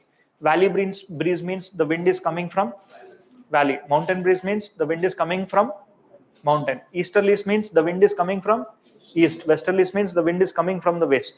So source is always taken into consideration. Don't get confused mountain breeze and valley breeze. So these are local winds. Now, why local winds? Local winds are formed because of the local conditions. Topography plays a vital role. Look here, this is during daytime, right? During the daytime, you will have valley breezes. During the night time, you will have mountain breezes. So, why the reverse of these winds there during the daytime and nighttime? It is because temperature inversion formations can also take place here. See, during the sunlight, the mountain gets heated, right? Mountain gets heated. Yes. During the night time, who gets cooled first? Mountains. Heat is a surface phenomena, right? The surface area is more with the mountains. So it is the mountain which is causing the breeze, both the breezes. Now look here, as the mountain gets heated, it will start to rise. For in diagrams and all, it is shown like this, but in reality, this air will rise, right? So this rising will lead to, in a cumulative way, it is shown as valley breeze, right? The air will rise from the valley, right? can I say this part of the area? I'll take 2 or 3 points. Look at this. I'll take this point number 1. Let's say this area. I'll take this area. I'll call this as A. I'll call this as B. I'll call this as C. A and B will get heated simultaneously. Yes or no? Why? Because they are directly getting sun's rays through the conduction, convection, and radiation. But what about C? First, it has to heat, and then in return, the air that goes, it has to heat this. So, in a nutshell, if I have to tell which is the coldest area in this, point A, point B, point C. C. So cold area means it is having comparatively high pressure. So during the daytime, they'll rise, and this air will take little time to heat. So that's why it will act as a sinking air, right? And you'll see valley breezes during the daytime. Exactly the opposite happens, right? And cooling first starts from mountain, right? So sinking happens. The air starts to sink. This sinking, so the cumulatively we will feel that the air is sinking. Same goes. The last temperature for this area will be warmer because during the daytime it got the heat last.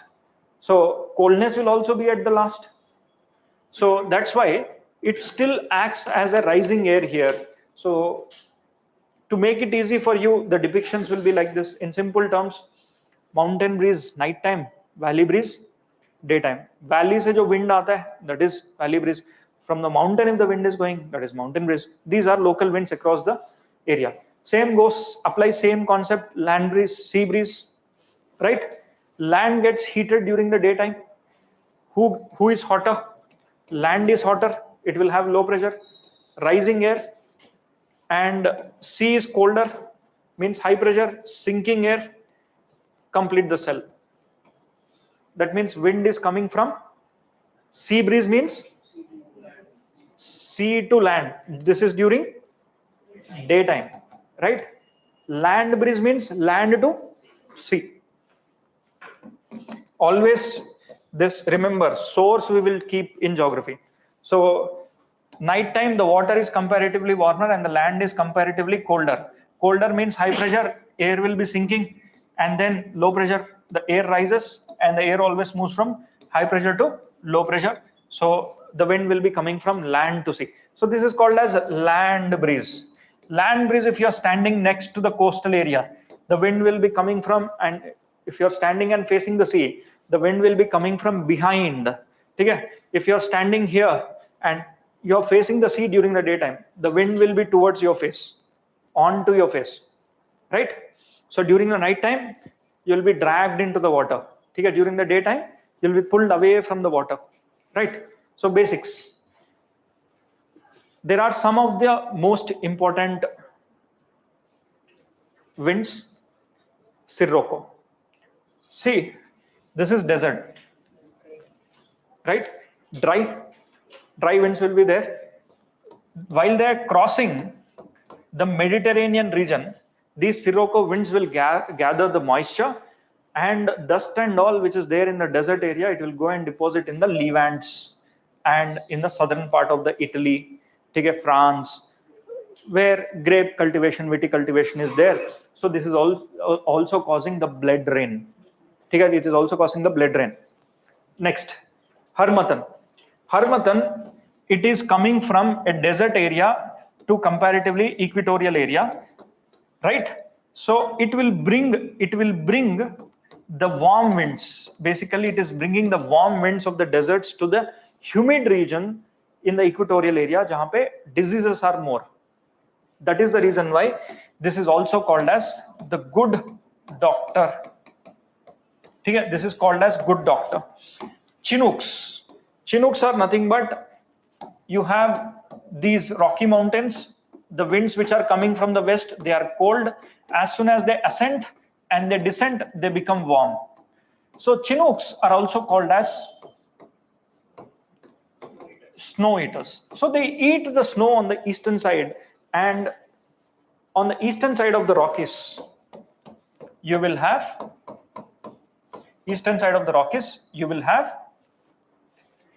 very large cultivation area even during the winters. But on the western side of the Rockies, you can't cultivate. So that's why they are called as Chinooks, snow eaters. They are warm winds. When they descend, they bring in a lot of warm air. So similar kind of Chinooks are also called as Mistrals. Mistrals north of the Switzerland Alps winds, and so on the north they are cold, and when they come onto the south they will be a little warmer, right? So all the winds which are there in the north, these are cold winds, right, which are coming from the colder areas. Buran, Karaburan, they're all cold winds. Okay? Siberian region, then they come. Here, Pampero is the Pampas. The wind that you get to see in the Pampas area, it is called as Pampero. Pampas, you remember, what are they? Grasslands, temperate grasslands. Ponnas, downs, velds. What are the tropical grasslands? Llanos. Next, Campos. Bunny. Savannah. Yes. Saramati. Sholas. Manchurian. It is not tropical. Okay. Right. So these are tropical grasslands, temperate grasslands. Also, here you have velds, there you have downs, steppes, right? Pustas, prairies. These are the important local winds that you are supposed to know. Look here.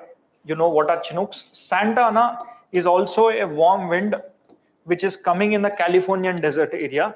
I mean, it is coming from higher regions to lower regions, so it will cause the fires, forest fires in Californian region. So this is also warm. This is also warm. Harmattan is warm. Sirocco is warm, right? Mistral, it is in the north. It is cold. Okay? The Switzerland area, it is bringing in the cold air, right?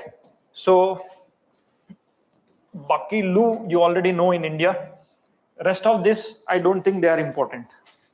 They are just, you need to know. So Chinooks, while they rise, temperature rose, and when they sink, it is 10 degrees ka farak hota hai. On the western side, it is 10 degrees Celsius, it is 18 degrees Celsius. So these are some of the local winds that you are supposed to know.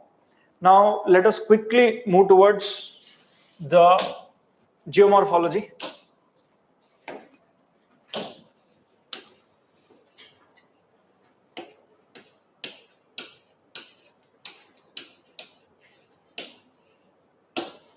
First topic that we'll be studying about is the sources. Okay? The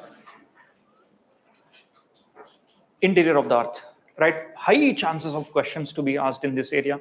P waves, S waves, their behavior, and so on. So quickly, I'll try to revise this as quickly as possible. First, look at this.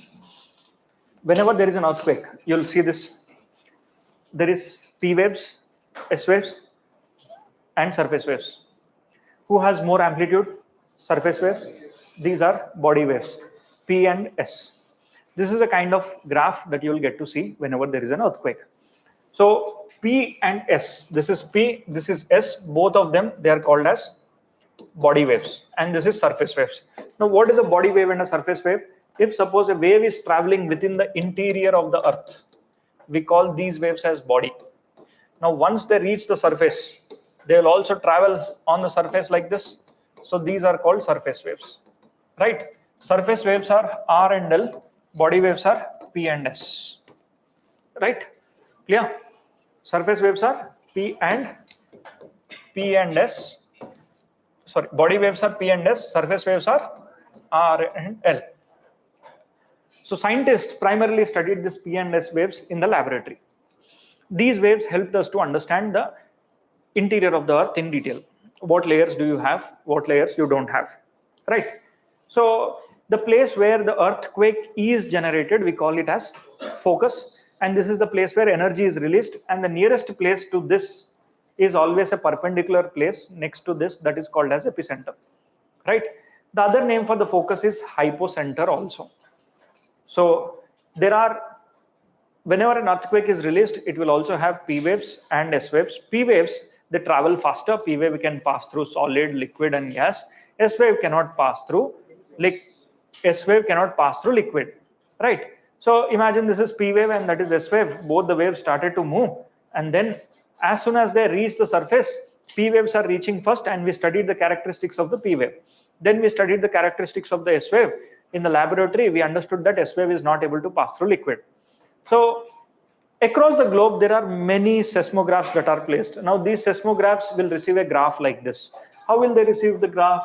They receive this graph because when equipment is placed, which is a very delicate equipment, old equipment, if you see here, this is how you will have, whenever there is an earthquake, this earthquake, when the earth shakes, the pencil which is there, it shakes.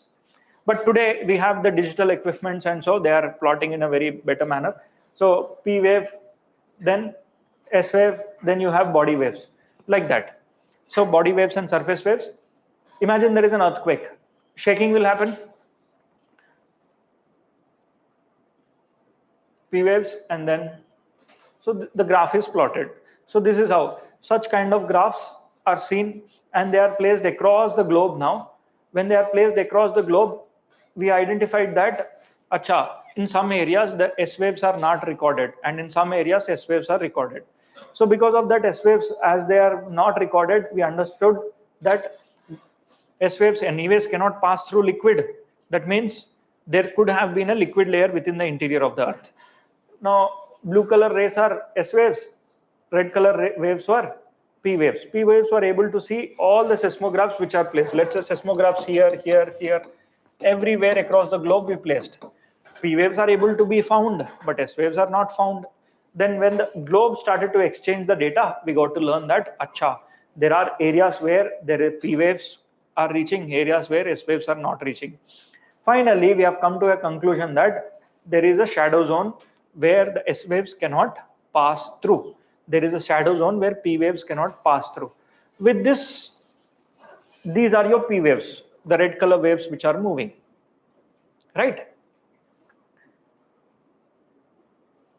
That means they are able to pass through every layer. When we studied in the laboratory, they're solid, liquid. But we also studied in the laboratory that whenever a wave is passing from one medium to another medium, a denser medium to a low denser medium, they are refracting, right? Refraction is happening. So this refraction, they understood that between 103, between 103 to almost 120, that is where this P wave shadow zones recorded, right? But S wave shadow zones are way bigger, right? S wave shadow zones are way bigger. Through this, we identified that the earth has various layers, which has liquid layer. That liquid layer is present at a certain depth. Now look at S waves. They are only found in few areas. Why? As soon as they touch the liquid layer, they are, yes, as soon as they touch the liquid layer, they're dead, right? That means we understood that there could be a liquid layer here. But when P waves were passed, we understood that they are changing their path and coming out. By this, again, we agreed to the terms that, there could be a solid layer inside. Through this, we have come to a conclusion that there is liquid outer core, solid inner core. Both of them are found because of the same material, that is ferrous and nickel. But this is a more pure form. This is less pure form. Little impurities are there in the outer core. So this is the reason why you got to see the layers. These are the understandings that we have. In current affairs, we have found that there is another layer within the inner core. Okay? Within the inner core, it is said that there is another layer which came up in the current affairs. But it is said that this layer is called as a D layer. अभी तक geodesy में published नहीं है, तो I don't think so. If a question is also asked, just accept to the fact that yes, within the inner core there is another layer, right? Now come back. The characteristics of the P waves and S waves you are supposed to understand. Every wave has two things. One, every wave has propagation and direction. Suppose, to make you understand this in an easy terms, let's say this is a solid and this solid has some particles.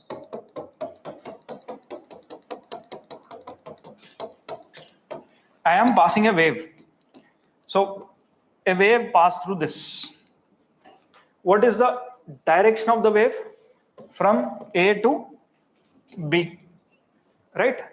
Propagation means how this wave is making the particles move. Suppose if the particles can also move in this direction, particles can also move in this direction, right?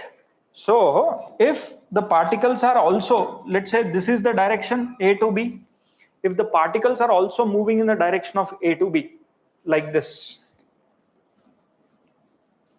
can I say if they are also moving in the same direction, are they parallel to each other? Right?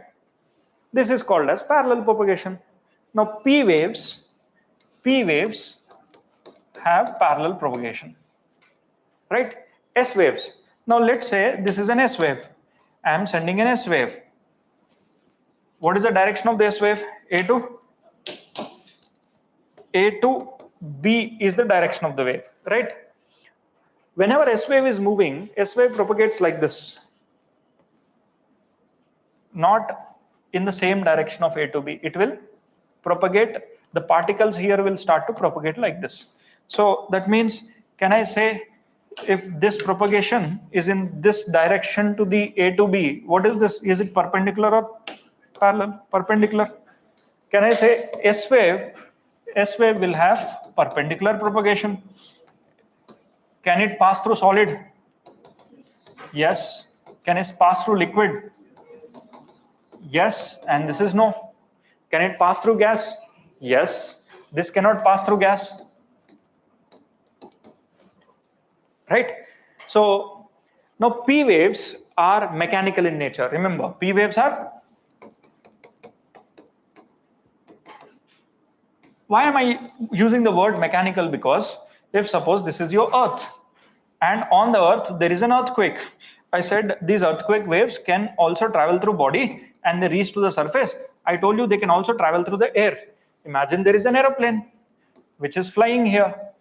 Will people in the aeroplane experience the earthquake? No. Why? Because medium. Air became a medium and the density of the air is less. Air will move. Okay? In the case of this P waves, when they come out, they will also move. But that propagation is not that impactful. Right? So it needs a mechanical medium for shaking. You understood the propagations? Parallel and perpendicular propagation. But whereas S wave and L wave, they are very notorious.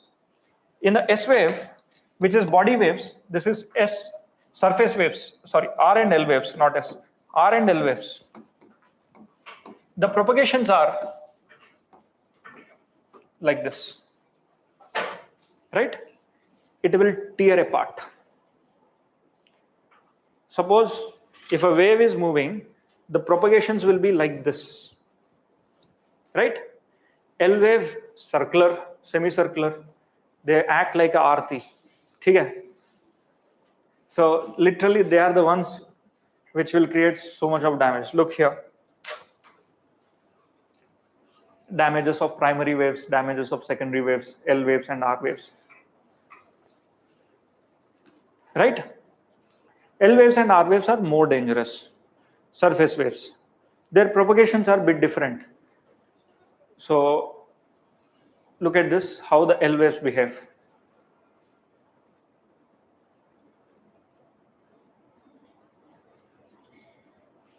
Imagine there is a home here and watch it again. Now imagine this is P wave. Again, just imagine this is your home, not yours, someone else. Okay? Now try to see. In simple terms, if this is your Earth, now imagine that there is a house. If P waves are coming, they will pass through. Propagation will be, if these are the particles, they will be parallel. So that means the particle propagation will be like this, right? So suppose S waves are there, right? Imagine again, I'll pass S waves through this.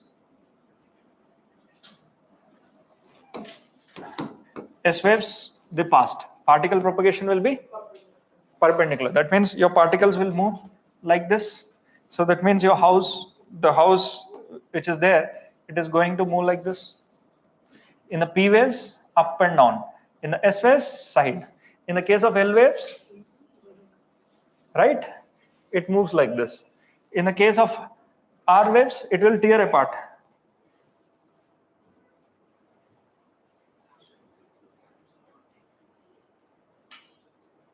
Okay, I've written it ulta, sorry. It should be like this. R waves are transverse, and this is, yes. So that means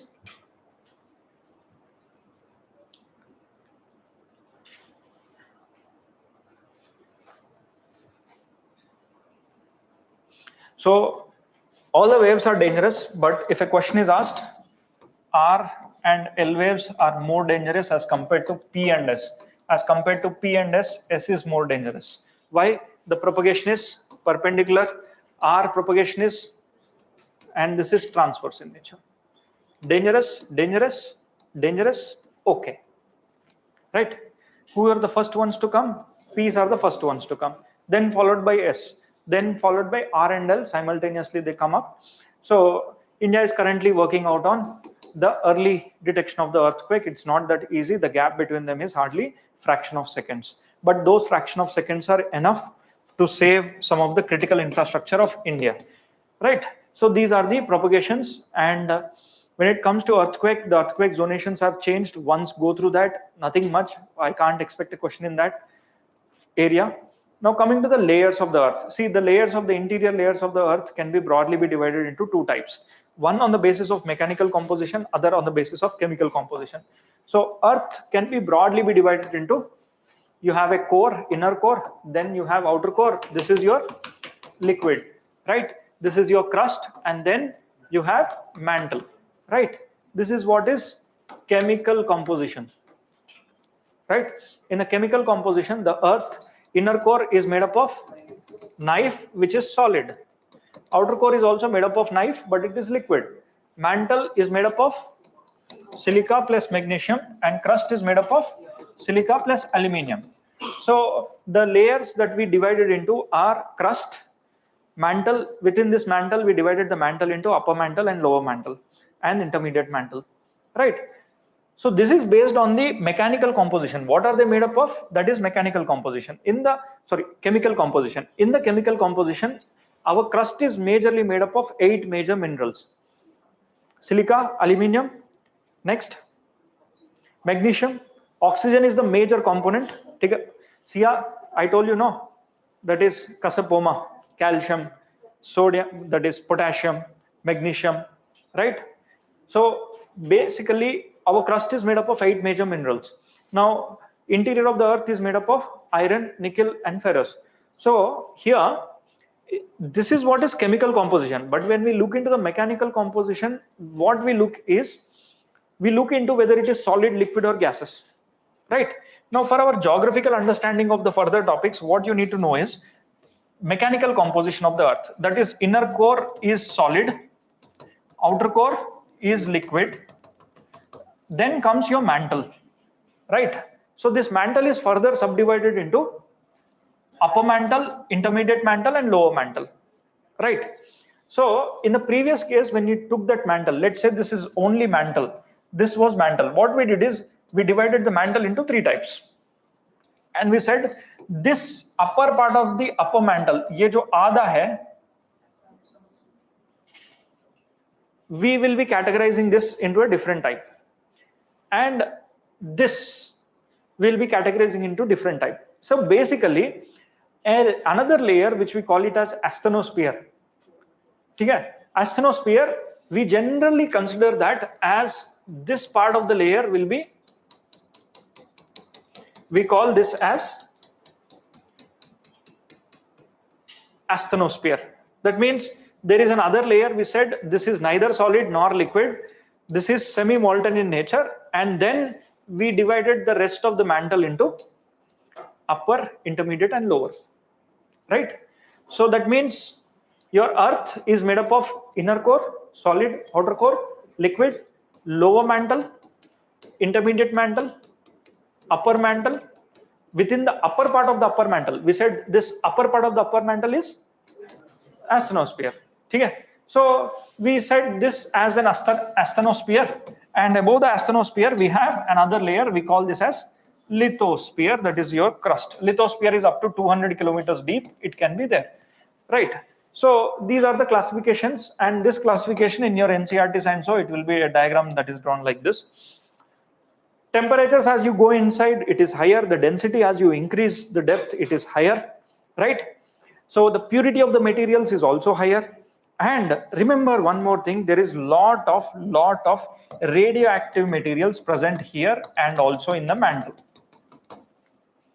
Radioactive concentration of the materials are present in the mantle also. They are present in the boundary of the outer core also. Okay, at the boundary of the outer core, and this inner core and outer core are also rotating. Remember, I told you the Earth is rotating. Now imagine this is inner core. Your inner core also rotates. Okay, it rotates faster than the outer core. It rotates like this. Inner core also rotates. Earth is also rotating. Now within the outer core, what's happening is you have some outer core will also radiate out material like this, which is also rotating, right? Inner core is solid, rotating. Outer core, liquid, is also rotating. Because of this, this will now act as a solenoid, and it will give you the magnetic field that is required for the Earth, right? So in totality, come back here, this crust is now divided into pieces. Each of this piece, we call it as lithospheric plate. I hope this everyone knows, right? This is one plate, this is one plate, this is one plate, like that multiple plates are there. So UPSC examiner might go into that propagations and layers, radioactive material present or not. These are some of the aspects that examiner can get into. So broad facts you already know. Now come back. Radioactive material is there. Remember, both are made up of nickel and ferrous, but why is inner core solid? Under the composition of its pressure and purity, two factors, right? So in the mantle, you have convectional cells. So these mantle convectional cells, they'll start to rise and they diverge, rise and diverge. So this is the place where they are diverging. We call this as asthenosphere, which is semi-molten in nature, and this asthenosphere will act as a pillow. It is a pillow where if you put too much of weight, let's say if you put a Mount Everest here, this asthenosphere will sink. The asthenosphere will behave differently. It will behave like this. Why? Too much of weight is there, so your asthenosphere will also sink. Right? So come back. Certain discontinuities are there. That discontinuities, Conrad, easy to remember from the. How many of you have been to the shopping mall? Gang के साथ. CMR, GL. ठीक है? Conrad, Moho, Repti, Gutenberg, Lehman. As you are increasing the depth. ठीक है? First, Conrad. Conrad is a discontinuity which is present in the crust. Your crust is made up of two aspects, upper crust and lower crust. See, look at this crust. the crust in the upper part, this is upper crust and this is lower crust. The discontinuity means when P waves or S waves are passing through this, all of a sudden the speed changes, the velocity changes. That is called as discontinuity. In the bookish language, discontinuity means the waves are discontinuous in their velocity or speed. Here they are moving at 6.3. All of a sudden, as soon as they entered in this area, the speed increased to 6.7 kilometers per second. That means this discontinuity, which is present in the crust, which is made up of upper crust and lower crust. Upper crust is made up of felsic, lower crust is made up of mafic. Felsic means who has more silica content, who has more mitti. Mafic means little less silica content will be there. So upper crust and lower crust, we call this as Conrad. You understand? Within the crust, this is called as Conrad. Between the crust and the mantle, it is Moho. Between the crust and the mantle, it is Moho. Moho's discontinuity.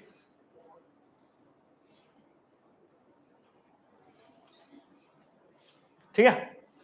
Then CM, Moho and crust, Conrad, you are clear?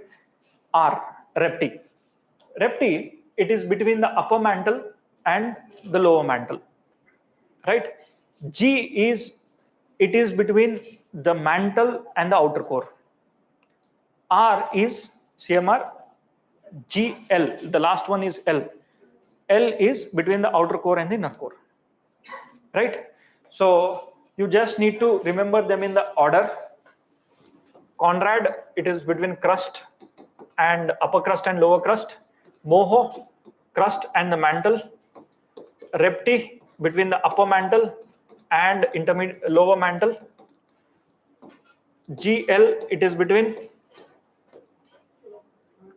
outer core and mantle, and L is inner core and outer core. Got it? So easy to remember in the north to south or from top to bottom, CMR, GL.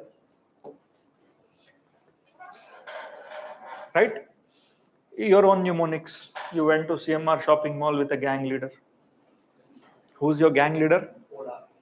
Huh?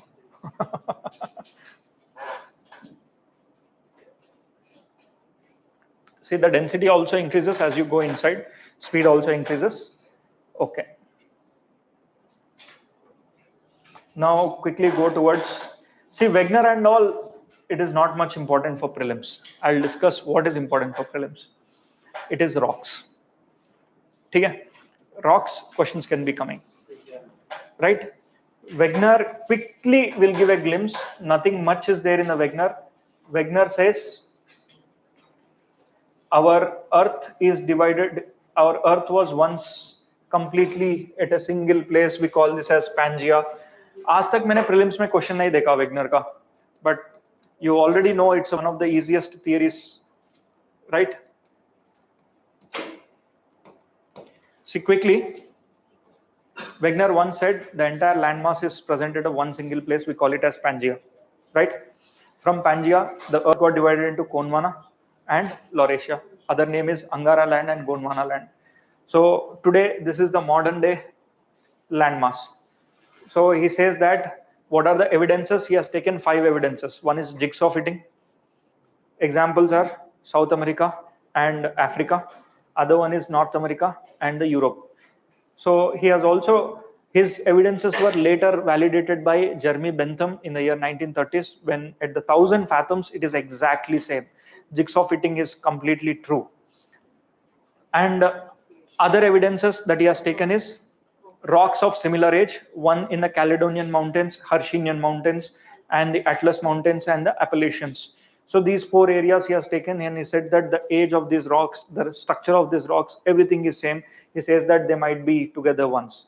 Other one which he has taken is species. In the species, these are fossil evidences. Glossopetris is a flowering species. Cynoganthus, Lystrosaurus, and Mesosaurus, 3 major species. He said that they cannot swim, but they are present in 2 different continents. How could that be possible? He said that that could have been possible. Either continent was once together, later the continents got separated and the species were there here and there also, right? Other ideas which were proposed in a similar time is there could have been an isthmus. Pura dunya to isthmus nahi ho sakta. Maybe they caught along to a wood and then they went along. The third one is jumping stones from one stone to another stone, like Ram Setu bridge they've constructed and they went. Right? Possibility. The best possible reasoning that we got today is continental rift, and later the evidences were validated by the plate tectonics theory, mantle convectional cell theory, and all. Other evidences which he gave is tillate deposits and placer deposits. Tillate deposits means the deposits of the glacier. While the glacier is moving, it scrapes along and the deposits will be there. That deposits are there in all the continents which were there once part of the Gondwana land, right? So today you see in South America, Africa, India, Australia, and Antarctica. How could this be possible? He says that all of them were once present in the south and slowly they moved north. Valid. Other aspect is the placer deposits, which he said. So the source of the gold is today in the Brazil, but its placer deposits can be seen in the Congo, Ghana, these areas.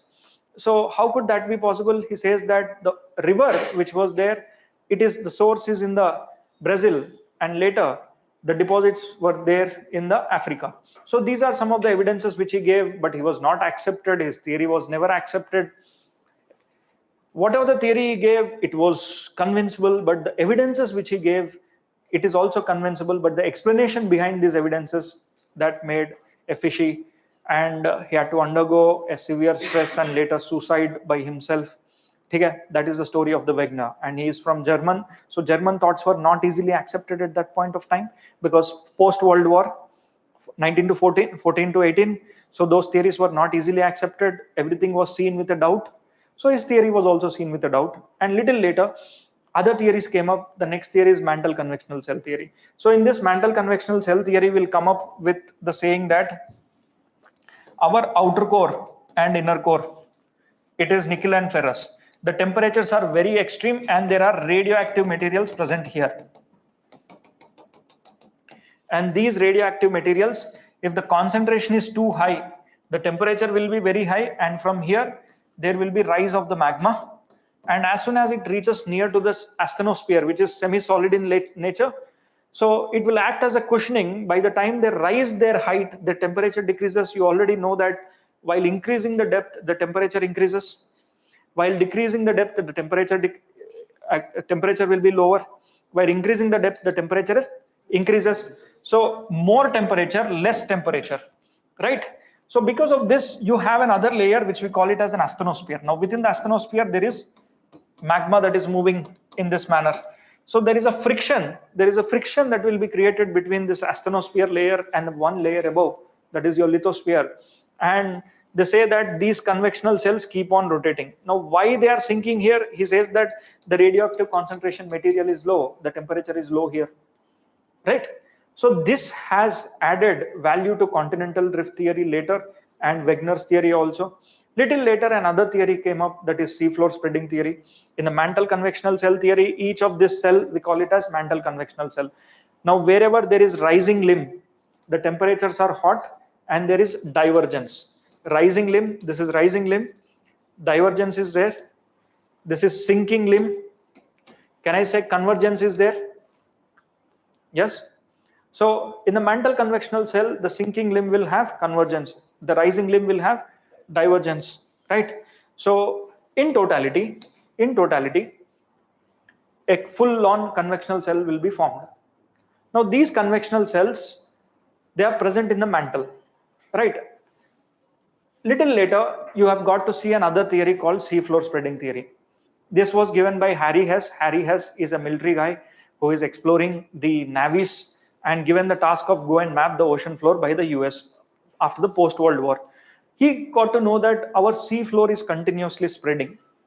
Means he understood that, imagine that the mountains which are present next to the middle oceanic ridges, they are of same age. Their age is same. Okay? And the mountains which are present little far away from this middle oceanic ridge, they are older. Okay, they are older. They are older, and these two ages are same.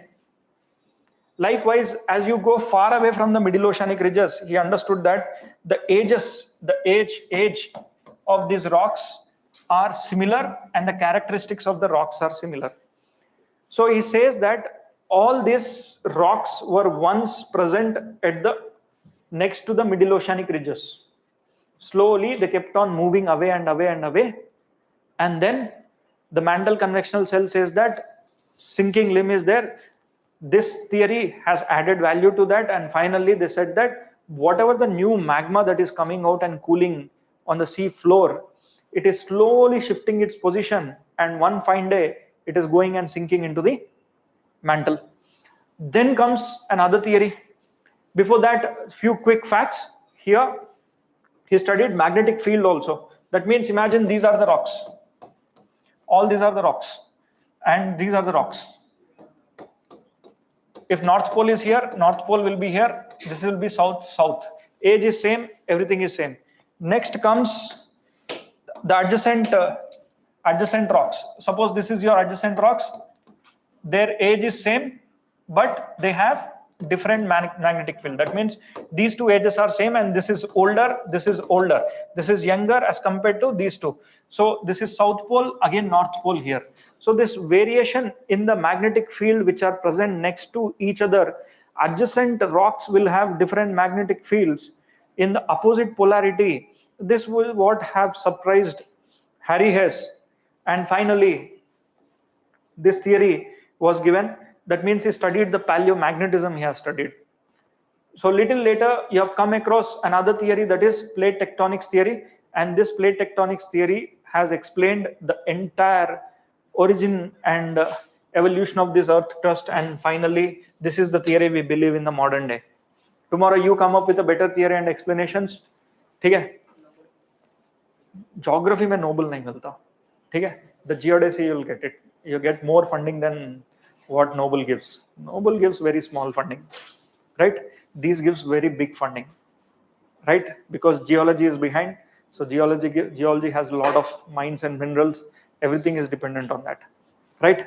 So the next theory says that the world is full of plates. Each plate is either a continent or an oceanic, and these plates, they either collide with each other or they diverge from each other. Now, when we go back and look into this mantle convectional cell theory and plate tectonics theory, it is very easy to understand that, see, if suppose there is a rising limb, this is a plate, and this is a plate, they diverge. That means volcanism is there here, right? So we call that as middle oceanic ridges. Broadly, the plate tectonics theory says that the world is made up of multiple plates, and this plate can be continent, it can be ocean, or it can be ocean plus continent mix. So look here, the world is divided into 7 major plates. Out of the 7 major plates, each continent has its own plate. North American plate, South American plate, North American plate, South American plate, Indian plate, Pacific plate, Eurasian plate, right? Australian plate, Antarctica plate. All the continents have their own plates. These plates collide with each other, diverge from each other, diverge and also transform from each other. So here what you are supposed to know for the prelims exam is, if 2 plates are colliding, what are the landforms that you can get to know? Right? This chart will explain you everything. Now one by one. There can be convergence, there can be divergence, or they can be transform. This convergence can be continent-continent convergence. It can be continent-continent divergence. It can be continent-continent transforms. Same way, ocean-ocean convergence, ocean-ocean divergence, and transforms can be there. Likewise, different transform faults can be there. Now, each of this condition we'll see, and one example you are supposed to know. First thing, divergent plates, that means 2 plates are moving apart. 2 continents can move apart, or 2 oceans can move apart. If 2 oceans are moving apart, that will lead to middle oceanic ridges. Do you see volcanism there? Yes. Do you see middle oceanic ridges, means mountains? Yes. Earthquakes? Yes. Earthquakes can be seen in all the conditions, thumb rule. Right? Earthquakes can be seen in all the conditions. Can you see volcanism? Yes. Now in this sea floor spreading, when two oceanic plates are moving apart, will the sea floor spreads? Yes. The sea floor spreads. Examples are middle oceanic ridges and the middle Atlantic ridge and the East Pacific ridge. Right? Second thing, whenever two continents are moving apart, two continents are moving apart, will you have volcanism? Yes. Examples? Great African Rift. Now the lakes in the Great African Rift, are they freshwater saline? Saline. Volcanism will be there? Yes. So continental rifting will be there. In this, rift valleys can be formed, volcanoes can be formed, and young lava flows plus lakes, majority of them will be saline. Can you give me a couple of examples of this type of lakes? Lake Tanganayika, next Lake Malawi, Lake Turkana, next Albert. Is Lake Victoria part of this? No. Lake Victoria is not part of the Great Rift Valley. Right? Majority of the lakes which are there in the Congo, they are part of this.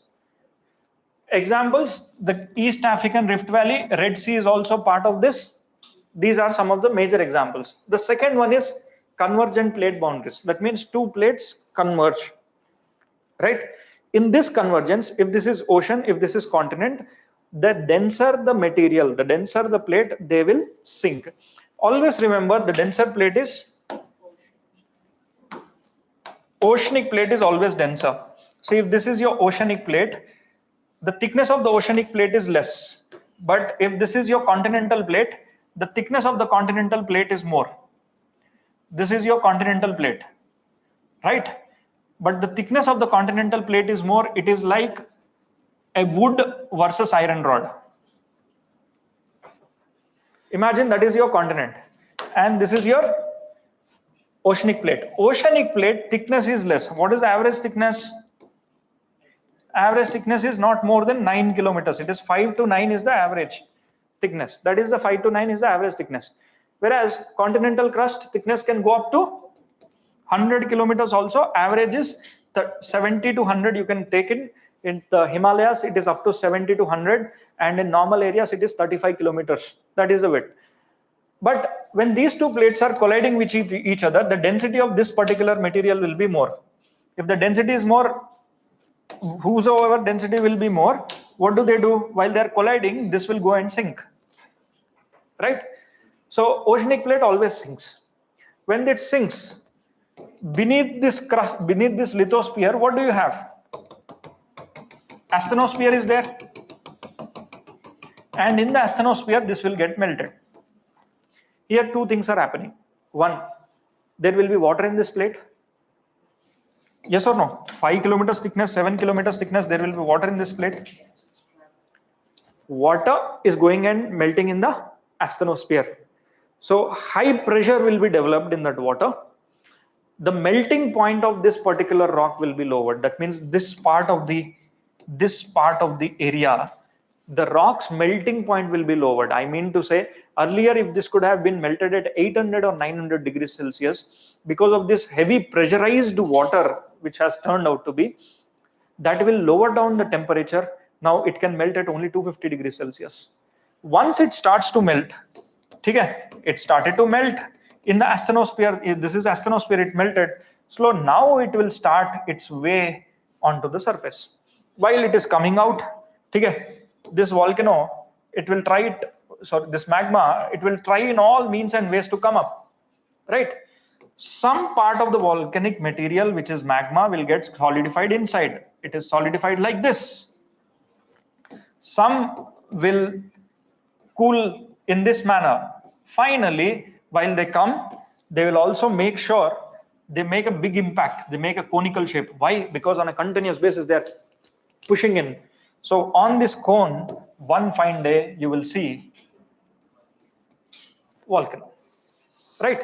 Not just one, there could be hundreds. Small parasites can be there, volcanism can be there, volcanism. Right? So this is how you'll get to see. But inside, we call this as What are the names that are given to this?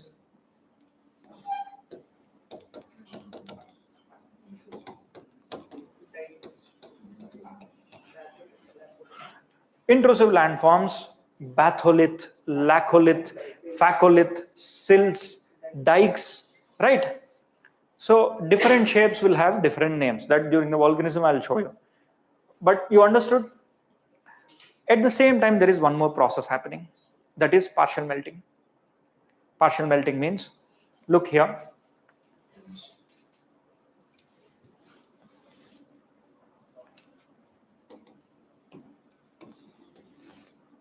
This is your earth. This is your core, inner core, outer core. Imagine this is a piece of rock. What is rock? Rock is a mixture of minerals. Each mineral will have melting point at different places. So here, will this entire rock melt and come down? No, right? This part of the rock can have 1900 degrees Celsius as melting point. This part of the rock can have 500 degrees melting point. This part of the rock can melt at 6000 degrees. So finally, you will find this part of the rock, will it be melting? No. The interior of the earth temperature is 6000, so it will reach here. But this rock will get melted, this part of the rock will get melted. So that means this plate is continuously, what are the plates that you're getting to see? On a continuous basis, they are sinking. They are continuously sinking and partial melting is happening. So that means this part of the area, some part is melted and some part is going down to the core. Right? In the case of India, this is happening. It is still sinking. So come back here. While they are rising also, are they not melting the areas next to this? Magma is rising. It will come in contact with the sidewise rocks and it will start to melt. While it is rising, it is losing temperature also. Right? Here also, partial cooling is happening. Partial cooling while going down, partial melting. Partial cooling and melting are continuously happening in this. So this is how you'll see volcanism. And in the case of ocean and continental collisions, what do you see? Oceanic floor is destroyed. Ocean floor goes and destroys. Subduction, trenches will be there, right? Trenches will be there. Volcanic arcs or volcanic islands will be there. And examples are Peru, Chile, and Andes Trench. Right? Peru, Chile, Nazca Plate, Andes Mountains are the examples. The next one is ocean and ocean collision. Oceanic floor, if they are both colliding with each other, whoever is the older one, it will go and sink. It will melt. And suppose in this case, this is an oceanic floor and this is also an oceanic floor, which is older. Older one will go and sink into the astrosphere. But I said ocean, so pani hoga upar. So this will become a trench, right? Deepest part, trench. Trench will also be seen here. This will be trenches. It will be formed there also, here also. And then you see that here, whatever that is melted, it will slowly start to rise. 5 kilometers thickness only, 9 kilometers. Easily they come and they form volcanoes. Now here,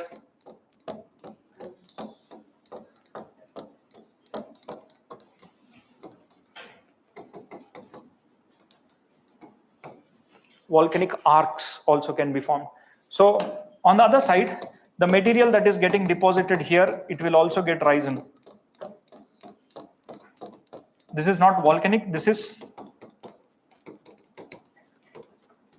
accretionary wedges. Right? Accretionary wedges can be formed. Accretionary wedges are nothing but oceanic deposits. When these two plates are scraping away each other, so they will also rise. That is what is accretionary wedge. You will have volcanic islands, volcanic arcs. Examples are allusions, right?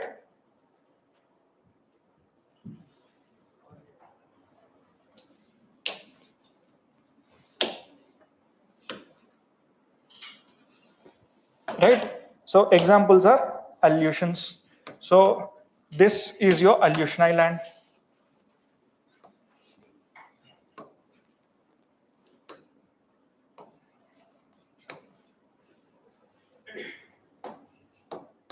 How are these islands formed?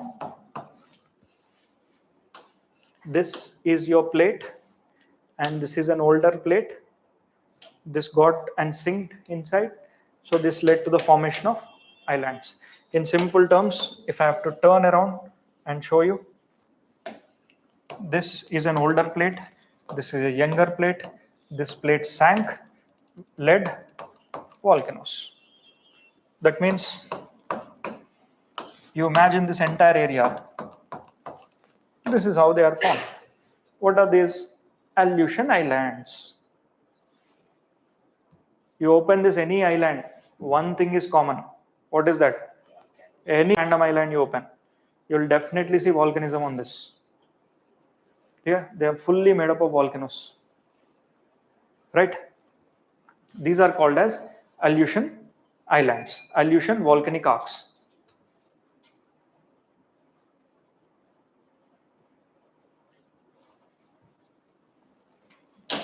Clear? Examples: ocean and ocean, convergent, ocean, Mariana Trench, Aleutian Islands, right? Then comes continent and an ocean. Usually you will not get to see that way, continental collisions, only in few areas wherever you get to see Himalayas. Okay, collision will be there, trenches won't be there. When two continents collide with each other, no trenches, no volcanism. You don't have volcanism in the Himalayas. You don't have volcanism in the Urals. Ural mountains are also formed the same way. Even Indian mountains, Himalayas are formed in the same way. There is no volcanism as on date active. So here, tall mountains can be formed. Examples: Himalayan mountains and Alps. You can also add Ural mountains. The last one is transform plate. See, this transform plate is nothing but when two plates, instead of colliding or diverging, they slide past each other or they rub against each other. If one goes in the forward direction and the other goes in the reverse direction, the scraping will be called as the transform fault. So in the transform fault, you will get to see the earthquakes, volcanism to an extent can be seen. Okay? Here, no plate. Tectonic process, if you see, transform faults, none of the plate get destroyed. Remember, destruction of the plate means what? One of the plate has to go and subside. In this case, is any of the plate going and subsiding? Yes. There is no subsidence of any of the plates. So that means plate is neither destroyed nor created. But in rest of the cases, either the plate is created or destroyed. Let's say in the continent collision, plate is any plate getting destroyed? No, the plate is getting folded. In the case of ocean and continent, oceanic plate destroys. So that means at any given point of time, it is the oceanic plate that is going and getting destroyed. If the oceanic plate is going and destroyed, so here, if the oceanic plate goes and destroys, that means on a continuous basis, your ocean is getting destroyed. Yes. So the average age, or the, okay, if not average, I'll take the oldest age of the oceanic plate is not more than 250 million years. Right? The oldest age of the oceanic plate is not more than 250 million years. You go to Satpuras, it is 1 billion years old. You go to Aravallis, 1.8 billion years old. Himalayas, 150 million years old. Right? Eastern Ghats and Western Ghats, 250 and 350, like that. That means our mountains are way older than the existing oceanic floor. There is no oceanic floor which is more than 250. I mean to say, just imagine this. If there is any ocean floor which is there on the earth, ultimately this ocean floor will one fine day go and sink into the mantle. Okay? It will have to go and sink into the mantle by default. It will not withstand. ठीक है, no oceanic floor will withstand. All the oceanic floors have to one day go and sink into the mantle. While they are sinking at one place, they will also rise at other place. On a consistent basis, new oceanic floor is formed and the older oceanic floor is getting sinked. Let's take this condition of the oceanic floor. Imagine this is an oceanic floor.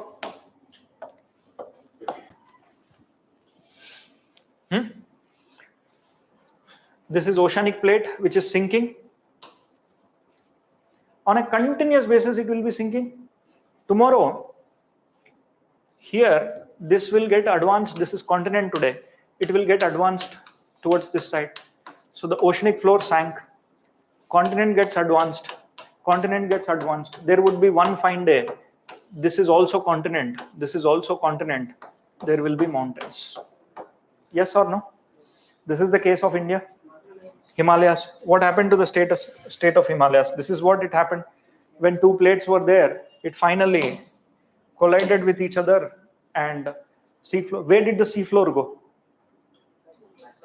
Mantle. But where is it coming out? Middle oceanic ridges. Where is it coming out? Middle oceanic ridges. On one side it is sinking, on the other side it is rising. So this is nothing but the plate tectonics theory in detail. So important है, but I don't think prelims में इतना सारा सवाल पूछ सकते हैं. The table will suffice. Now look at this. This will help you a bit better to understand. Rising magma.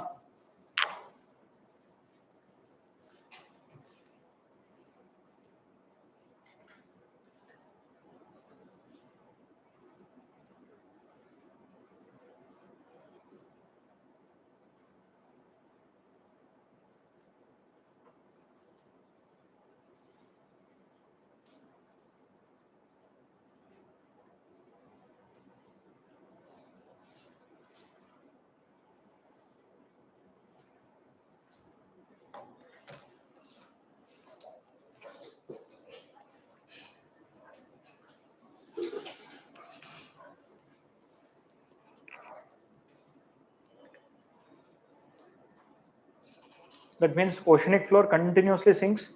The volcanism that you get to see on the surface, there is a lot of process beneath something that is happening. Right?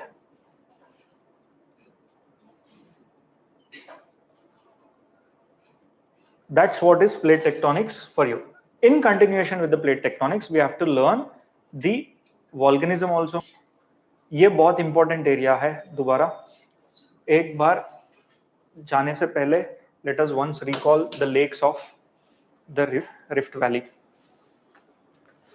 Repeat: Lake Albert, Lake Edward, Lake Kivu, Lake Tanganyika, Lake Turkana, Lake Malawi, Lake Rukwa, and Lake Kyoga also. So these are the lakes which are part of Rift Valley. And ये जितने भी lakes हैं, all are salt, and these lakes are found in Democratic Republic of Congo. Right? Lake Victoria is bordering between Uganda, Kenya, T for Tanzania, UKT. Right? So this is important. Baki sab lakes are salt water except Lake Meru. Right? Except Lake Meru. So this is the Rift Valley. This Rift Valley extends into the Red Sea also. Red Sea may be divisions ho raha hai. That means within the Red Sea you get to see new mountains forming. So let's quickly go towards volcanism. Break. यार 4 ही तो बज रहा है. You take and come. Online देखते जाओ. ठीक है?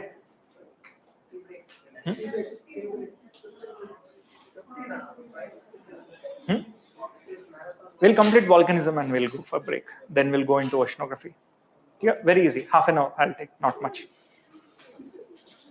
Right? Important chapter. I'll arrange these for you in the class itself.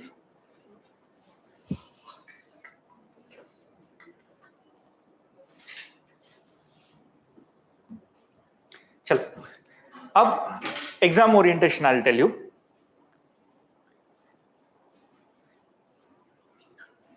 వీళ్ళందరికీ చాయ్ అరేంజ్ అయ్యి క్లాస్లో అందరికీ హెడ్ కౌంట్ తీసుకోండి, get tea into the class. Okay, now volcanism. అరే tea breaks I will give. I know why Nikhil goes out for a break.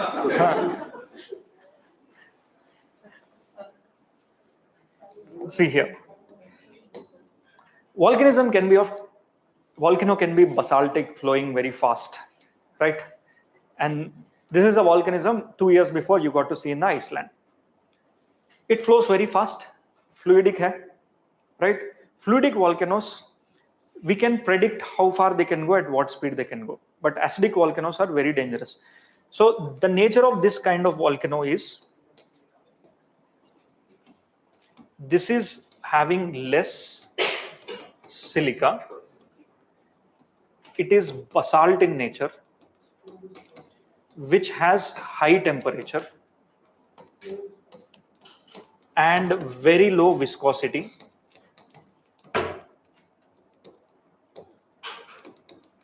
These are the characteristics of this volcano, right? Primarily, it flows for longer distances, right? One, look at this. This is also a volcano, and this is also a volcano. Both are there. This volcano, not important for prelims, but I'll tell you. Ha ha ho ho volcano. Okay? Yeah, the name itself is ha ha ho ho. Basically, while the volcano, while it is coming up, magma, which is nothing but lava, once it is come onto the surface, it is getting cooled, and inner it is hot, but the exterior surface, when it is exposed, it is. So first, you need to understand these concepts before we go into volcanism. See, 3 things: inner core, outer core. Remember this, you are standing on the surface. As you are going inside, there are 2 things that are happening. One, temperature is increasing. Next, density increasing. Now I'll consider everything that is there within the interior of the earth as rocks, nothing much. I'll call that as a rock now. Now these rocks will have unique characters. What are these unique characters? As you are going to increase, let's say I'm taking this part of the rock to the interior of the earth, right? This rock will not completely melt. Why? Because rock is nothing but a collection of minerals. It is having multiple minerals. 1, 2, 3, 4, 5, 6. Each rock will have different temperatures. Melting point temperatures, 800, maybe 1500. This is 2000. This is 5000. This is 6500. Let's imagine like that. Will this rock melt? Only the top. If I'm taking this part of the area, only this part of the rock will get melted, right? While I go, only some part of the rock, this part of the rock will get melted if I take this to this depth, right? Likewise, now imagine I am getting another rock from the interior. I hope you understood this, everyone. Isme koi doubt nahi hai. I am taking another rock from here. I am trying to bring this rock up. Okay? So imagine this is fluid. As on date, it is fluid. While it is coming up, let's say this rock, which is fluid, while it is coming up, will it be fluid only? At one point of time, if the temperature is reduced, it will come into solid, right? Imagine that there is a volcano which is present here. Some material will come out in the form of solid, some will come out in the form of liquid. Let's say this came out in the form of liquid, but some came in the solid. Yes or no? Possibility is there. So first thing, formation of magma, you need to know. Okay, formation of magma. Formation of magma takes place at 2 different places in the earth. Magma means what? lava within the interior of the earth is called magma. Now magma can be formed only at two places in the earth. Where?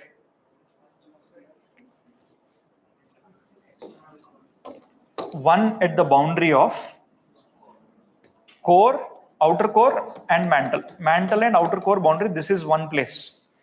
The second place is whenever you have a plate and another plate, in this one of the plate has to go and subside. Only at this place you will get to see magma. Can I say the formation of magma is there at two places? One in the asthenosphere, second in the boundary of the outer core and mantle. So can I say the magma which is formed at the asthenosphere will have less temperature? Can I say the magma which is present at the outer core and the mantle boundary, high temperature, right? So first understand different types of magma. What are the different kinds of magma that is coming out? Okay. A magma that is coming out, and once it comes out, we call it as emplacement. So formation of magma, you understood? Formation of magma will take place when the melting point of the rock is less as compared to the temperature of the interior of the earth. The melting point of the rock, if this rock's melting point is 600 degrees Celsius and it goes to an area where the temperature is more than 600. So can I say the magma formation can take place within the interior of the earth only and only when the melting point of the rock is lower than the actual temperature of the earth interior? Agreed? First condition for the formation of magma. It formed here, and then magma, when it comes out and falls outside, we call this as emplacement. Emplacement. Now this emplacement of magma, it has different kinds of cones. So this emplacement can be bursting emplacement. It can be fluidic emplacement. It can simply open up the earth and come. So landforms associated with volcanism are nothing but if they are cooled within the interior while they are coming up, intrusive, this is extrusive. But these cones will have different shapes. We need to learn about this because this is a famous topic. Now, where do you get to see more number of volcanism? Are they present at middle oceanic ridges more, or are these volcanisms present more at the boundaries of the plate? Middle oceanic ridges. Okay? At the middle oceanic ridges, because the length of the middle oceanic ridges is somewhere around 60,000 kilometers, only the mid-Atlantic Ocean. But about, if you look into the middle oceanic ridge, the East Pacific ridge, again that is 40,000 kilometers, Atlantic Ocean is 60,000. But at the boundaries of two plates, here the magma formations and so, they are there, but if you count the total number at middle oceanic ridges, they are the highest, right? Now let's try to understand first what kind of magma will lead to what. Before that, I'll mix with rocks also. The chapter of rocks also we'll be studying here. To understand this, you need to know better a concept called Bowen series first. Prelims में elimination technique में काम आता है. Imagine this is the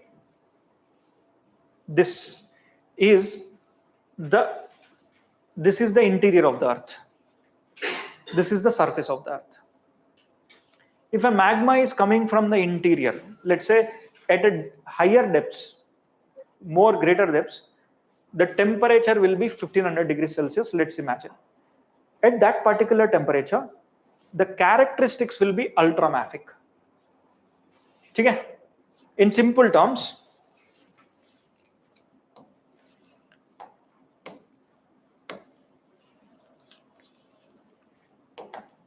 if temperature is 1500 degrees Celsius, the rocks here will be mafic या ultramafic. मतलब silica content or mitti content will be less. If suppose temperature is less of the rock, it is acidic in nature, and this is felsic. Felsic means what? Percentage of silica is more. percentage of silica is less. That means as you go deeper into the interior of the earth, the rocks will be of mafic or ultramafic, right? Now, in the interior, most of the rocks will be either they are calcium rich or olivine. Olivine या calcium rich, याद करो. Olivine थोड़ा green color में देखने के लिए मिलता है, right? Olivine rocks or calcium rich. Don't try to remember everything. It's not possible in the last 2 weeks. So olivine या calcium rich मतलब ultramafic होता है. जैसे जैसे this part of the rocks will come to the surface, they will turn into granitic. Can I say granite will have more silica? Remember, if you are coming from the interior of the earth to the surface, silica means what? Mitti composition will be more at the surface and less in the interior. Ultramafic will have less silica. Granite will have more silica. And these kind of rocks we call them as mafic, and these rocks we call them as felsic, right? So this classification of rocks, we broadly do it into three different types. That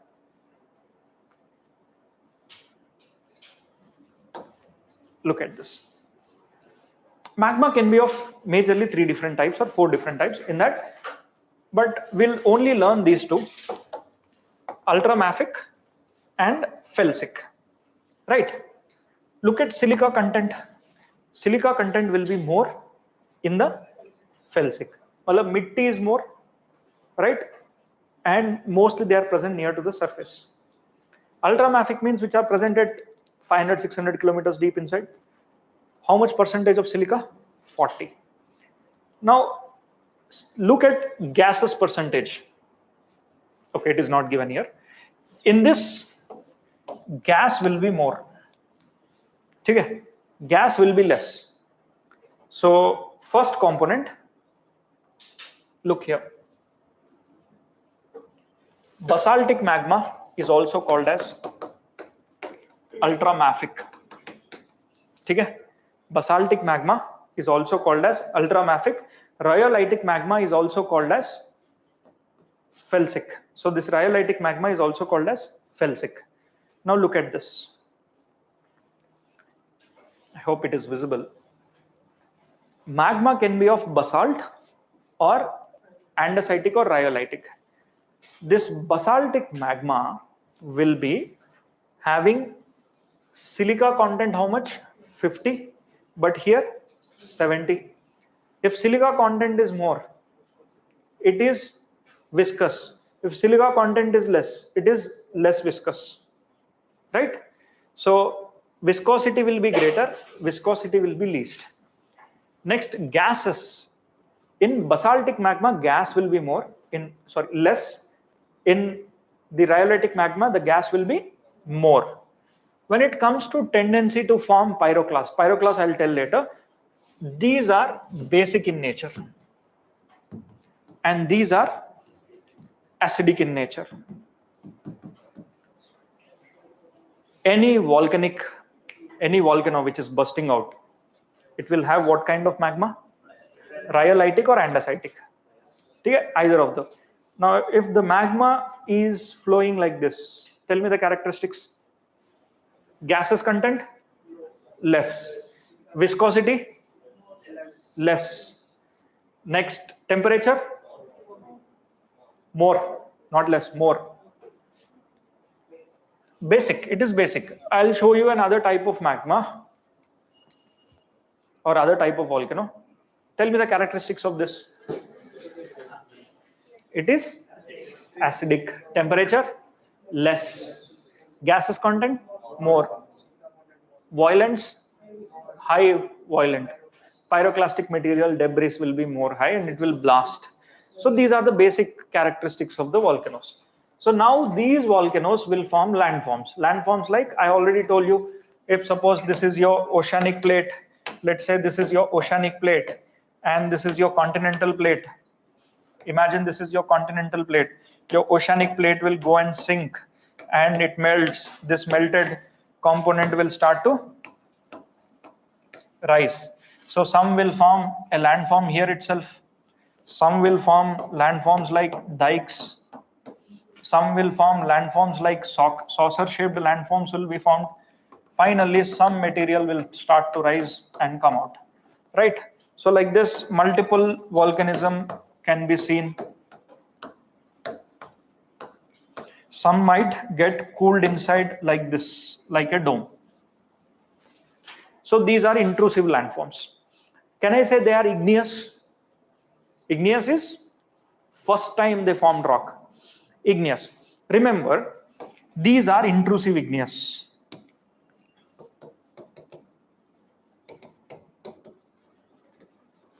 Yes, all these are intrusive igneous. They are present within the interior of the rocks. Now these are extrusive igneous. Let's say these rocks are formed. Can I say these as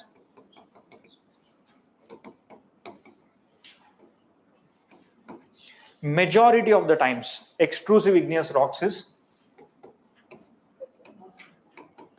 majority of the times intrusive igneous rocks is granite, but other forms are there. We call them as PG, DG. Pegmatite, gabbro, diorite, and granite. Right? Granite. Now I'll try to link it with soils. Granite is the parent material for granite. Granite is the parent material for two soils. Granite is the parent material for red soil, yellow soil. Basalt is the parent material for black and laterite. Basalt is the parent material for laterite and black soil. Got it? Under what conditions black soil will be formed? Rainfall should not be there and the temperature should be hot. So hot and it is non-humid. No humid. That means there shouldn't be rainfall is less. Laterite, hot and rainfall should be there. It is humid. Now tell me in which part of India you will find this kind of conditions. In the Western Ghats, where the temperature is there, rainfall is there. So laterite soil is found here. That means, can I say that the basalt is present there? Yes, basalt is present there also. Now sunlight is there, rainfall is there, laterite soils are there. Black soil, basically Deccan Plateau, flood basaltic province, and so we are a very big flood basaltic province, so we have soils of that kind of nature. Now first let's go and look into these landforms. What are the different kinds of landforms?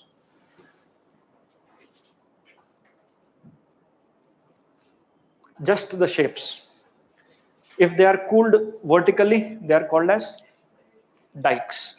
If they are cooled horizontally, they are called as sills. Batholith is the base. Base means at the base, it became a base for all of the other landforms to stand on themselves. Batholith is the base. Stalk is like a connecting agent between the surface rocks and these. Laccolith is a dome shaped. Likewise, you have phacoliths. Look here. There is an anticline, there is a syncline. So if these are there, anticline and syncline are there, phaco, they are called phaco. If suppose in dome shape is there, laco. Okay. Saucer shape is there, it is lopo, lopolith, phacolith, lacolith, right? Sills, dikes, right? Batholith, stock. These are the terms that are associated with intrusive igneous landforms, and majorly they might have formed with granite. PGDG, right? PGDG are the major elements, right? That's it. This is what you are supposed to know about the intrusive landforms. Shapes: laco, phaco, lopo. Laco is dome, saucer is lopo, and anticline, syncline, phaco. Right? Laco, phaco, lopo. Right? Now come back. These are intrusive. Now coming to the extrusive landforms. Before that, I'll give you 1 minute time to read the characteristics of basaltic magma. They are hot and having high temperatures. They are fluidic, right? They are comparatively darker in color, poor in silica, poor in gases, highly fluidic. They can flow up to some 50-60 kilometers. And then they also have spreading tendency to be more, right? So gently sloping domes will be there. The domes will not be steep. There will be gently sloping domes will be there, right? Gentle sloping domes will be there, right? So these are the characteristics of basalt. Now first come to the landforms which are found by volcanism. You have seen intrusive landforms. Now let's go and see extrusive landforms, how they are formed. Extrusive landforms. First kind of volcanism is fissure. Look at this. It opened up. Fissure. Other one is cone. Right? Fissure and cone. So tell me, what kind of lava is this? Basic or acidic? Basic. This acidic. Acidic will have a lot of gases. Gases will be trapped. One fine day it will burst. Examples of basic is Kialu. Okay? Kialu in Hawaii or Mauna Kea. So Anak Krakatau in the Sunda Strait, this is called as, yes, acidic. Between Jakarta, this is where Anak Krakatau is there. Java and Sumatra ke beech mein. The second kind of extrusive landform or a type of volcano will be middle oceanic ridges, wherever two plates are moving away from region. Right? So this is your Pacific Ocean, and it is present on the eastern side of the southeastern side of the Pacific Ocean. This is north, this is south, west, and east. So this ridge is present on the southeastern side, so we call it as Southeast Pacific Ridge. Right? And these ridges are present in the middle of the Atlantic Ocean. We call this as middle oceanic ridges. This is also a type of magma. Now tell me, what kind of magma mostly you see here? Basalt. Basalt. At middle oceanic ridges, mostly you see basalt. Right? Next, shield. See, look at shield. It looks like a shield from the space. And the length of the shield can be, this shield, it is 120-30 kilometers also. Where do you find the shield volcanoes? In USA. This is Mauna Lava volcano, and the distance of this volcano is somewhere around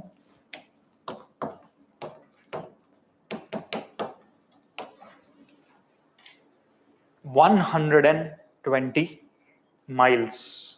120 miles. So this is how they flow, shield volcanoes. Their magma is fully basalt in nature. Their magma is fully basalt in nature. Right? They'll flow for longer distances like a river.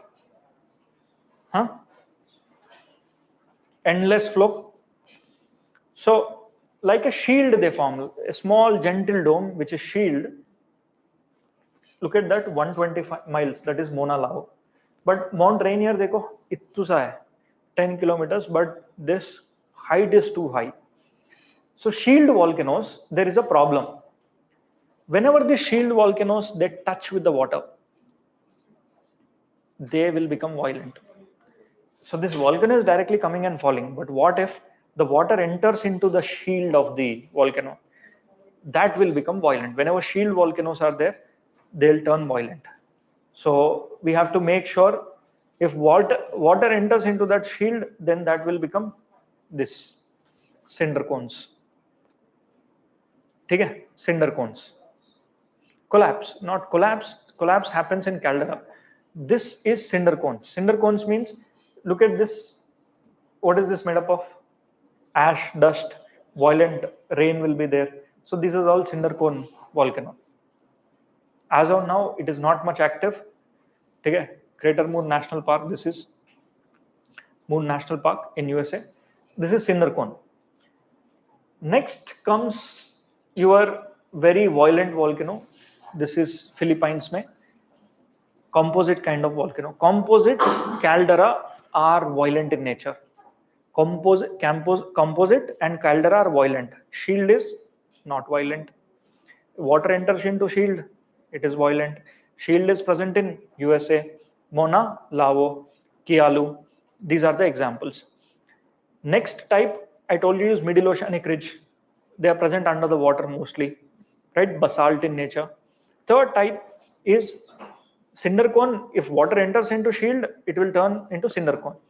The next type that you're going to see is composite. These are the most dangerous. So much of gas will be present here, and when the magma cools down, they'll block the path. After a few years, they'll burst again. They'll be very violent, extremely violent. The material can go into the space. It can go almost into stratosphere, and it will disrupt the flight. We have seen the Ethiopia volcano, right? Highly gubby volcano, right? So westerly ski influence mein the entire dust came in here. So these kind of volcanoes will be there. And the last type of volcano that you need to know is flood basaltic province and caldera. So look at this caldera. This caldera, upon its own weight, it rises and collapses back. It is so heavy that magma rises and then it collapses back. So this is called caldera. Caldera also are explosive. Composite are explosive. Shield is not much dangerous, can flow longer distances, but water enters, it will become composite. Caldera, explosive. And the last type of volcano is fissure type or flood basaltic province. Flood basaltic province is found in India, where, yes, if this is your India, this entire area is formed because of flood basaltic province. This volcano also is basalt in nature. Okay? And here black soil, laterite soil will be found. Black laterite soil will be found, right? So this is what you are supposed to know about volcanism. Very easy. Make sure you do not miss out anything on that, and see, you will find lava mesa matlab ek plateau hai. Here this is a plateau. Cinder cone, you know, right? And certain other words. This is called lahar. Lahar, Lahar. When volcano mixes with mud and it is flowing, this is called as Lahar, lahar, right? So if a plateau is formed because of a lava, this is called as mesa plateau. Volcanic landforms, extrusive. This is Anak. Some of the famous volcanic mountains are Anak Krakatau. Look at this. This is called as pyroclastic debris. You know what is the speed of this? 110 kilometers per hour. With that great speed, they are flowing downward. They are seen from the space. So it seems like smoke and dust, but at the ground there is a fast flowing material. That is called as pyroclastic debris. It can wash off any kind of village. Read this. The greatest volcanic eruptions known to human is perhaps the Krakatau eruption, which is Plinian eruption in 1883. So it is written as Krakatau and Plinian. Plinian matlab ye Plinian ek jagah hai jahan par first time it erupted in such a way. We call that as Plinian. Like that, if it is erupting in Ashok Nagar and we haven't seen any kind of volcano that has erupted like this, we say Ashokian eruptions or Ashok Nagar eruptions. Next, 36,000 people died in this. All the villages which were present next to it, everything got washed away. So 36 is a very big thing. These are called pyroclastic debris. This is lahar. Lahar flows in the river valley. If it is going in, this is lahar. 2022 wala, Semuru, Mount Semuru. Now, there are other names of volcanoes which are there also. Let's say Plinian. Plinian you have seen. Anak Krakatu, which is there, it is a Plinian type of eruption. That means this eruption, if it is having this shape, we call it as Plinian. You go to Iceland, that is Icelandian type of eruption. You have seen a proclane moving, stopping. That is Icelandian type of eruption. But this will have characteristics of, tell me the characteristics on this side. Is it acidic or basic? Is it gaseous content is more? Viscosity is what? It is acidic. Gaseous content is more. Viscosity is less or more? More viscosity.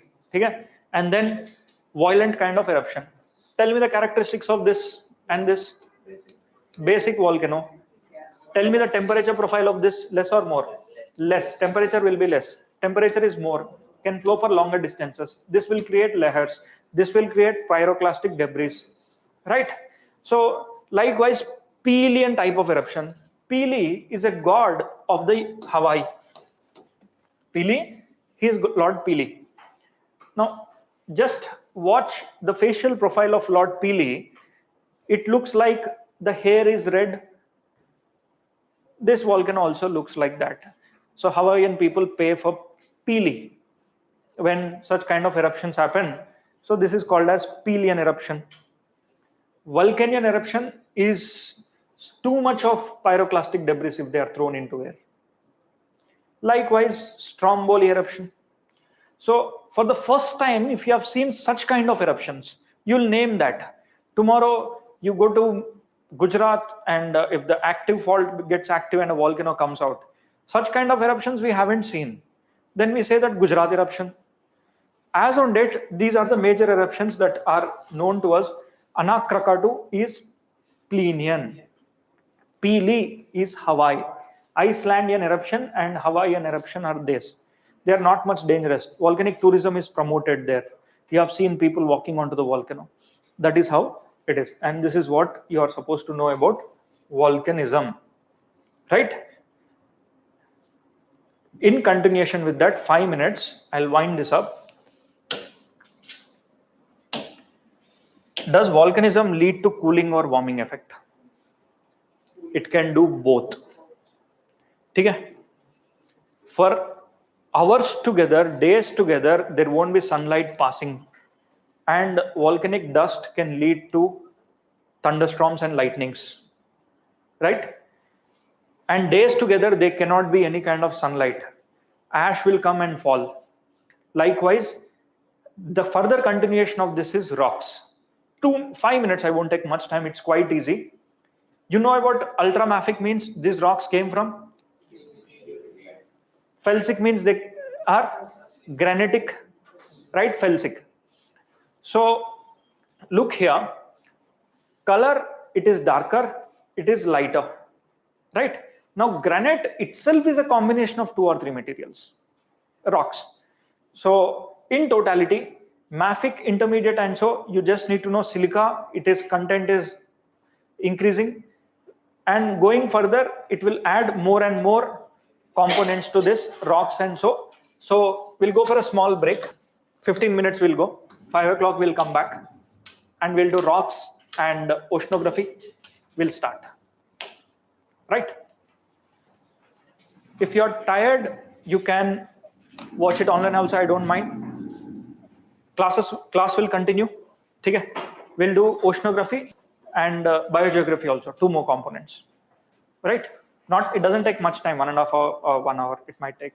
Oceanography is quite easy. I need to explain tides, currents, ocean bottom topography, it's just 5-10 minutes. And tides ka acha component hai, exam question will come. And rocks and soils. Done. We'll come back at 5. 5.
మెల్లిగా.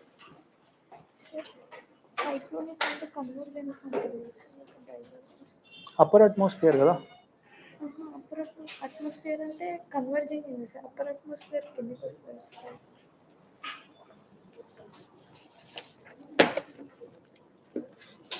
సర్ఫేస్లో అంటే ఏంటి? సైక్లోన్లో లో pressure ఉంది.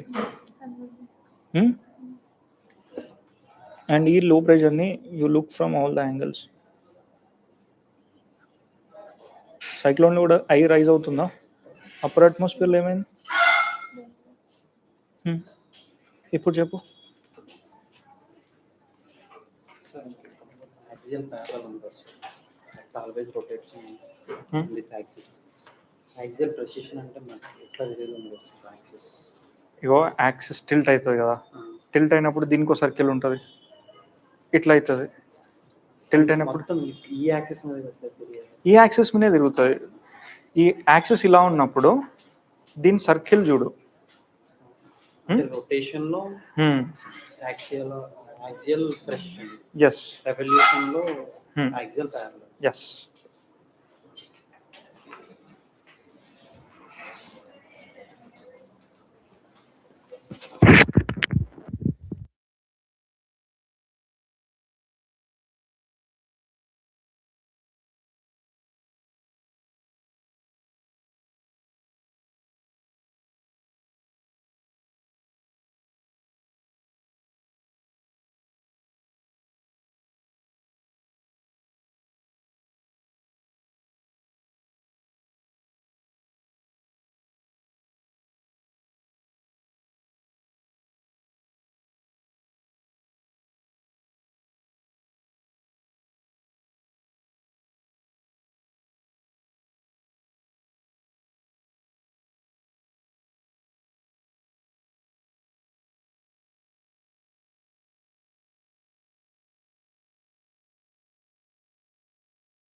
అదాదు అవ్వ ఏదవ్వ ఇది sir ఆ. ఇంకోటి ఇచ్చాను కదా ఇది కొత్తది కదా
మ్యారథాన్ కూడా షెడ్యూల్ ఉంటుందా?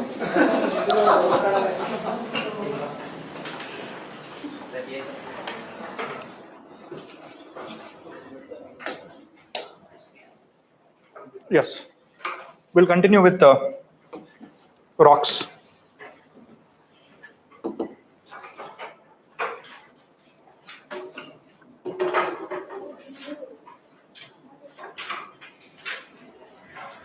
Easy chapter again. It's little factual. First, quickly, what do you mean by rock? Rock is nothing but a collection of minerals. For example, if I take granite as a rock, granite is a collection of feldspar, quartz, and hornblende. That means, look, I already told granite is an intrusive igneous rock. If this is granitic rock, this rock will have multiple minerals. Can you see this black color component? This black color component is called as hornblende, whereas this red color component is called as quartz. Quartz is a mineral, hornblende is a mineral, then this little more color feldspar, right? Can I say a rock is a collection of minerals? It can be one or more than one mineral, right? And each mineral will have different melting points. Each mineral will have different physical properties and chemical properties, right? Let's say you get iron ore. Iron ore, if you get iron ore, it is of two different types: hematite, magnetite, plus impurities. So in order to extract a mineral, let's say for you, quartz is a mineral, rest of them are not. What do? You mine this entire impure rock and you wanted to extract quartz from there. The glasses which are made, they are made from this, right? Silica, glasses are made from silica also, like that. So iron, you extract impurities and you make. That means a rock is a collection of minerals, and each mineral will have some properties, such as it is a collection of elements also. Hydrogen, helium, lithium, beryllium, boron, these are elements. A rock can be a mixture of elements, or it can be a single element. Or rock can be a collection of minerals, and each mineral can be a mixture of minerals. Each mineral can be a mixture of elements, or it can be a single element, right? So see here, quartz, feldspar, biotite. It could be a rock of granite or hornblende. Quartz itself is made up of silica plus oxygen. These are elements, right? So each mineral will have a structure. This structure can be crystalline structure will be there. Those structures can be cubical, cylindrical, penta, hepta, octa. I mean 5, 6, 7, 8 kind of 8 corners. So like that, you'll be having structure. Structures, if they are adhesive, a cube can have a very good adhesive structures. But look at this surface, prismatic crystals, they have less surface area.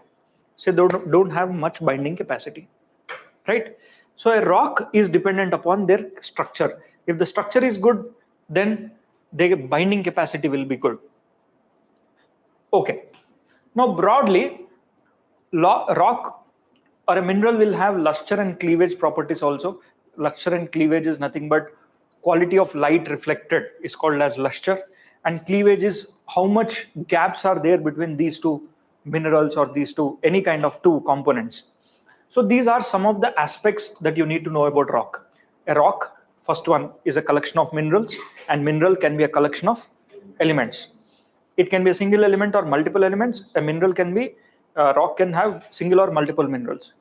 Each mineral will have luster, cleavage, and also the structure. Like that, when you go around, these rocks are divided on the basis of their density and their hardness. The hardest rock that we are ever aware is diamond. Okay? Hardest is diamond, and the softest is talc. So look at this. Hardest is diamond, softest is talc. You get quartz in granite, feldspar also in granite,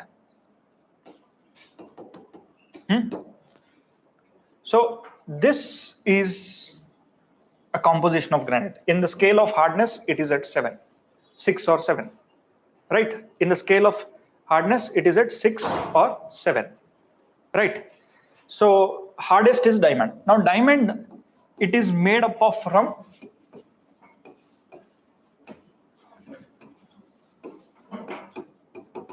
granite. It is made up from diamond is made from graphite. How did graphite convert itself into a diamond? Metamorphism. When you change the temperature, pressure of this is called as metamorphism. That means a pencil nib can be converted into a diamond also. That is what is presently done by the lab-grown diamonds, right? Artificial diamonds. China, now these days India also, homegrown brands are many. So that means the hardest material that we ever know. That's why they say that if you have to cut a diamond, you have to use a diamond. All right, the precision diamonds can cut. Even lasers can't cut the diamonds at a point of time. The diamond lasers are basically lasers which are considered to be even hitting out the space also. We are using that, right? We wanted to understand something in the space memory. We wanted to send in. We are sending there. Okay.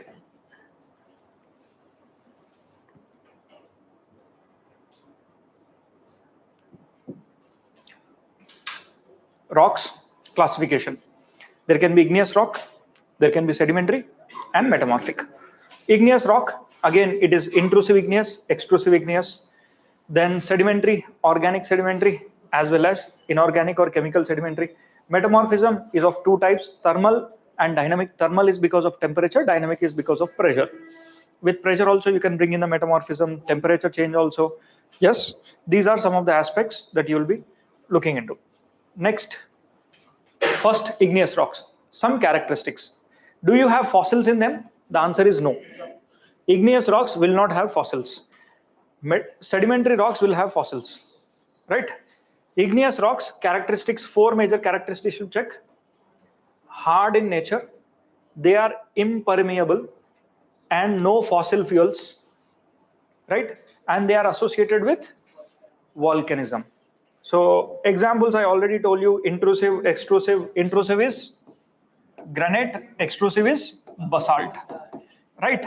So not just granite, granite can get converted into pegmatite, granite or gabbro, diorite.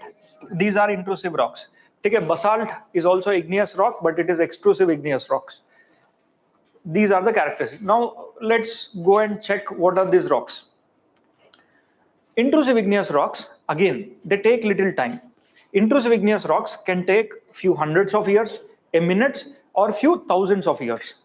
If suppose intrusive igneous rocks are taking less than very quickly cooling, we call them as intrusive. If they are taking more than few thousands of years, we call them as plutonic.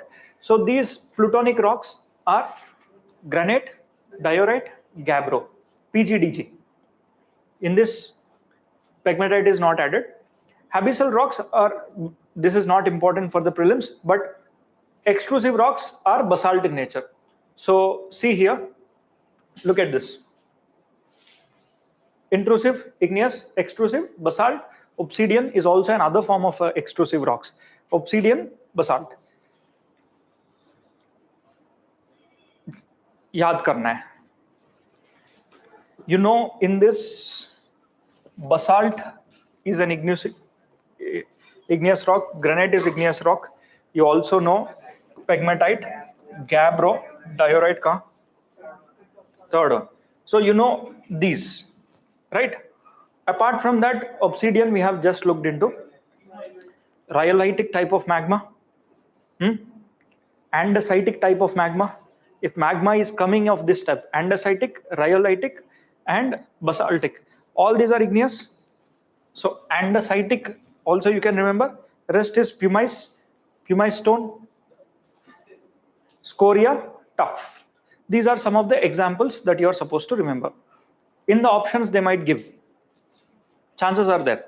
But easy way to eliminate is that PGDG options will definitely be there because these are the famous rocks. Right? Next. These are igneous. Now these igneous rocks, Intrusive, extrusive, you already know. Apart from that, this we have already seen Bowen series. Bowen series means if you go too deep into the interior of the earth, the mafic material will be there, ultramafic. If you're coming near to the surface, it is felsic. So felsic materials are granite, mafic materials are peridotite and comatite. Not much important, I don't think they will be asked. Look here, this is the area of basalt in India. This entire area, the original rocks which were formed, Bastar Craton, Singbham Craton, and Bundelkhand, Dharwad, all these cratons are made up of igneous rocks, right? That means primarily this is made up of igneous rocks. Sedimentary rocks are present next to the river, alluvial plains, right? Those are sedimentary rocks. Look at this. This is your Western Ghats, again made up of basalt. This is also Western Ghats, your basalt. Now coming to sedimentary. Sedimentary rocks, characteristics you look, they consist of many layers, right? Consist of many layers. And do they have fossils? Yes, they have fossils. Apart from that, they get eroded easily and they are non-crystalline in nature. These are the four characteristics. They are non-crystalline, they are sedimentary in terms of layers, and they have fossils. And the last one is they can get eroded. So these sediments, they are based on their size. Sediments have size, sediments have characteristics.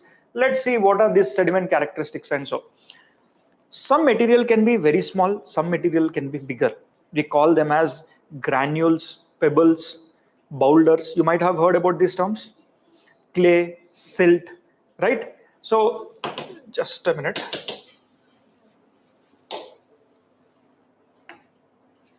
Any fly?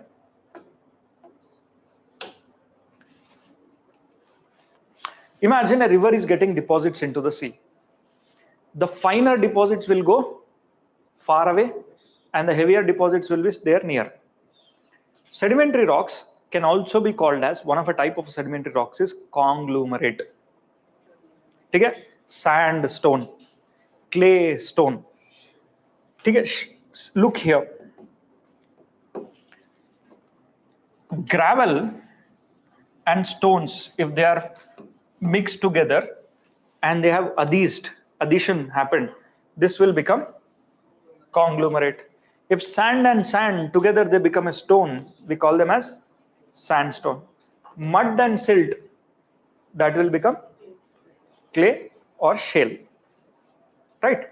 So I'll show you a conglomerate. Just a minute.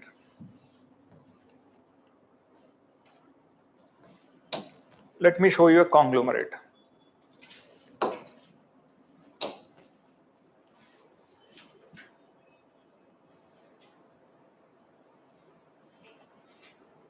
Stones and gravels, small size, and in between they got adhesed. So this is called as conglomerate. And what is this? Sandstone. That means collection of sand became a sandstone. Fossil is there. This is fossil, dead animals.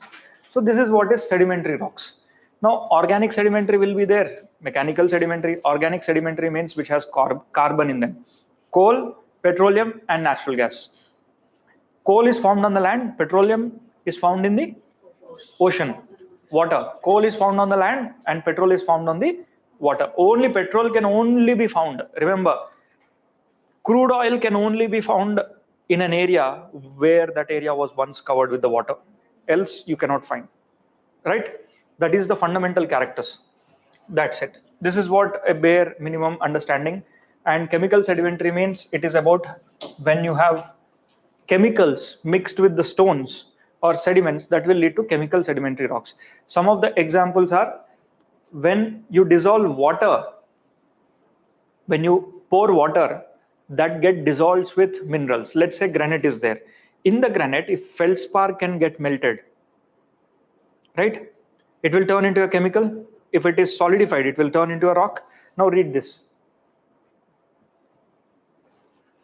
Chemical sedimentary rocks, when formed, water with dissolved minerals.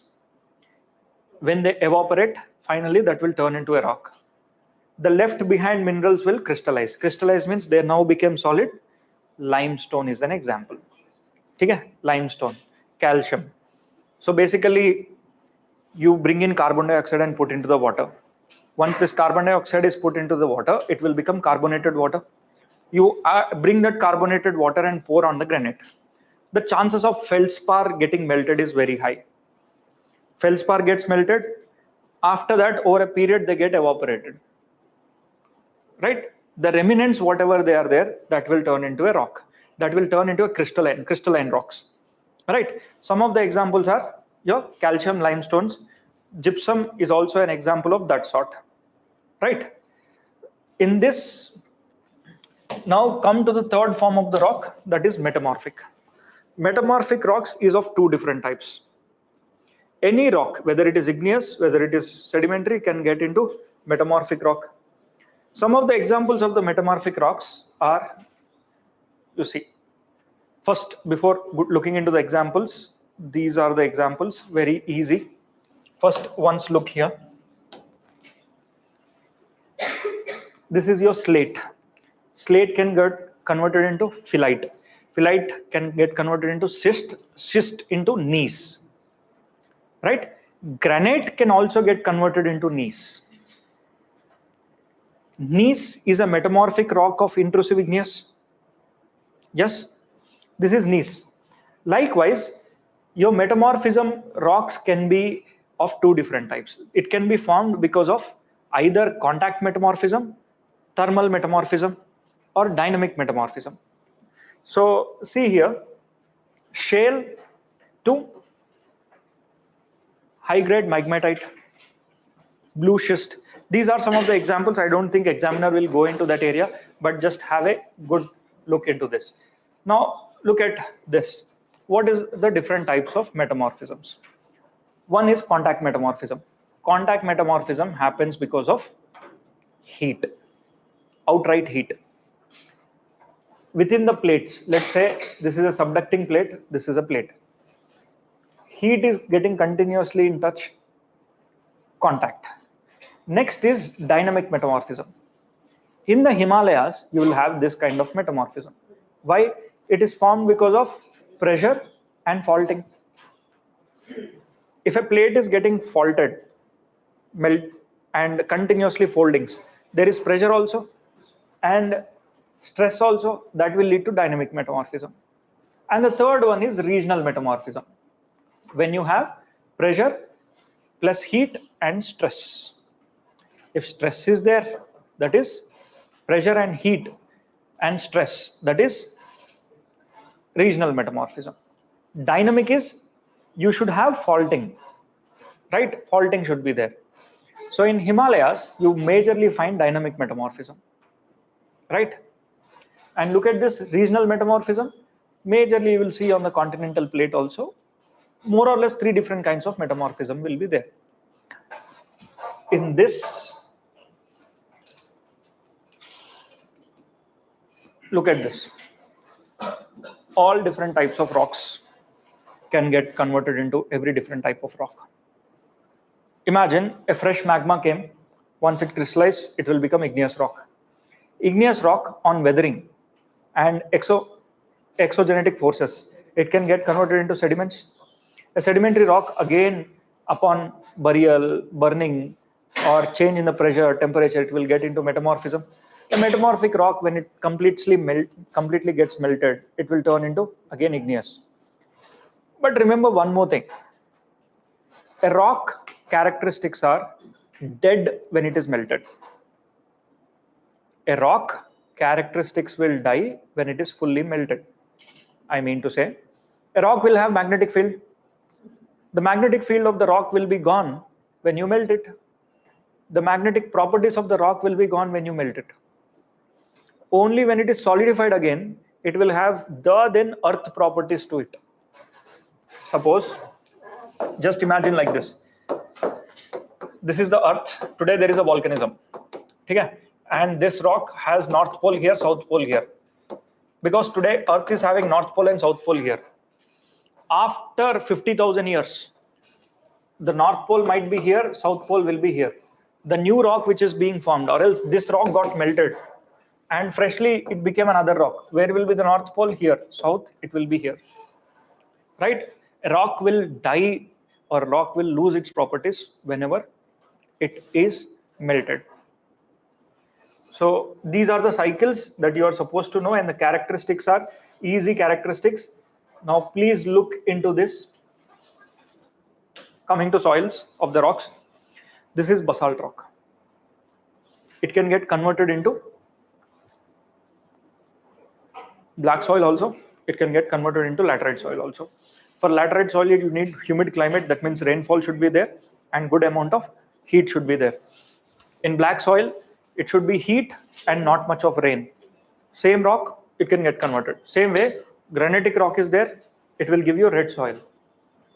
Right? Red soil is formed because of the crystallization and diffusion process is involved in the granitic rocks. If water is given to this red soil, it will turn into yellow. Right? Water is given to red soil, it will turn into yellow. So these are the basic aspects that you need to know about this. Now let's quickly move towards our next chapter, that is, look here, one small diagram. Basalt is extrusive, intrusive is gabbro.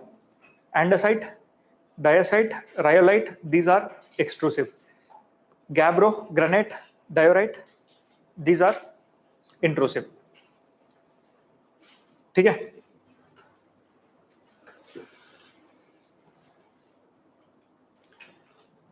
Let's move towards oceanography.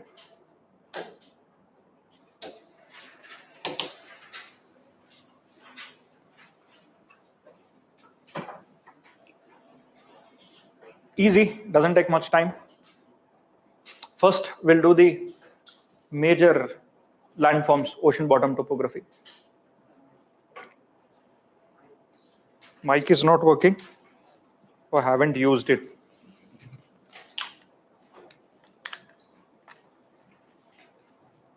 तब से क्यों नहीं बोल रहा था?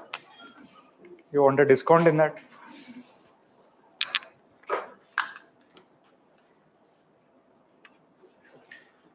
Landforms, oceanic landforms. First landform, as you go from the coast towards the interior of the ocean, the first landform that you will see is continental shelf.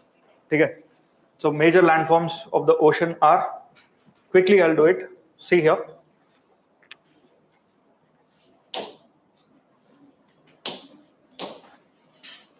Look at this.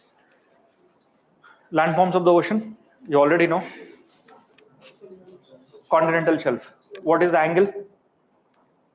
1 degree. Slope. What is the slope? Slope is 1 degree. The slope that you get to see with a gentle slope, 1 degree slope for every few meters that you go, the gentle slope will be 1 degree. And this is the place where coral reefs, okay? This is the place where the life forms are very much active, right? And this is the place where you'll set up seaports, right? Clear? And oil is also found in this part of the area only. You go to Persian Gulf, the depth of this continental shelf is hardly 60 meters. So that's why they are getting the finest oil, right? On an average, it is 80 kilometers, but places near to the polar region, this is up to 500 kilometers also, 1000 kilometers also, Russia and so. The next area, if a river comes and deposits all its sediments, after a period of time, it will fall down. So this area is called as slope, and slope will have 3 to 5 degrees of angle variation every few meters that it goes. That means the slope angle is more. Here the slope angle is less, 1 degree slope and 3 to 5 degree slope. The depositions that you get to see here, these are continental rise, right? Continental rises. So if you see this landform, this is actually a passive margin. Okay? But what if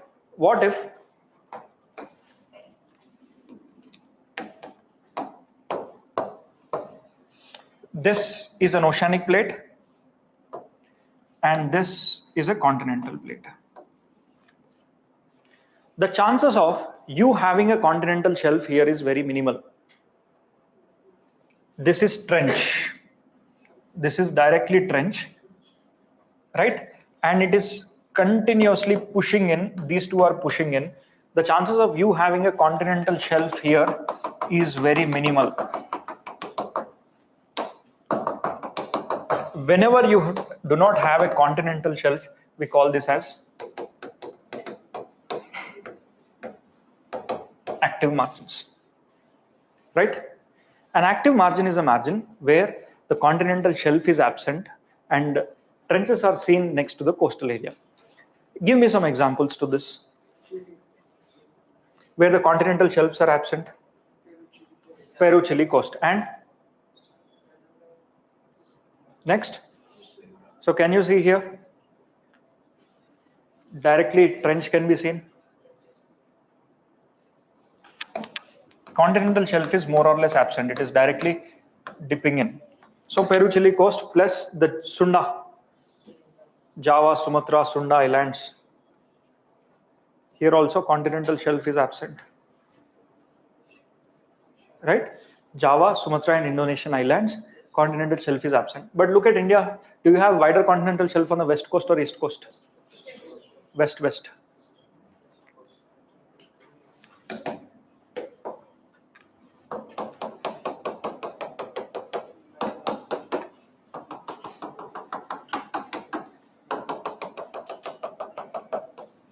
So you have wider continental shelf on the west coast and narrow continental shelf on the east coast.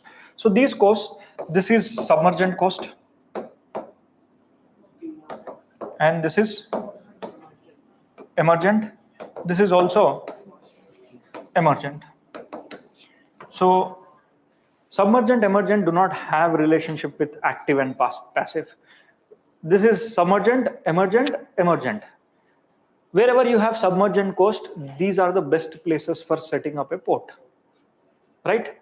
Also, in the areas, if you have a good continental shelf with decent depth, you can set up. Now look at Africa. Africa do not have many major ports.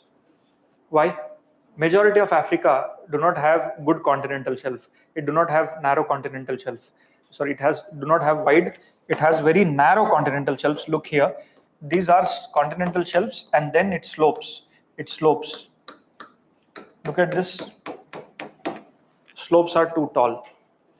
So it is plateau. Not many ports that are found on the Africa conceptually.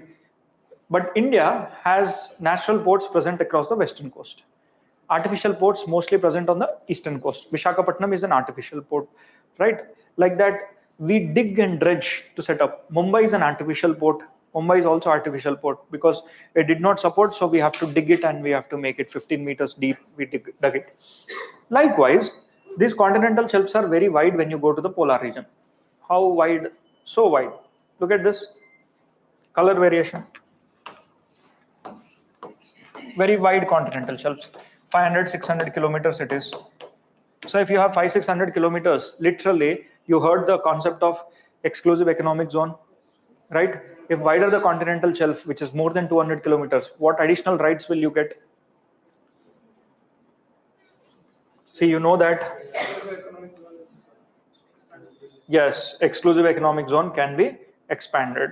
So look here. See, the International Convention on Law of Seas says that 12 kilometers from the low tide line. This is your territorial water. Another 12 nautical miles, sorry, not 12 kilometers, another 12 nautical miles from here. It is contiguous. Now from the baseline to 200 nautical miles, this is your exclusive economic zone. That means you can explore your mines till here. But if you have a continental shelf spread beyond this, exclusive economic zone से 200 kilometers से ज़्यादा आपका continental shelf है, तो you can also request the international convention and authoritatively you can say that this area also belongs to me, let me mine. You can extend the exclusive economic zone under the only and only condition that my continental shelf is extending beyond the exclusive economic zone. So the area where India got permission with respect to exploring the underwater mines and minerals is Afanazi Nikitin Seamount to explore polymetallic nodules, right? These three. Now come back to the landforms. In the landforms, you are clearly aware that continental slope is there, continental shelf is there, continental rise. plain area is called abyssal plain. If a hill which is less than 1000 meters, we call it as abyssal hill. If there is a mountain which is more than 1000 meters or a hill which is more than 1000 meters, we call this as sea mounts. And then the deepest parts are called as trenches. Sometimes islands which come above formed because of volcano, we call them as volcanic islands. So these are some of the landforms that you are supposed to know, right? So the widest areas are always the abyssal plains, right? Middle oceanic ridges can also be seen as you go inside. The average thickness is not more than 5 to 9 kilometers. That is the rough range thickness of the oceanic floor. That means it is full of basalt. These are middle oceanic ridges, right? Wherever middle oceanic ridges are there, you'll get to see mountains. And you also have a rift next to the Andaman. This is called as 90 degrees east ridge because this is 90 degrees longitude. Around this 90 degrees longitude, you have a ridge formed. There also volcanism is there. Now I zoom in to show you the Afanasy-Nikitin Seamount. This is the Afanasy-Nikitin Seamount.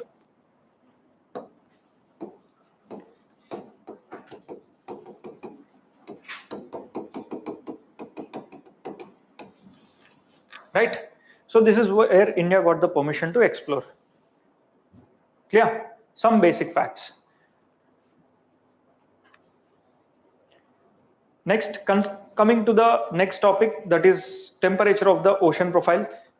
Okay, temperature of the ocean profile is also an important component. Look here, when you take this as an ocean, just imagine.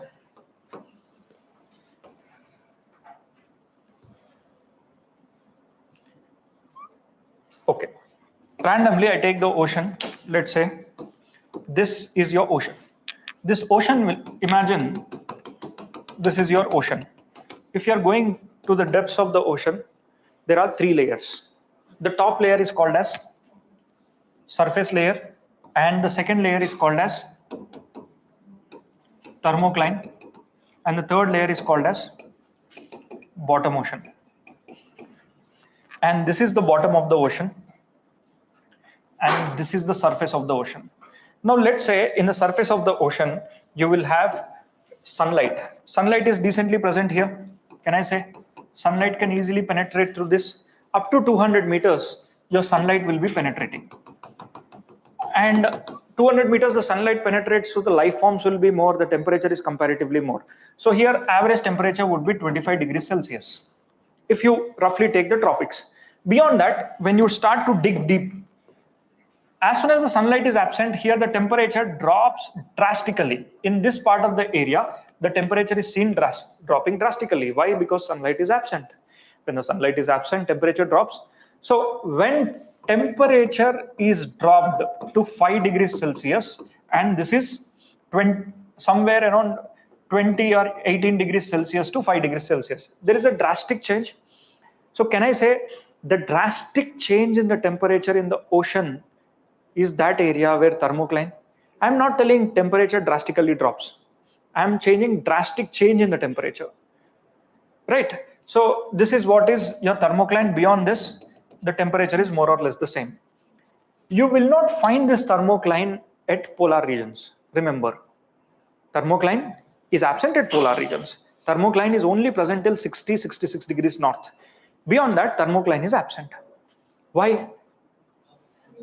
Let's imagine, I'll extend this ocean. Let's imagine this is your ocean, and this is your this is 90 degrees. So for your ease of understanding, what I'll do is I'll turn the earth like this. Okay. So can I say that this earth is an ocean now? Imagine this earth is an ocean. So this is equator, 90 degrees, 90 degrees. I said, if I take the top layer is present all over the ocean.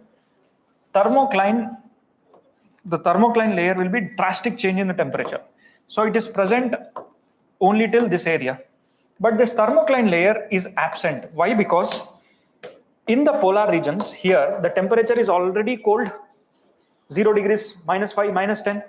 So -5 degrees, say, when it is going inside, the average temperature is 5 degrees below the surface ocean, say below. What is the average temperature here? 25, 15. There is a drastic change, and then bottom temperature is 5 degrees or 4 degrees Celsius. But look at the polar region. This is minus 5 degrees Celsius, 2 degrees Celsius. In fact, the temperature is increasing. Yes or no? So if I use the word thermocline is an area where temperature decreases rapidly. That is not fully true. Temperature changes rapidly, because in the polar region, this thermocline is not fully developed. Here, instead, thermocline is more or less absent. Right? Thermocline is absent. Why? Because instead of decreasing the temperature is increasing. Clear? Right? So thermocline is a layer where the temperature drastically changes. And if temperature changes, don't you think density changes? If density changes, salinity changes. So with respect to density and salinity, this layer, when we study with respect to salinity, it is called as halocline.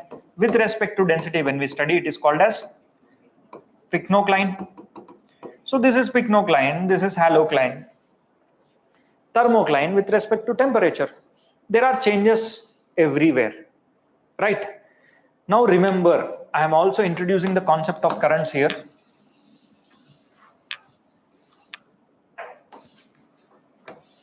Imagine this is your ocean again. In the ocean, the water that you get to see at the surface,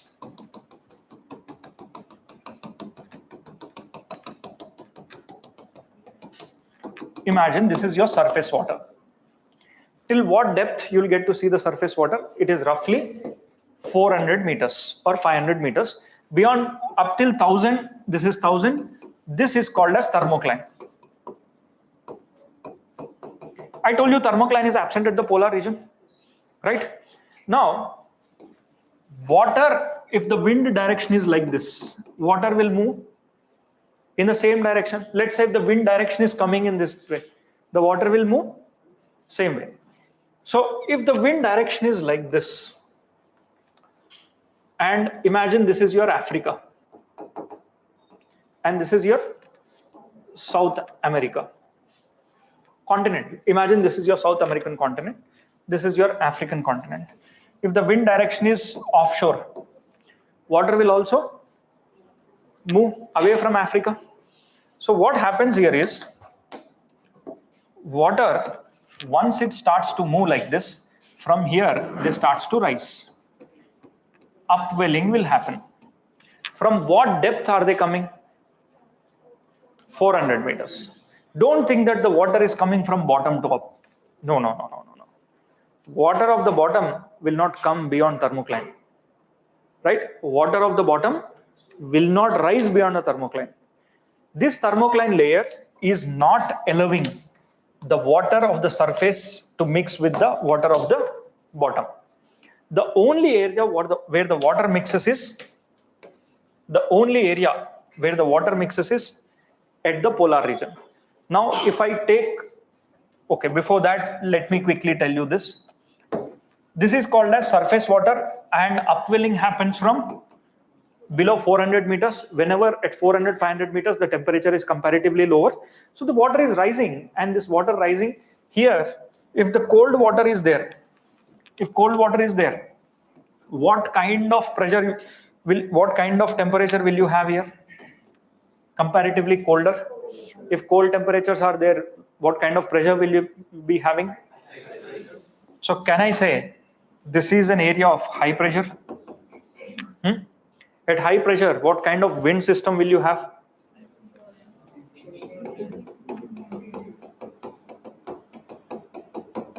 Right? So now this water, while it starts to travel and it goes to the other coast, and here it sinks, and then it travels at the bottom. So same water will go and move in cycles. So these are called currents. Simple. What are currents? Currents, this is 10% of the total water of the ocean. This is 90% of the total water of the ocean. This is 10%, this is 90%. Surface ocean water currents is just 10%, but that will determine your entire climate. Now look here, Here the water is warm. Here water is warm. When warm water is there, don't you see here low pressure will be there in the atmosphere? Air will be rising. Rising air will start to move towards this, and here clouds will be formed. Clouds will give what? Rainfall. Here, do you have any rain? No rain. So that is the reason why you have deserts wherever you see cold water. Next to the cold water, no rain, because high pressures will be there, sinking air will be there, deserts will be there, and even if there is moisture, there is desiccating effect. Means that moisture will not have the potential to rain, it will dry off. So you go to this area anywhere in the on the earth. Look at this.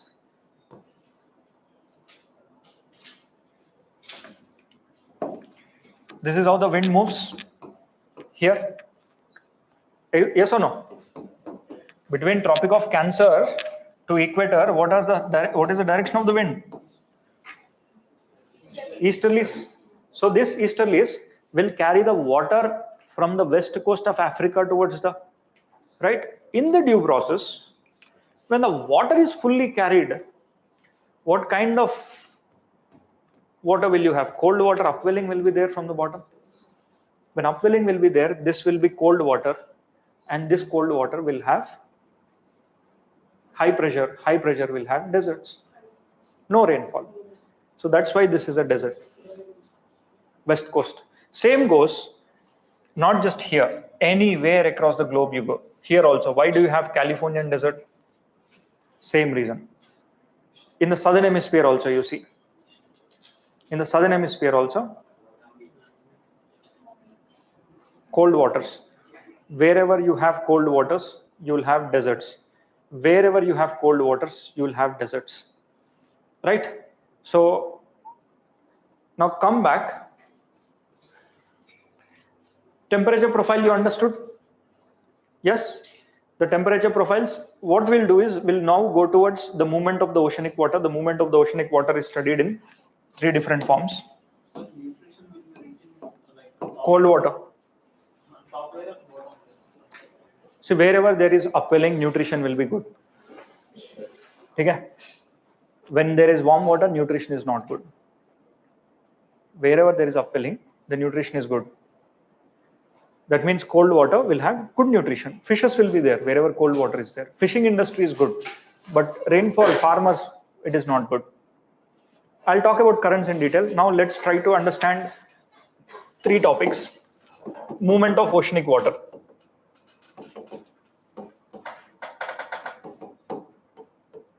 This movement of oceanic water is studied in currents, waves, and tides. Right? So first, a small topic, that is waves. How does the waves move? How does the waves move? Circular. Waves move in circular. Waves, the water moves in circular. What is a wave? Something which transfers the energy from one place to another place. Right? Wave is the transfer of energy.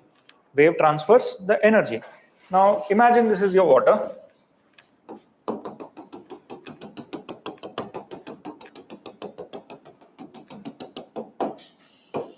If a wave is moving like this, it is not carrying the water. Let's say this is a water molecule which is present here.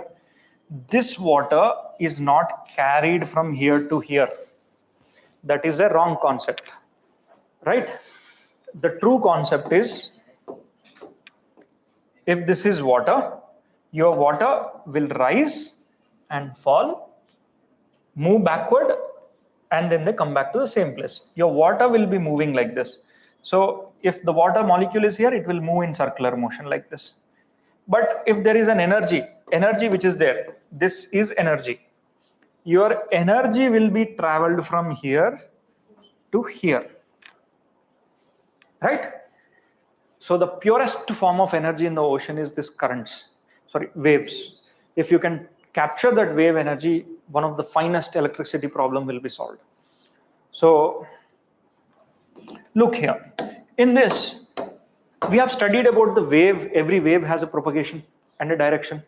Now, what is the direction of this wave? From, let's say, A to B is the direction of the wave. It will also have propagation, right? Now, the waves in the ocean will have not just parallel, it will also have perpendicular propagation. It has parallel and perpendicular. Let's say, if this is a water molecule, how does the water molecule travel? Let's try to understand. See, your water molecule will have a parallel propagation and then perpendicular propagation. Parallel, perpendicular. Right? You understood the propagation now? Propagation means it will move parallelly, then perpendicularly, parallelly, perpendicularly. In the due process, for our ease of understanding, we say that the wave moves in circular motion. The water, in a wave, the water moves in circular motion. In the due process, if I divide this into two halves, let's say this is my two half. I've divided the motion of that water into two halves. Water molecule will rise and move forward. Yes. Water molecule will fall and move backward. Right? Can I say that wave has two parts? The water in a wave will have rise and move forward, fall, sink and move backward. Right?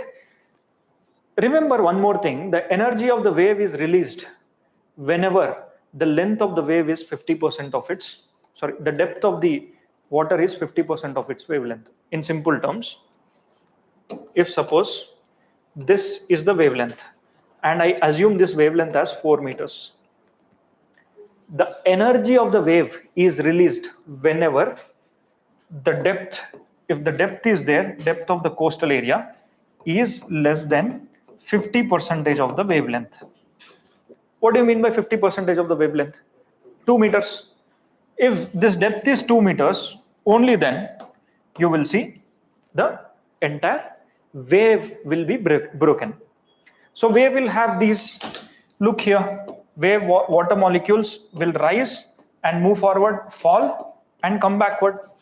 Look, if the energy is broken, if that cycle is broken, it will rise, move forward. You are playing here.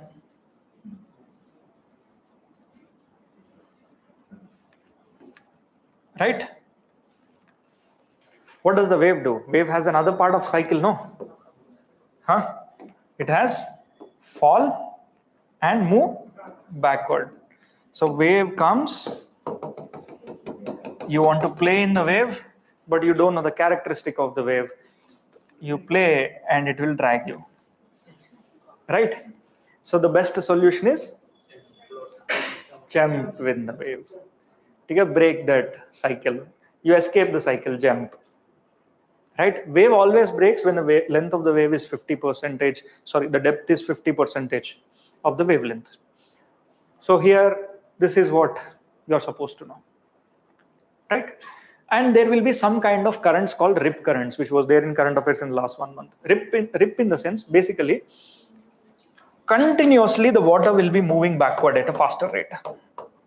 No matter what, even if you're a good swimmer, you are swimming in and you wanted to come this side, the rate of backward movement will be more and you will be tired and exhausted.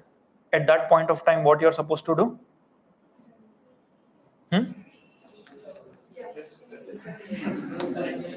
Always jumping will not save you. Rather, let's say this is a coastal area. And if this is the upward movement of the water and little half a meter down, there will be backward movements. So this is all backward movement of the water and an individual is struck here. Let's say an individual is trying to swim towards the coast, right? So he is exhausted. So the best solution is you should not swim against or you swim inside. Rather you swim inside and move and then come out. Okay? You should actually swim across. Mean your swimming should be like this. You should swim across and then come out. This is called as rip current, which will make you rest in peace if you not swim across, right? Basically, rip in the sense it is moving at a faster rate. It is there is a rift that is there in the top layer and the bottom layer on the surface. So usually you'll get to see this kind of currents when winds are coming from two different directions and meeting at one place. So wind is coming from here also, wind is coming from here also, the water will join here. So there is an undercurrent which is pulling you. So this is rip current. So Visakhapatnam Rishikonda beach has become a hub for the rip currents. That's why the highest number of deaths happening there, because the Rishikonda at Visakhapatnam is now almost, the count I have seen, 100. 100 is a very big count here. Every third day one is dying means it's a very big number. So APPSC pakka question hai. You understood the waves? Next, come to currents. Easy. Currents. Okay. What are the major reasons for the formation of waves? Factors are wind. Wind is the primary factor. Now, currents can be broadly divided into two types: surface currents and bottom ocean currents. So I'll divide this entire earth into an ocean. Let's imagine that this is your ocean. This is your ocean, and this is poles, 90 degrees, 90 degrees. And this is the water. Just imagine the entire earth is an ocean.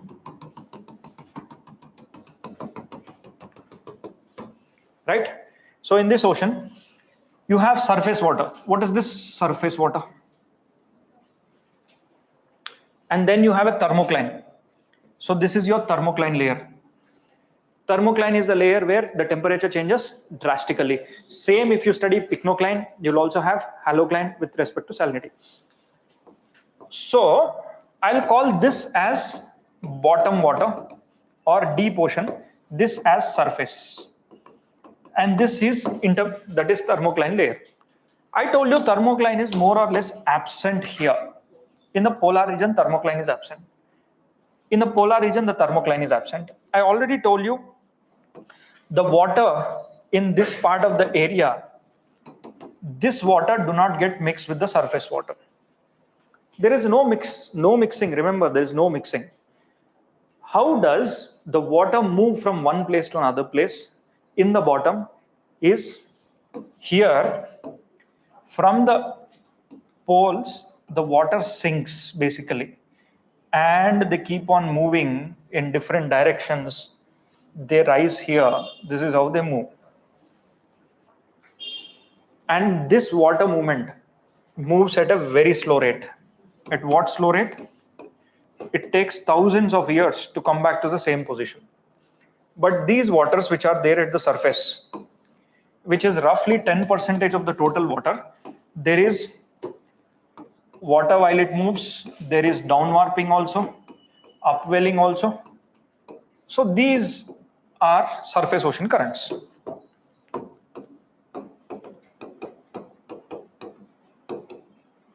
And these are deep ocean currents. So deep ocean currents are driven by two factors. What are they?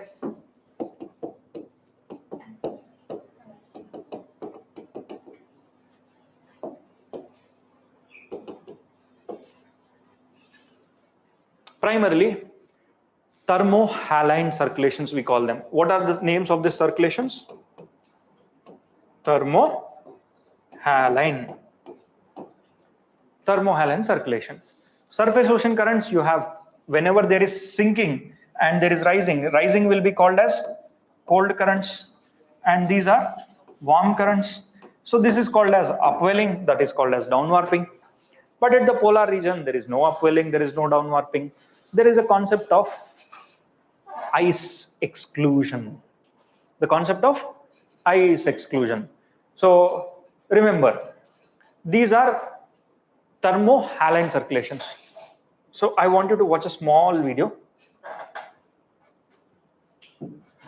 How this bottom ocean surface currents move.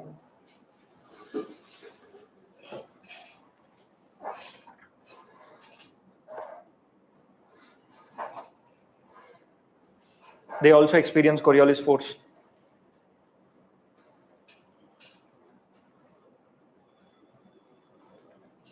They are sinking at the polar region, you see. They go to the poles and this becomes source region. Now imagine there was an ice. Ice melts, ice forms.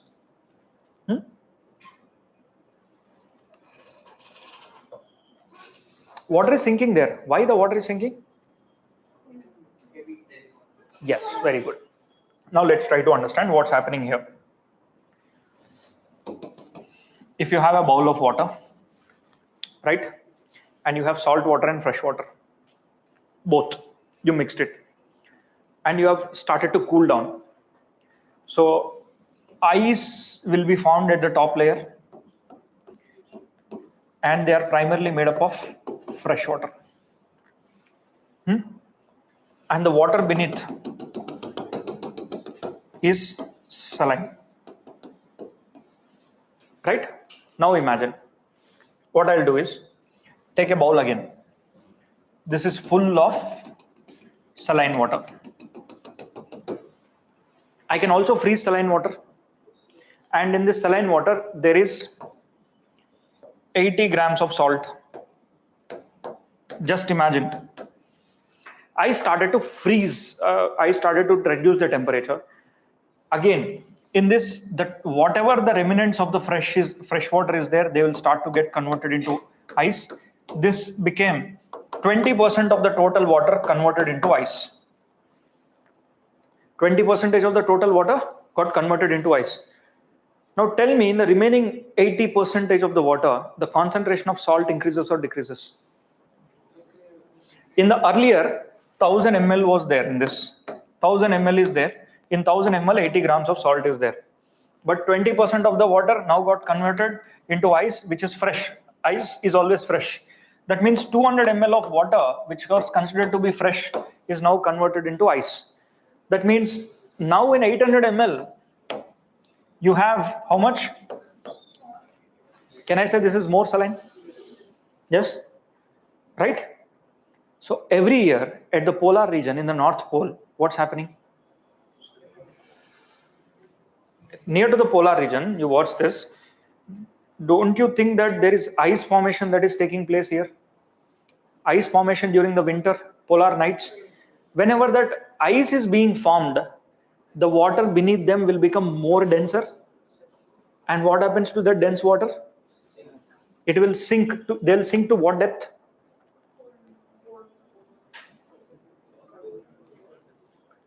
See, now let's try to understand this. So here, the water will start to sink. Do you agree? The water, ice is formed on the surface. Let's imagine that this is an ice that is formed on the surface. Let's say this part of the water will start to sink. So I'll use a different color for this sinking. So this became more saline. Yes. How did it become more saline? Because the fresh water, whatever the fresh component got converted into salt, into ice. Now, it will start to sink. Imagine the density of this water is, I'll give random factors. This is 4. The water density at this is 3.5.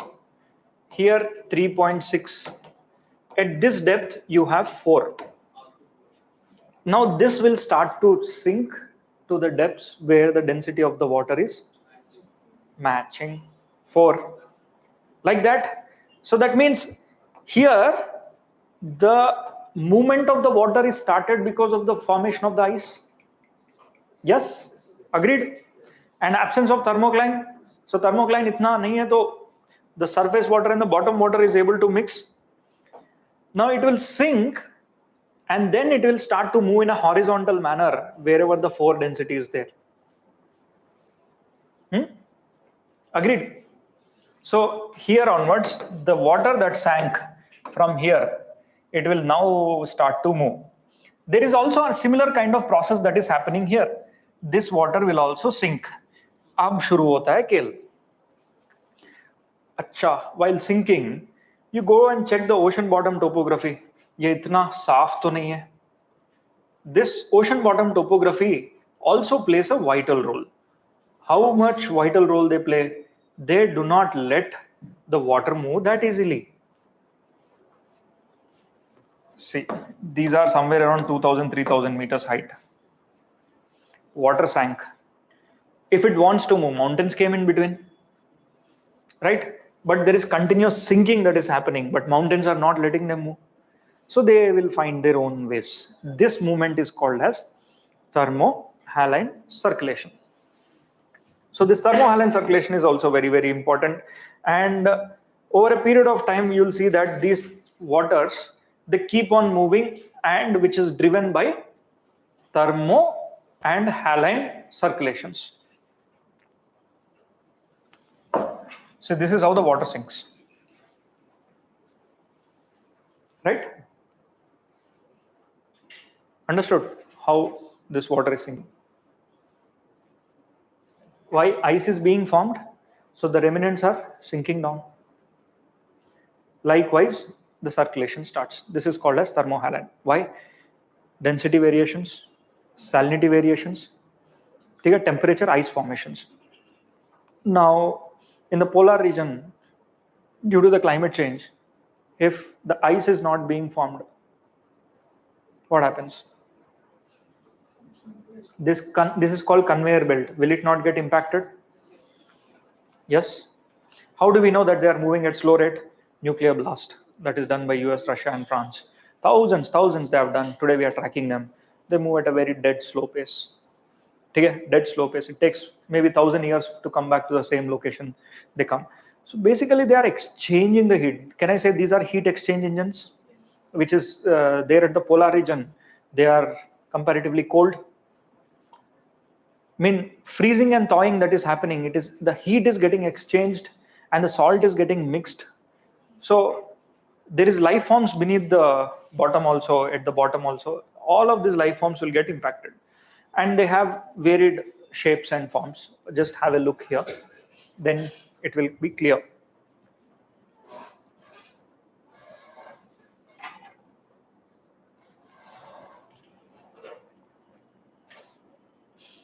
The turn to the north, Coriolis force. In the north to the right, sinking. They started to sink. Why? Ice formed, density increased, sinking.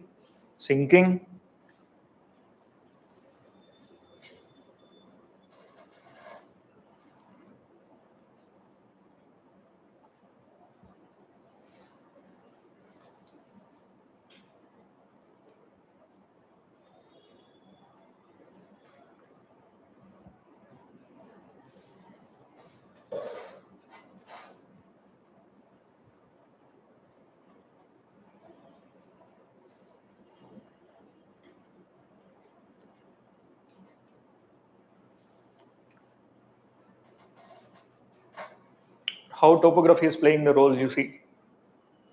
So that's why in the bottoms of the few oceans, why some water is so saline.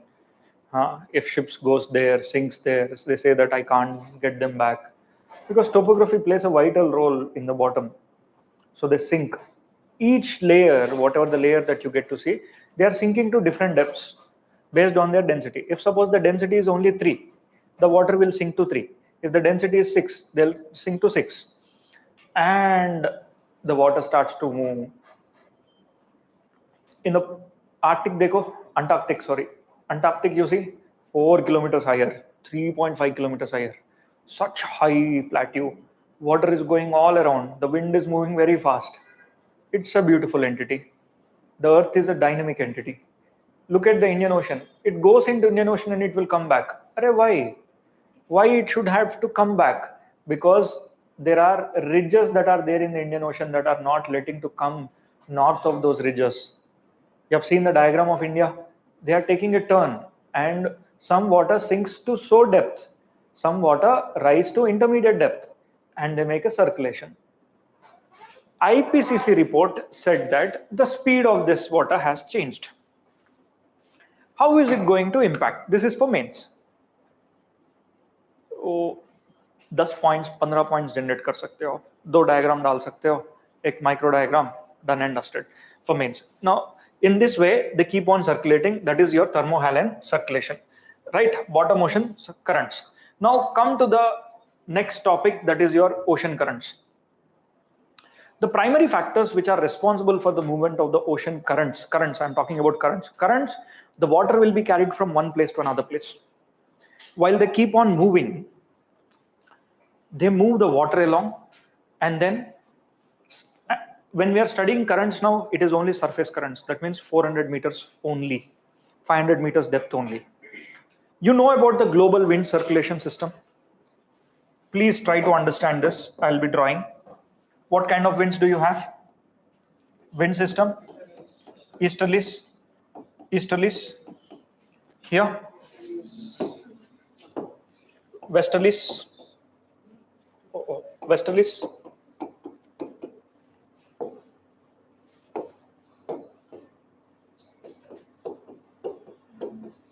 again polar easterlies, polar easterlies. So wherever there are easterlies, the water will also move in the east direction to west direction, from east to west. Look here, one by one. The winds here are offshore. That means water will, imagine this is an ocean. If the winds are moving in this direction, the water will rise. Can I say upwelling hoga? Upwelling means, do you have cold water or warm water? So here you will have the water moving in this direction, and it comes to the coast. So this coastal water, once it reaches here, it will follow the path of the coast. Now look at the westerlies. The water is now under the influence of westerlies. So the water will start to move from west to east. It moves. It goes to the north because it is drifting. Why? There are certain factors why the water is moving. The first reason is the polar regions are colder and the equatorial regions are warmer. This variation in the temperature is causing the shift of the water. Second reason, wind. Okay. Third reason, topography. Right?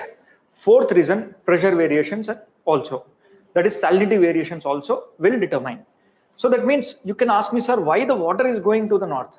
Yaar, yahan pe water is very cold. These are comparatively warmer. So warm water wants to go and meet the cold water. So here there is cold water. This cold water, the movement of the water in the polar region is primarily driven by cold and warm factor. So from here, cold water enters into this area. Right? Black color, whatever I use, it's an indication that I'm using the warm. Right? So apply Coriolis force to this. Apply Coriolis force to this towards the right. That means the water has to come back. Right? Now this water is cold. The name of this current is Canary. There is an island called, we call this as, this is called as Canary current.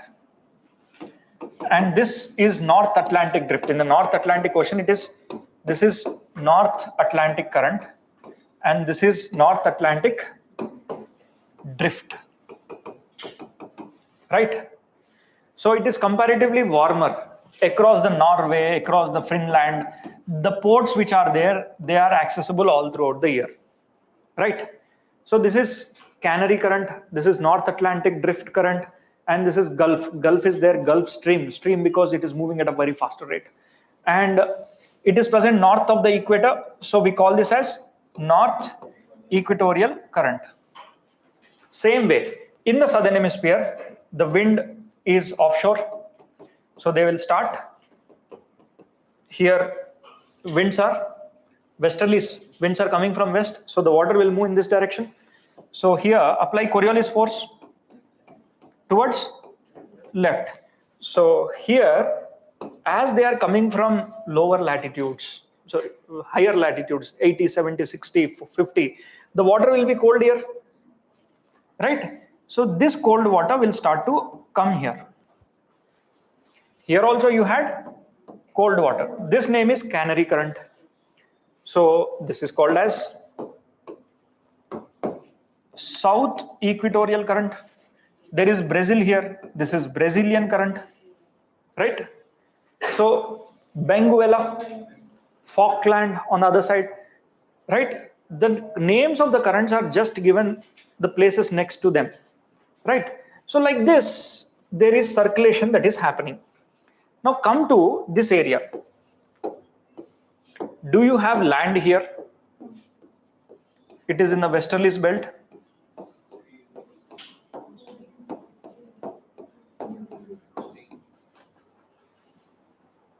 Right? Apply Coriolis force to this. Coriolis force here, left. So that means they are cold water. This cold water has to convert. Can I say this is cold water present here? And the winds here are offshore. So here also you'll have cold. Now apply Coriolis force here. Cold water, right? So can I say this cold water also travels here?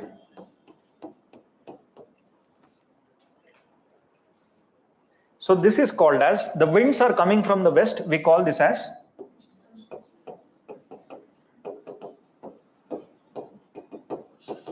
and this is a fast moving current.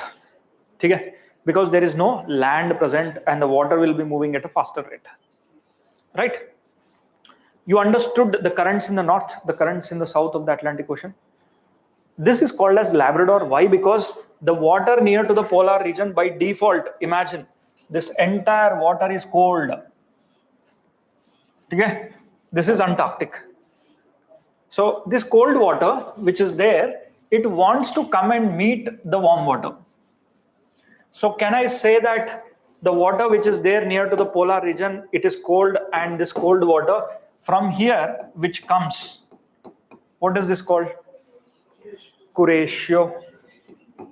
Right? Now the water which is coming from here, winds, this is called as Ovatio. Cold water, warm water, best fishing grounds, right? Cold water, warm water, best fishing grounds. This is called as Labrador current because it is coming from the Labrador Sea, right? So this is called as Ovatio-Kuratio blockage. Good fishing grounds, best fishing grounds, and the best fishing grounds in the world is this, because here you have the Grand Bank in the sense the depth is not much of the ocean. Continental shelf is wide, and cold and warm water, the depth is not more than 200 to 50 meters. So बहुत बढ़िया fishes मिलता है. And the other areas, this is cold water. So the name of this current is Peru and Chile current, or else it is during the times of El Nino, La Nina, this is called as Humboldt, right? So there's a small island called Falkland here. So there is also west wind drift that is happening. This is west wind drift. This is called as Falkland current, right? Brazilian current and Falkland current is cold current.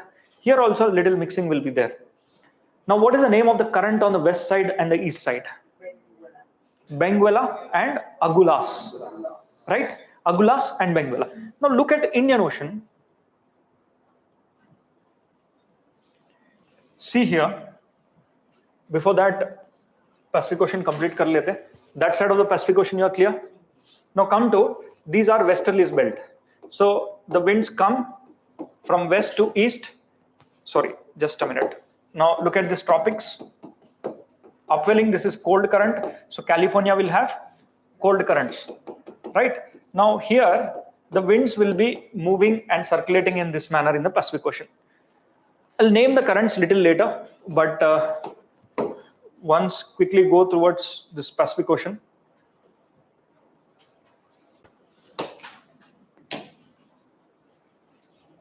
You're clear with Benguela? Why cold? West wind drift.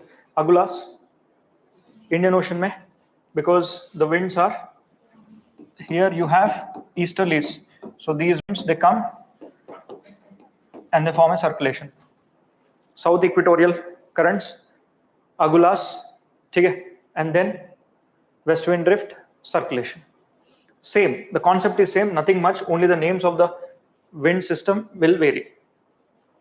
The interesting aspect of this is Indian Ocean. Now let's look at India. India is a bit different during the times of June. So this is the months of June, okay? Summer season. Your ITCZ zone is here. The winds are southwest. So the currents will be moving in this direction.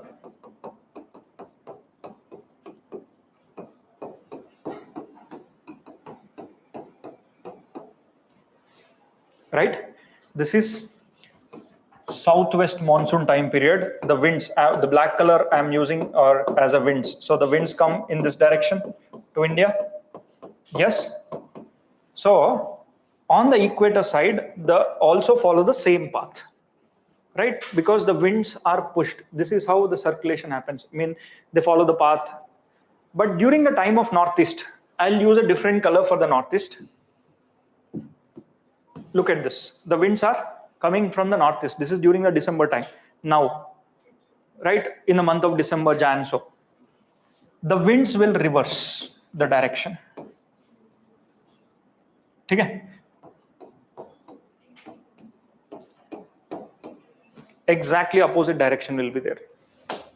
Why? ITCZ has shifted downward. This is the direction of the winds during the times of summer. Exactly the opposite type of movement will be there during the times of winter. This is the case of Indian Ocean. Why? It is following the northeast monsoons. So from India, it is upwelling, right? It is upwelling. If the winds are coming, they're upwelling. So this is how the circulation changes in the Indian Ocean. This is very unique to us. Rest of that, it is quite easy. You go to Pacific Ocean.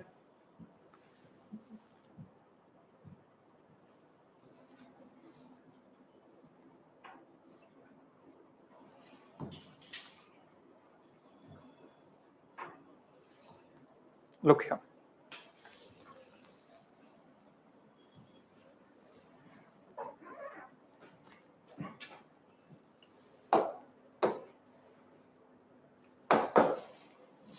So here you have easterlies.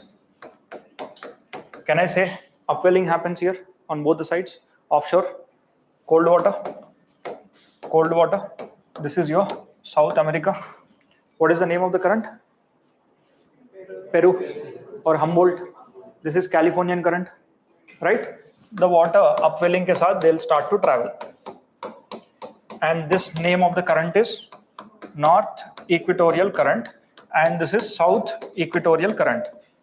They'll start to move in this direction, yes or no? So here again they'll have the west wind drift. So the west wind drift will come. This is how one full cycle will be there. So this is west wind drift. So here you have Australia. This is called as East Australian Current, right? Whereas here you have Japan. So these waters which are going to the north, which is warm, we call it as Ovesho. And the water which is coming from the north, we call this as Kuresho. So this water is Kuresho, Ovesho, they meet with each other. And here you have Alaska. So in the Alaska, the water comes and joins here. There's a small cycle. This is called Pycnocline cycle. Not much important for the exam. I don't think so. They'll ask very in-depth question. There a small circle of circulations will be there. That is because of the Pycnocline. The water do not mix with each other because of so much of variation in the density. In totality, this is how they'll form. But there is one current which is present across the equator, around the equator. That is called as equatorial counter current, and it flows in one direction only, west to east, right? It is always flowing from west to east like this. Look here. Normal currents flow like this.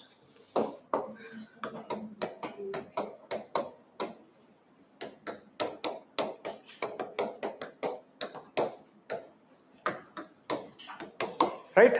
In between north equatorial current and south equatorial current, you have another current which is flowing in the opposite direction. We call it is a warm current. It flows in the opposite direction. We call this as counter equatorial current. Why? Why? Rotation plays a very small role. See, basically, piling up of the water is happening. See, when a stream is going, it will turn left, it will turn right also, if it is of a same level. Imagine the water, imagine this is the water. Just imagine this is a pump. This water, while it is traveling, why is it going only one direction? A small amount of water is also piling up here, right? Continuous piling up. From the southern direction also there is continuous piling up of the water, right? What are the water that is piled up continuously? This water, rotation of the earth is also helping. So that continuous piling has led to the reversal movement of the water. So the primary reason is piling up of the water from the northern hemisphere and southern hemisphere, and at equator you will also have more evaporation, right? More volume of water. The volume of water is more. 8 centimeters the height is more. So that is one of the reasons. The primary factor is piling up of the water and rotation also to an extent. And here there is no wind. Do you have wind? Doldrums. In the doldrums there is no wind. So there is no wind in the mid path. So both the streams are coming and joining. So that's why they are moving in the opposite direction. So this is what is currents for you. And the different names that you are supposed to know is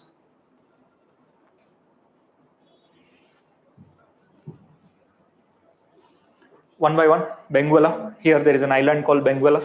Agulhas. Agulhas is the capital. Okay, one of the capital. And West Australian current is cold current, west wind drift. So Luvian current is comparatively warm current. East Australian current, Peru current, California current, cold. So look here, in the tropical areas, this is all your tropics, right? Cold current. Wherever you have cold currents, do you have Californian desert? Sahara, right? In the here, Namib desert, Atacama desert, right? Great Australian deserts. So wherever you have cold currents, next to that, in the tropical areas, you'll have deserts. And these cold currents, are they present on the eastern side of the ocean or on the western side of the ocean? Ocean. I am talking about eastern side of the ocean or western side? East. So this is your ocean, eastern side, right? Again, eastern side of the ocean, eastern side of the ocean, eastern side of the ocean. So can I say, in the tropical oceans, the eastern margins of the oceans are cold? Yes, eastern margins of the oceans.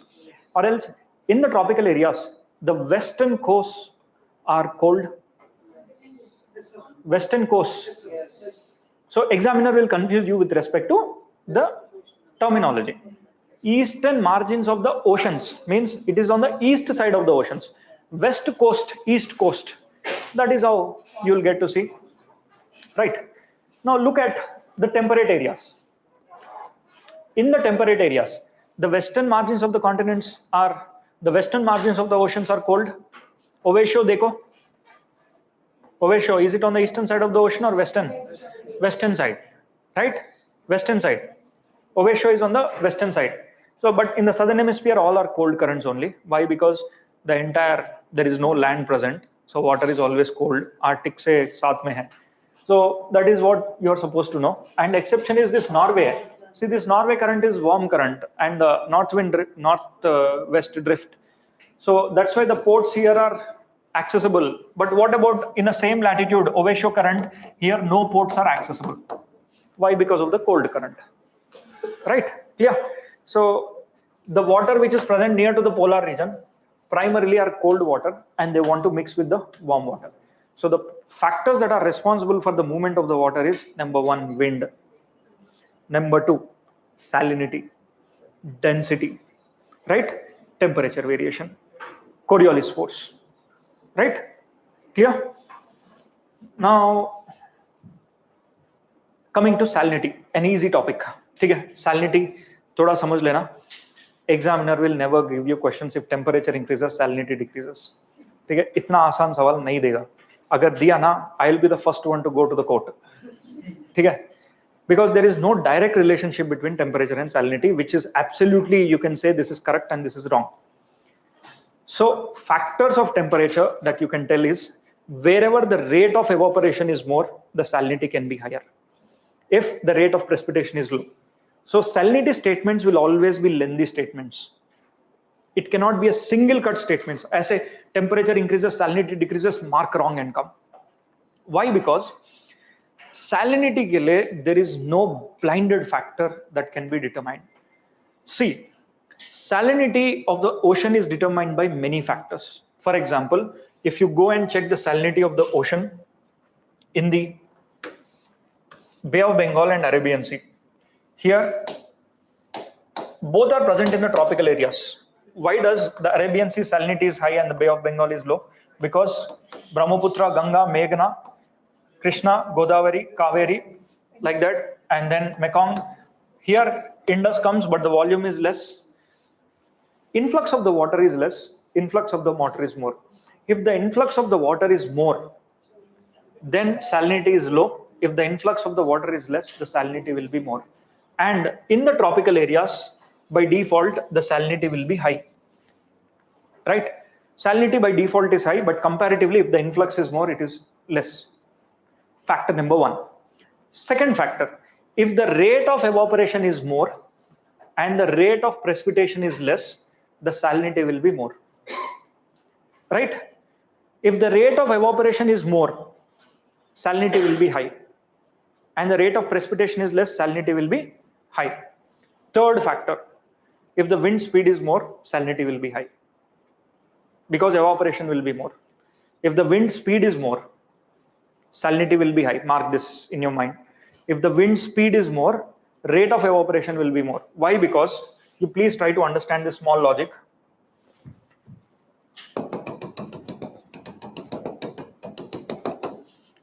They have evaporated. If their wind speed is not more, it will rain here only. Now the wind speed is more. Will it stay here? It will go here, and still the evaporation will be there. Right? Rainfall will happen somewhere, but the rate of evaporation will be more, so salinity will be high. So if the wind speed is not there, whatever is evaporating, rainfall will be at the same place, right? Right? Now, if I'm adding wind speed is more, whatever that is evaporating, will it rain here? It will go and rain somewhere here. That means evaporation is happening here, rainfall will be somewhere. Yes or no? That means if the rate of evaporation is more, salinity is more. Less कैसे हो गया यार? अरे देखो, this is 1000 ml. ठीक है, 1000 ml of water. In the 1000 ml of water, whatever that is evaporating, it is primarily a fresh water. Let's say 200 ml water is evaporating here. हाँ, अब बचा कितना है? 800 ml. Had if the rainfall happened in the same bowl, the salinity will be same. Now that, look at this, 1000 ml, the salinity, let's imagine that 80 grams of salt is there in this. 20 ml of 200 ml of fresh water evaporated, and it is now raining elsewhere. How much is left? 800 ml. Don't you think the salinity will be more in this 800 ml, the concentration? That means if the rate of evaporation is more, then the precipitation is not happening at the same place, then the salinity will be more. Right? Next. Salinity is comparatively higher in the tropics, not in the equator. Evaporation is more, precipitation is also more. Salinity is balanced. But in the tropics, the rate of evaporation is more. So that's why the salinity will be more. In the polar region, during the times of winters, whatever the water is there, that will be more saline. During the times of winters, in the polar region, ice will be formed, right? Rest of the water, will it be saline or fresh comparatively? More saline, right? So can I say in the winters, the formation of ice will lead to salinity increase in the water? Yes. Don't think that if cold water is more, generally the statements and the books will write that if the cold water is extreme cold water will have more salinity. Yes, of course. Extreme cold water means they are converting the remnants of the fresh water into ice. So cold water salinity will be comparatively higher as compared to the same water when it is warm. Okay, I am telling you, cold water, if it is cold and later it is getting converted into ice, the cold water salinity will be comparatively higher. I am talking about the same water, same cold water. If it is warm, it will be less saline. The polar region mein, if suppose this entire water got converted into ice, whatever the remnant water is there, will it be becoming more saline? Yes, can I say that the same water, when it gets more colder, can I say the salinity increased? So this is how the NCERT wrote in a single line, cold water will lead to more salinity.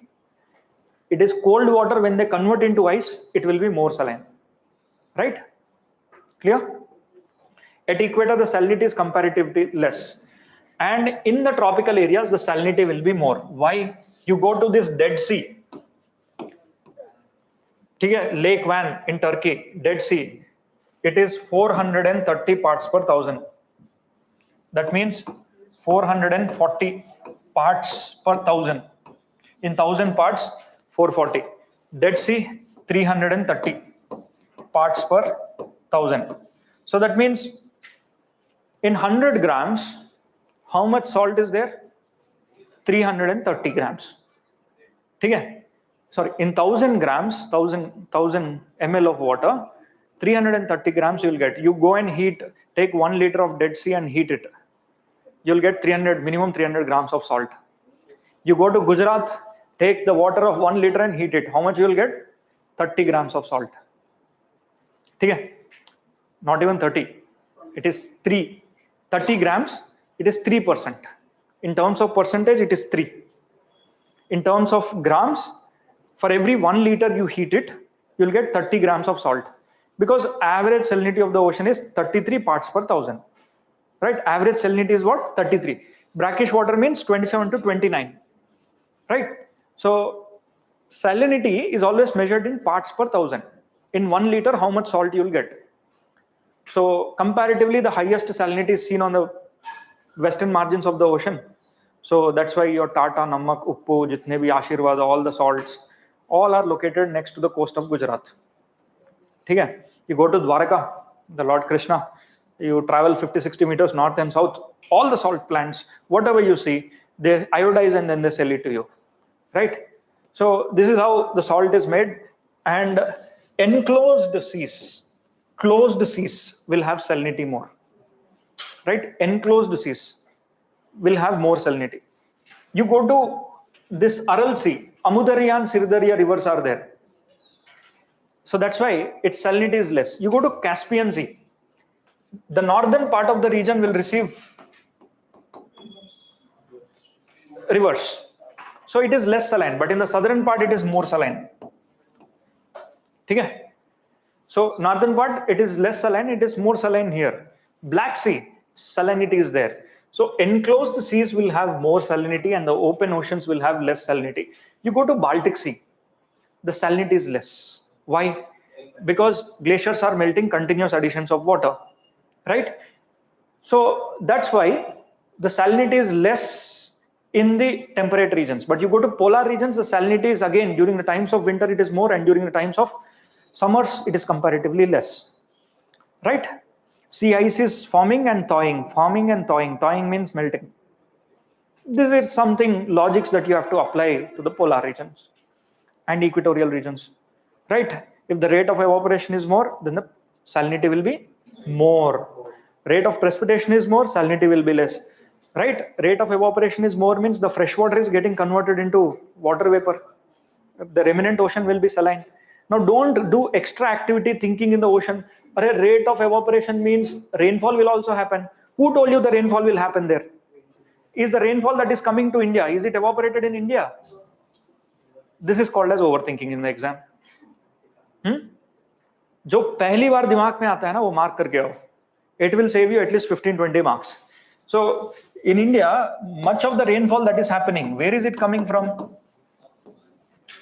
In the southern hemisphere, and then it is crossing and coming, right? You go and check the salinity. South of the equatorial Indian Ocean will have more salinity as compared to the salinity of the Bay of Bengal. Why? Because the rainfall, Himalayas, melting glaciers are getting and mixing here. So no one told you that if it is evaporation is happening, rainfall. The examiner will not go into that area because examiner will be fearful for people like us. हमने exam process को रोक देंगे. एक court case काफी है exam process को 6 महीना रुकवाने के लिए. So UPSC is well experienced in this, right? You look at TGPSC, it took 4 years for one examination to be conducted. Bichara. Started at 21, they became 26. Those who started preparing in 2012 thinking that Naya Telangana aayega, 4 saal ho gaya, they were 21. By the time the notification came, they were 31. ठीक है? शादी हो गया, बच्चा भी बड़ा हो रहा है. I know a personal guy who qualified for TGPSC and their kid is in 8th class. Right? So UPSC is well managed. I mean, it knows to handle that nuances. So language ko pakdo, thoda bahut language ko pakdo. Extreme statements. Let's say 9 out of 10 times, much of the times it is wrong. If numbers are used, more than 2 digits, 3 digits numbers are used, it is wrong. 4-digit numbers are used, most of the times it is wrong. Extreme statements are wrong. According to Constitution, it is wrong. If only is there, most of the times, if it is not there in science and tech, it is wrong. Right? In science and tech, can, if a word can is used, possibility is very high. I mean, science has so much of possibility. It is true. All is given. Always be cautious. So composite words which are there, understand. In the next Sunday should be the last test that you will be writing. After that, no test writing. एक हफ्ता आप सब लोग, you'll open the previous year questions and simply solve the previous year questions. No new readings also. Revision भी आप PYQ से ही करो. ठीक है? सुबह शाम रोज 300 क्वेश्चन सॉल्व करो. Understand the language. Now forget about what you did not read. Leave about what is Ashoka's horse name. You don't remember. Leave it. ठीक है? You need not know it now. This is not the time. Leave it. Whatever you have done. Now it's time for revision. If you don't revise, you'll make more mistakes in the exam. Right? अभी लग रहा है ना आप सबको, काश 2 हफ्ते और होता, मैं ज्यादा पढ़ लेता. 2 more weeks, 3 more weeks, I think I can recall more. Now you feel like little more time. So the time will never come. You should have utilized it way before. Next year, you'll have no classes and so much of time. फिर भी 10 days before the exam, you'll still have the same feeling. Your process of examination is complete the day when you write one mains. You'll get to know the gravity of this exam. The gravity of this exam is mains. You go through that process once. Writing 3 hours in the morning, writing 3 hours in the afternoon, traveling half an hour in 1 hour, then you come back to home and you have to remember a lot. You wake up till रात को 2 बजे 3 बजे and then you wake up at morning again 5. You wanted to write. आप एक दिन में एक exam लिख रहे हो, पूरा पेन का इंक खत्म हो रहा है, and you can see that frozen fingers. ठीक है? Blood circulation not happening. And you feel that are pain, then you put a band-aid, and in the exam you don't feel that acha this band-aid is not working, then you'll change the pen. इस pen को एक rubber band बना के तब पकड़ के लिखोगे. ये एक मेंस का प्रोसीजर होता है, एक प्रोसेस होता है. Then you realize that अच्छा this is not working, so I have to do something. Then you'll find a different pen. You'll carry 7 pens all in the pocket, right? Colorful pens. Examiner will ask you क्या चल रहा है. वो आप उंगली दिखाते हो, देखो सर ब्लैक हो गया.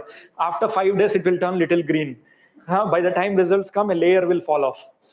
So this is a kind of mains process where you are supposed to recall. Mains लिखने के बाद ना आप पूछो आपका नाम क्या है, तब भी आप 10 options ढूंढते हो. मेरा नाम ऐसे बताना है.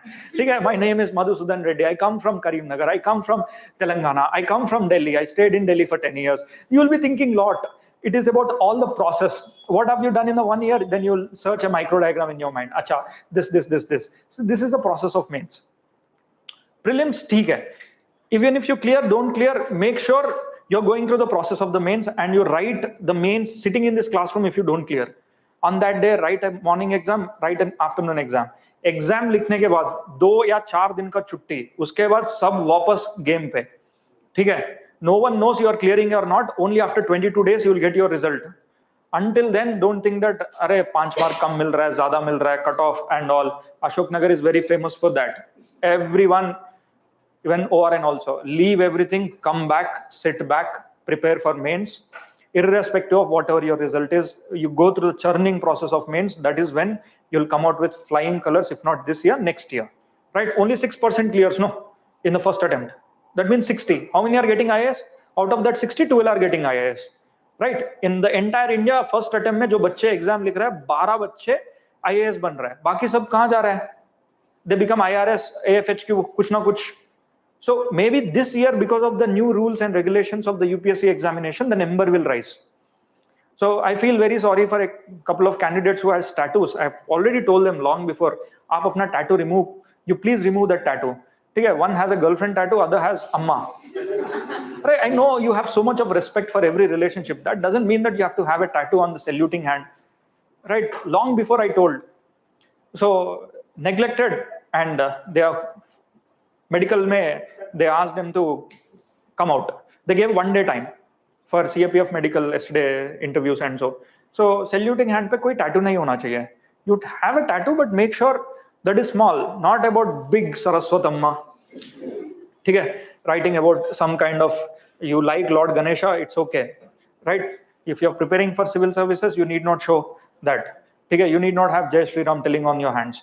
So make sure. CAPF mein 2 people here. I mean, it's very hard work that they have put for 1 year, 1.5 years, 2 years, and then so I asked them not to go for the remedical. 40 दिन के बाद जाएंगे, कोई दिक्कत नहीं.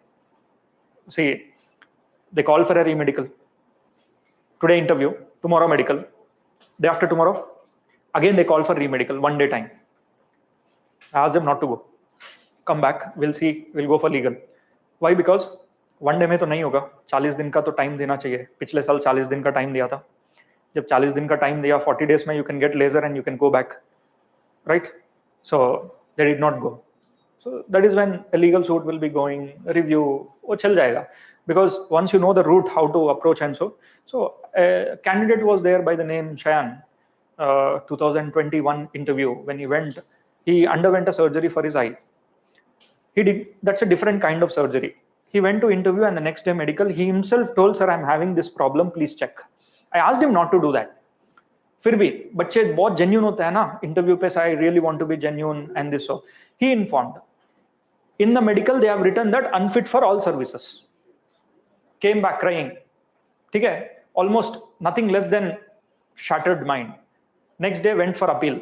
Went to UPSC. No people, he requested them.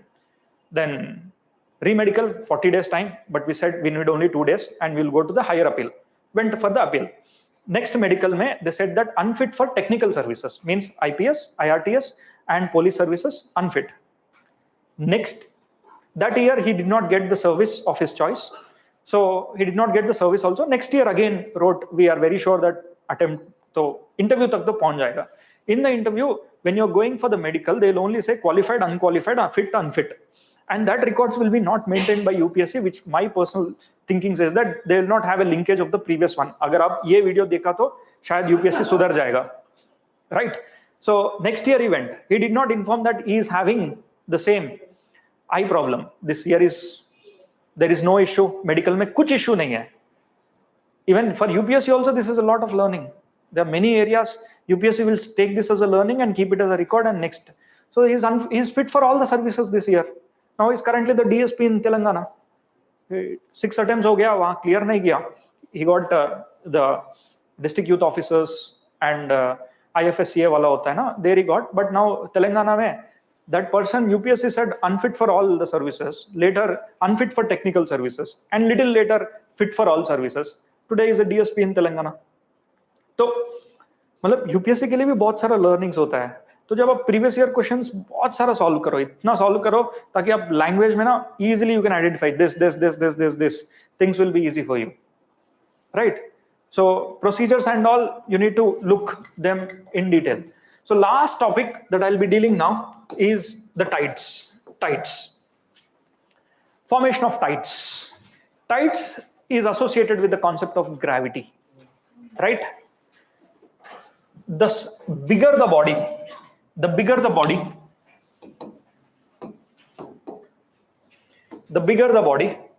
the greater will be the gravity.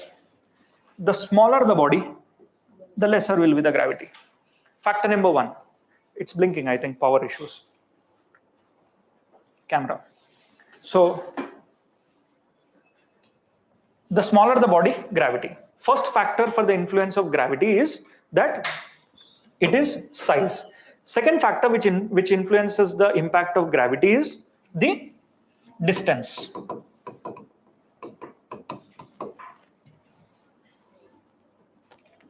See here. Suppose Earth is 149 million kilometers away from the sun, whereas from the moon, Earth is only 3 million kilometers.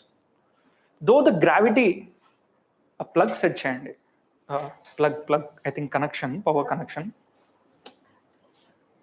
Look at that. Kinda padipoyindi kada? No.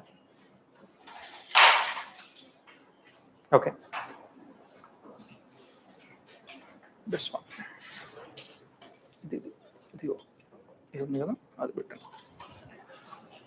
So the smaller distance, the gravity will be more. So the influence on the Earth, the gravity influence on the Earth, primarily, if this is the Earth, if you take 16 as the factor, 11 factor will come from moon and 5 factor will come from the sun. So whose influence of gravity is more on the Earth? Moon. Right? Though it is the size of the body is small, but the influence of gravity on the Earth is more by the moon. Right? First factor for the formation of tides is gravity of the moon and the gravity of the sun. Second factor, it is rotation.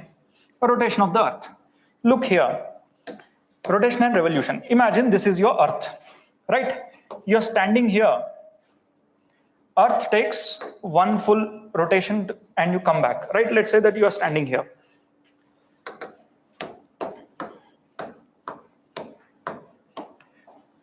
You are able to see this moon here today. For you to make one full rotation and come back, how much time it takes? 24 hours. Understand this logic. 24 hours. Now, moon will also change its position, no? Will it be stationary there? Moon is also going to revolve. How many days it takes to make one full revolution? 28 and a half, roughly 29 days. So it will take 29 days to come back here, 28 and a half to 29 days, right? So by the time you made one full rotation on the moon and came on the Earth and came back to this position, you will not see the moon only after 24 hours. It will take, the moon might have also shifted a place. So while you make a 24 hours rotation and come back, you will not see the moon at the same place. Basically, after 24 hours and 52 minutes more it will take to come back and see the moon at the same place. In simple terms, let's say today you are seeing a moon there. The place where you're sitting or standing, you're able to see the moon, right? In 24 hours, the Earth will make one full rotation and comes back. Will the moon be there? Moon might have shifted a little bit. So if I have to see the moon again, I have to rotate little more. 52 minutes more I have to rotate. That is when I can see the moon there. I hope everyone understood the logic of moon. The next day to see the moon on at the same place, it will take 24 hours, 52 minutes. Right? Agreed? Clear? So the formation of tides. How does the tide form? See, the tide forms like this. Imagine this is your Earth. Earth has water, right? And there is solid, there is a liquid. So you have a solid body, there is a liquid body. Solid particles are tightly packed. Earth is a solid. If suppose this is a moon, imagine this is a moon. Moon is trying to pull the Earth, right? Though Earth is not moving, but moon is trying to pull the Earth, no? On the Earth, you have solid and liquid. If this is a solid body, the molecules are tightly packed. But if it is a liquid body, water is there. Water has buoyancy force. It can rise and fall. But solid को खींचने के लिए बहुत ज़्यादा ताकत चाहिए. So look here, the sun or moon is trying to pull the Earth, but it cannot pull the entire solid. So that's why it will make the water to pull, okay, the water on the earth will be pulled.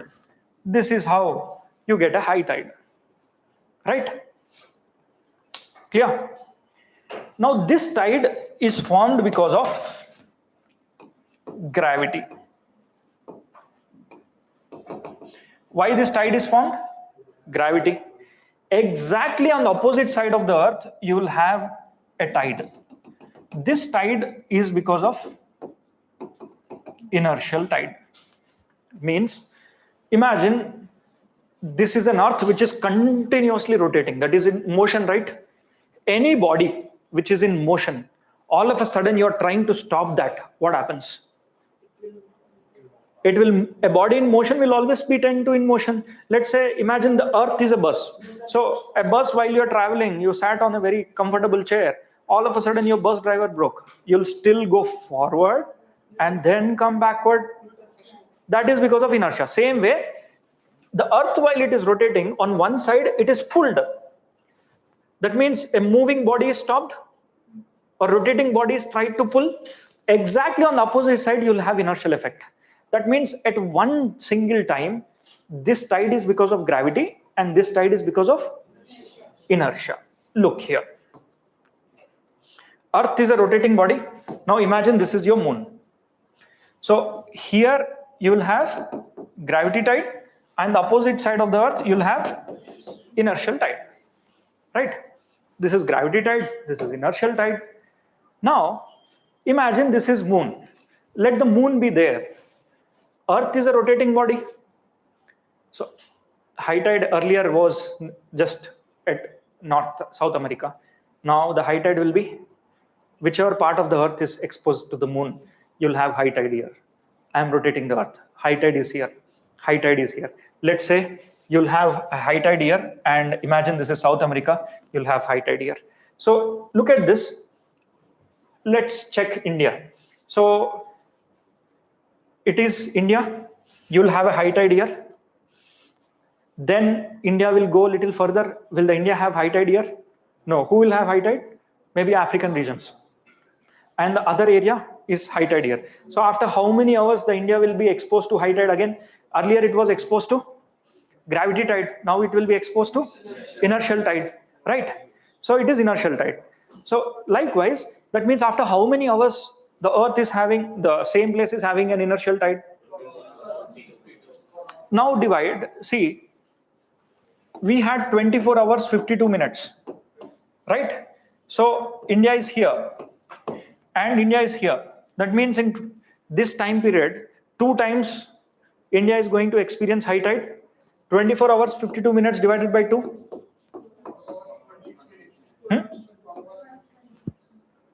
Right? That means after every 12 hours and 26 minutes, India will experience a high tide. Now look at low tide.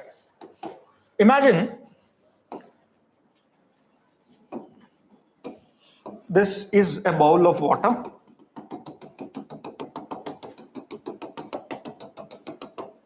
Right? If this is moon pulling the water is pulled. Right? High tide. If the water is pulled at one place, don't you think there will be a depression at another place? Where is the depression? This is how the depression will be there. So this is a low tide place. This is a low tide place. So in simple terms, look here. If suppose this is Pacific Ocean, which is very big and it is easy to understand. Look, if you have a high tide here, now imagine this as a bowl. Water is pulled onto both the sides. Do you have a depression here? This depression is low tide. This is high tide, this is low tide. That means in the center you will have low tide. Can I say there is also a low tide on the opposite side of the earth? So first high tide, first low tide, second high tide, and then low tide. So how many high tides and how many low tides are there? 2 high tides, 2 low tides in how much time? 24 hours and 52 minutes. Now tell me, divide 24 hours, 52 minutes divided by 4. Right? Can I say, now what's the time here? Let's say today morning, 6 a.m., India will receive high tide. Okay? Today morning, 6 a.m., India will receive a high tide. So let's say this 6 a.m. ko India is receiving high tide. After how much time India will receive a low tide? After 6 hours, 13 minutes. 13 fours? It is 12, not 13, 12. Right? 6 hours and 12 minutes, you will have a low tide.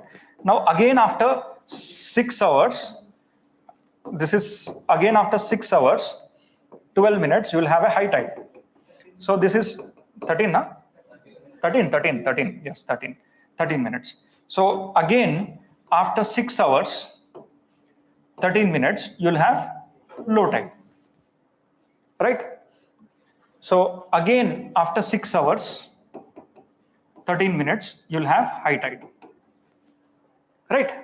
That means there is a gap of every 6 hours and 13 minutes for the low tide and high tide, right? So this is how the tides are formed. Now, let's say you understood the logic, right? Every place. But there are some local factors like, yeah, look at this ocean. This is a closed ocean. Should it have 2 high tides and 2 low tides? It is not always possible. Okay?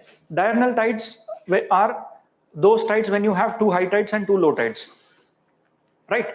So it is not always possible to have 2 high tides and 2 low tides in a day, but ideally you will be having 2 high tides and 2 low tides. Come back to the positions of the moon. Let's say your Earth can be here, your moon is here. What if the sun is also here? 5 factor comes from here, 11 factor comes from here. Will your high tide be higher high or just high? That means the high tide will be very high because both of them are pulling now. So when they are in the same line, we call them as CSE position, right? Sometimes instead the sun can be here also, but still sun is also pulling the earth. That means the high tides, inertial tide will be here, and the moon's high tide, inertial tide will be here. So if they are exactly on the opposite side, still the high tides will be higher only. Now imagine this is a normal high tide. During the times of CSE position, the high tide will be like this. The high tide will be higher and the low tide will be lower. High tide will be higher, low tide will be lower. It is like this. So this tide is called as spring tide, right? This is also high tide. Now let's go and check the conditions of this. This can be your moon, and this can be your, let's say this can be your sun, and your moon can also be here, right? Right angles pe bhi ho sakta hai. So sun's gravity tide, sun's inertial tide, moon's gravity tide, moon inertial tide. Will this high tide be so high? No. It will be little, high tide will be there in a day, but it will not be that great tide. So here you can say that neap tide will be like this. It is lower than the high tide, right? This is how you'll get to see. Understood? This is a normal tide. Neap tide. This is called as spring tide. So this green color one is called as neap tide. Neap tide occurs when sun, moon and the earth are at right angles. So this is the fundamental difference. After every 6 hours and 13 minutes, you'll get a high tide and low tide. So apart from this, there is ebb and flow. What is mean by ebb and flow? Ebb, flow. A time between high tide and low tide is called as ebb. See, high tide and low tide, ebb, low tide and high tide is called as flow, right? So this is a word, just go and cross check in the NCERT. Ebb and flow are the names which are given from When you are looking from a low tide to high tide, it is called as ebb. Flow is when it is coming down. Okay? In NCERT, just cross check. Ebb and flow currents are there. This is what you are supposed to know about tides. Just a minute. Now the positions of the moons. Look here. Right? Moon is here. Its influence on the earth will cause a high tide. Let's say this is the first condition. Forget all the moons except this black moon, Amavasya. Where is the sun? 1, 2, 3, 4. At which position is sun? 1. Very good.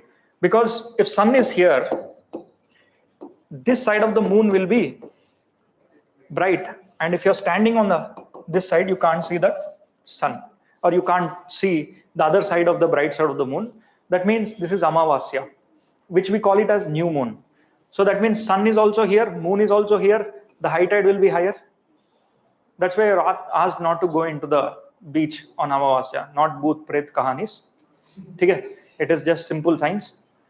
Next day you'll act funny and come. Because you go into the beach and abnormal behaviors, waves will come, oh, you'll run from here to there, right? So basically it is just fishermen have different kinds of stories. Why? Because when they go into Amavasya, they can't see anything in the sea, right? There is no reflection of light. So when a wave comes, the white color waves always comes. So now they started to tell the stories of, oh, Devara, Lord Devara, come. Right? So this is the kind of stories that they come and tell you, right? Sometimes fishes fly, they feel that Bhoot Pret Kahanis. So it is simple that you are asked not to visit the beach after 9 p.m. at night time because the visibility will be low. And even you go to ARK beach and so on, the full moon day and the new moon day, the restriction starts from already 10:30 itself because unpredictable beach hota hai. Same way, you come to this quarter, here, sun is here, let's say the sun is here and the moon is here. So the high tides will be little low compared to the spring tide. Now come to the full moon day. Even on the full moon day, moon is here. Where is the sun? Sun is always here because sun sends light and it is reflected back. So high tides, moon tide, inertial tide, and sun's gravity tide, inertial tide, together they will be acting and you'll have a high tide. This is also syzygy position. Same goes with full moon. But now this Bhoot Pret Kahanis can be seen under the moonlight, right? Which is bright. But tides are very high. When the tides are high, the fishes also jump high, right? The fishes behave abnormally. And the injuries of the fishermen are more on the full moon day and the new moon day, right? So that's why the fishing community always prays to the Lord, which they cannot see, for the unknown factors in the beginning days. That's how the full moon day and new moon day are considered to be the sin days for the fishermen. One, because of the lack of visibility. Other, because of the visibility, the fishes jump in high and the accidents are more. So here, new moon day and full moon day, the highest tides of a month can be seen. Rest of the days, it depends on the moon. That means moon is the one which is deciding the sea. So anyone who goes into the sea, for them, the Lord Moon is the prime factor, right? Gravity. They pray to the Lord Dharti, like that. So in totality, this is the concept of tides. This is the concept of tides.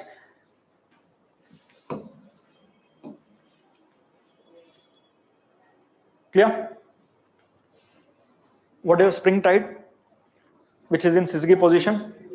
Clear? Third quarter, and that is where first quarter you will get neap tides, right? Third quarter and second quarter you will get neap tides. Rest of the quarters you will get syzygy tides. So eclipses and all are also there. You can ask me, sir, why is there no eclipse every month? Because there should be eclipse every month. No, this is sun, this is moon, so shadow should be there, eclipse should be there. Will you get to see eclipse every month? No. Why?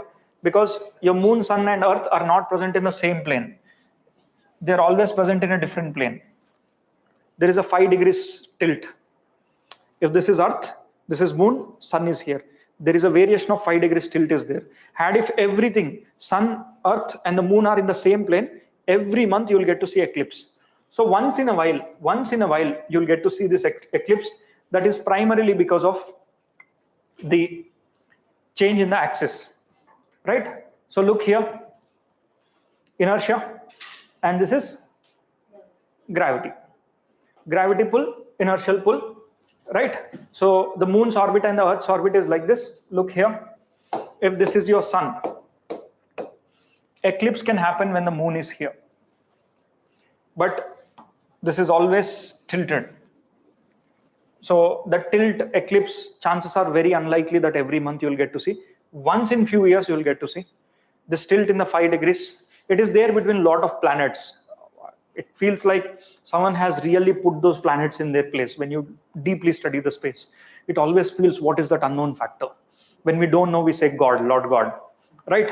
But it feels like when you study the deep space, the memory that is there with the light, and also the planets, their behavior, their characteristics, and the Earth, everything is so well placed, including the human biology, and so well placed. I mean, our body is a big machine. How this complicated machine is running, okay? So well developed. Everything seems so beautiful when you study deep, right? Now these are the places you get. There are terms like diurnal tides, semi-diurnal tides. Diurnal tides are 2 high tides, 2 low tides. Semi-diurnal tides are 1 high tide, 1 low tide. Why and all you need not know, will not be asked in the prelims. So mixed tides is you have 2 high tides and 2 low tides, but different height. It is mixed tides will be, this is the high tide, this is the low tide. Next high tide will be this, next low tide can be like this. So it is of different heights. Clear? This is what is your oceanography, right? This is what is your oceanography. That's it. करना है क्या आगे? Yeah, we'll wind up. Break. Last topic is there, soils. Nothing much. Huh? Or we'll do sometime later. Maybe with India and India and soils, we'll do it together after 3-4 days. Right? We'll stop here. I think it has added some value to you. You have sat all day. बीच में सोते हुए, कभी हिलते हुए. I've seen 1 wicket down, 2 wickets down, 3 wickets down, 4 wickets down. ये तो आगे सो रहा था बीच में. That nice, good. I appreciate your stamina. हम सुबह से कितने बजे से बैठे? 10:30. Now it's almost 7:30. How many hours? 10? 8, 9 or 10 hours. Right? In your mains exam, 3 hours you'll write in the morning, 3 hours you'll write in the afternoon. Okay? For these many hours, when you're running your brain in the practice tests, that is when you're going to give a beautiful content in the exam. So today's day is just a trailer for your mains. You imagine yourself, you have to write 3 hours, means continuously your brain has to work. Afternoon 3 hours you have to work, then you have to eat, you have to come, process. So mains is going to be this. Right, someday you try to write 3 hours in the morning and 3 hours in the afternoon. You feel the real essence of this preparation. Now that you are recalling, so prelims में सामने होता है answers, आपको identify करना है, mains में आपको recall करना है. आप जितना तगड़ा prelims के लिए prepare करते हो, उतना अच्छा omit कर सकते हैं exam में, mains. I feel that mains preparation is comparatively easier if you do mugging up in the prelims. Let's say Gupta's administration. You should have 10 to 12 points, right? 5 different names. That will give you a very good marks in the mains. We'll do a lot of things for mains. Okay? And I'm pretty sure whatever we are going to do, no one else can do. We have experts in Delhi and we'll get that expertise here, especially for mains. I'll challenge you, anyone sitting in the class, you go and match your answers in the month of early August with anyone in Hyderabad. You tell me, sir, this fellow is writing, I can make you better than that. Right? So we'll stop here. Next, sometime later we'll continue. Right? अब घर जाके एक बार revise कर लेना पूरा, तब आपको अच्छे से समझ में आएगा. Thank you, everyone. Thank you, online.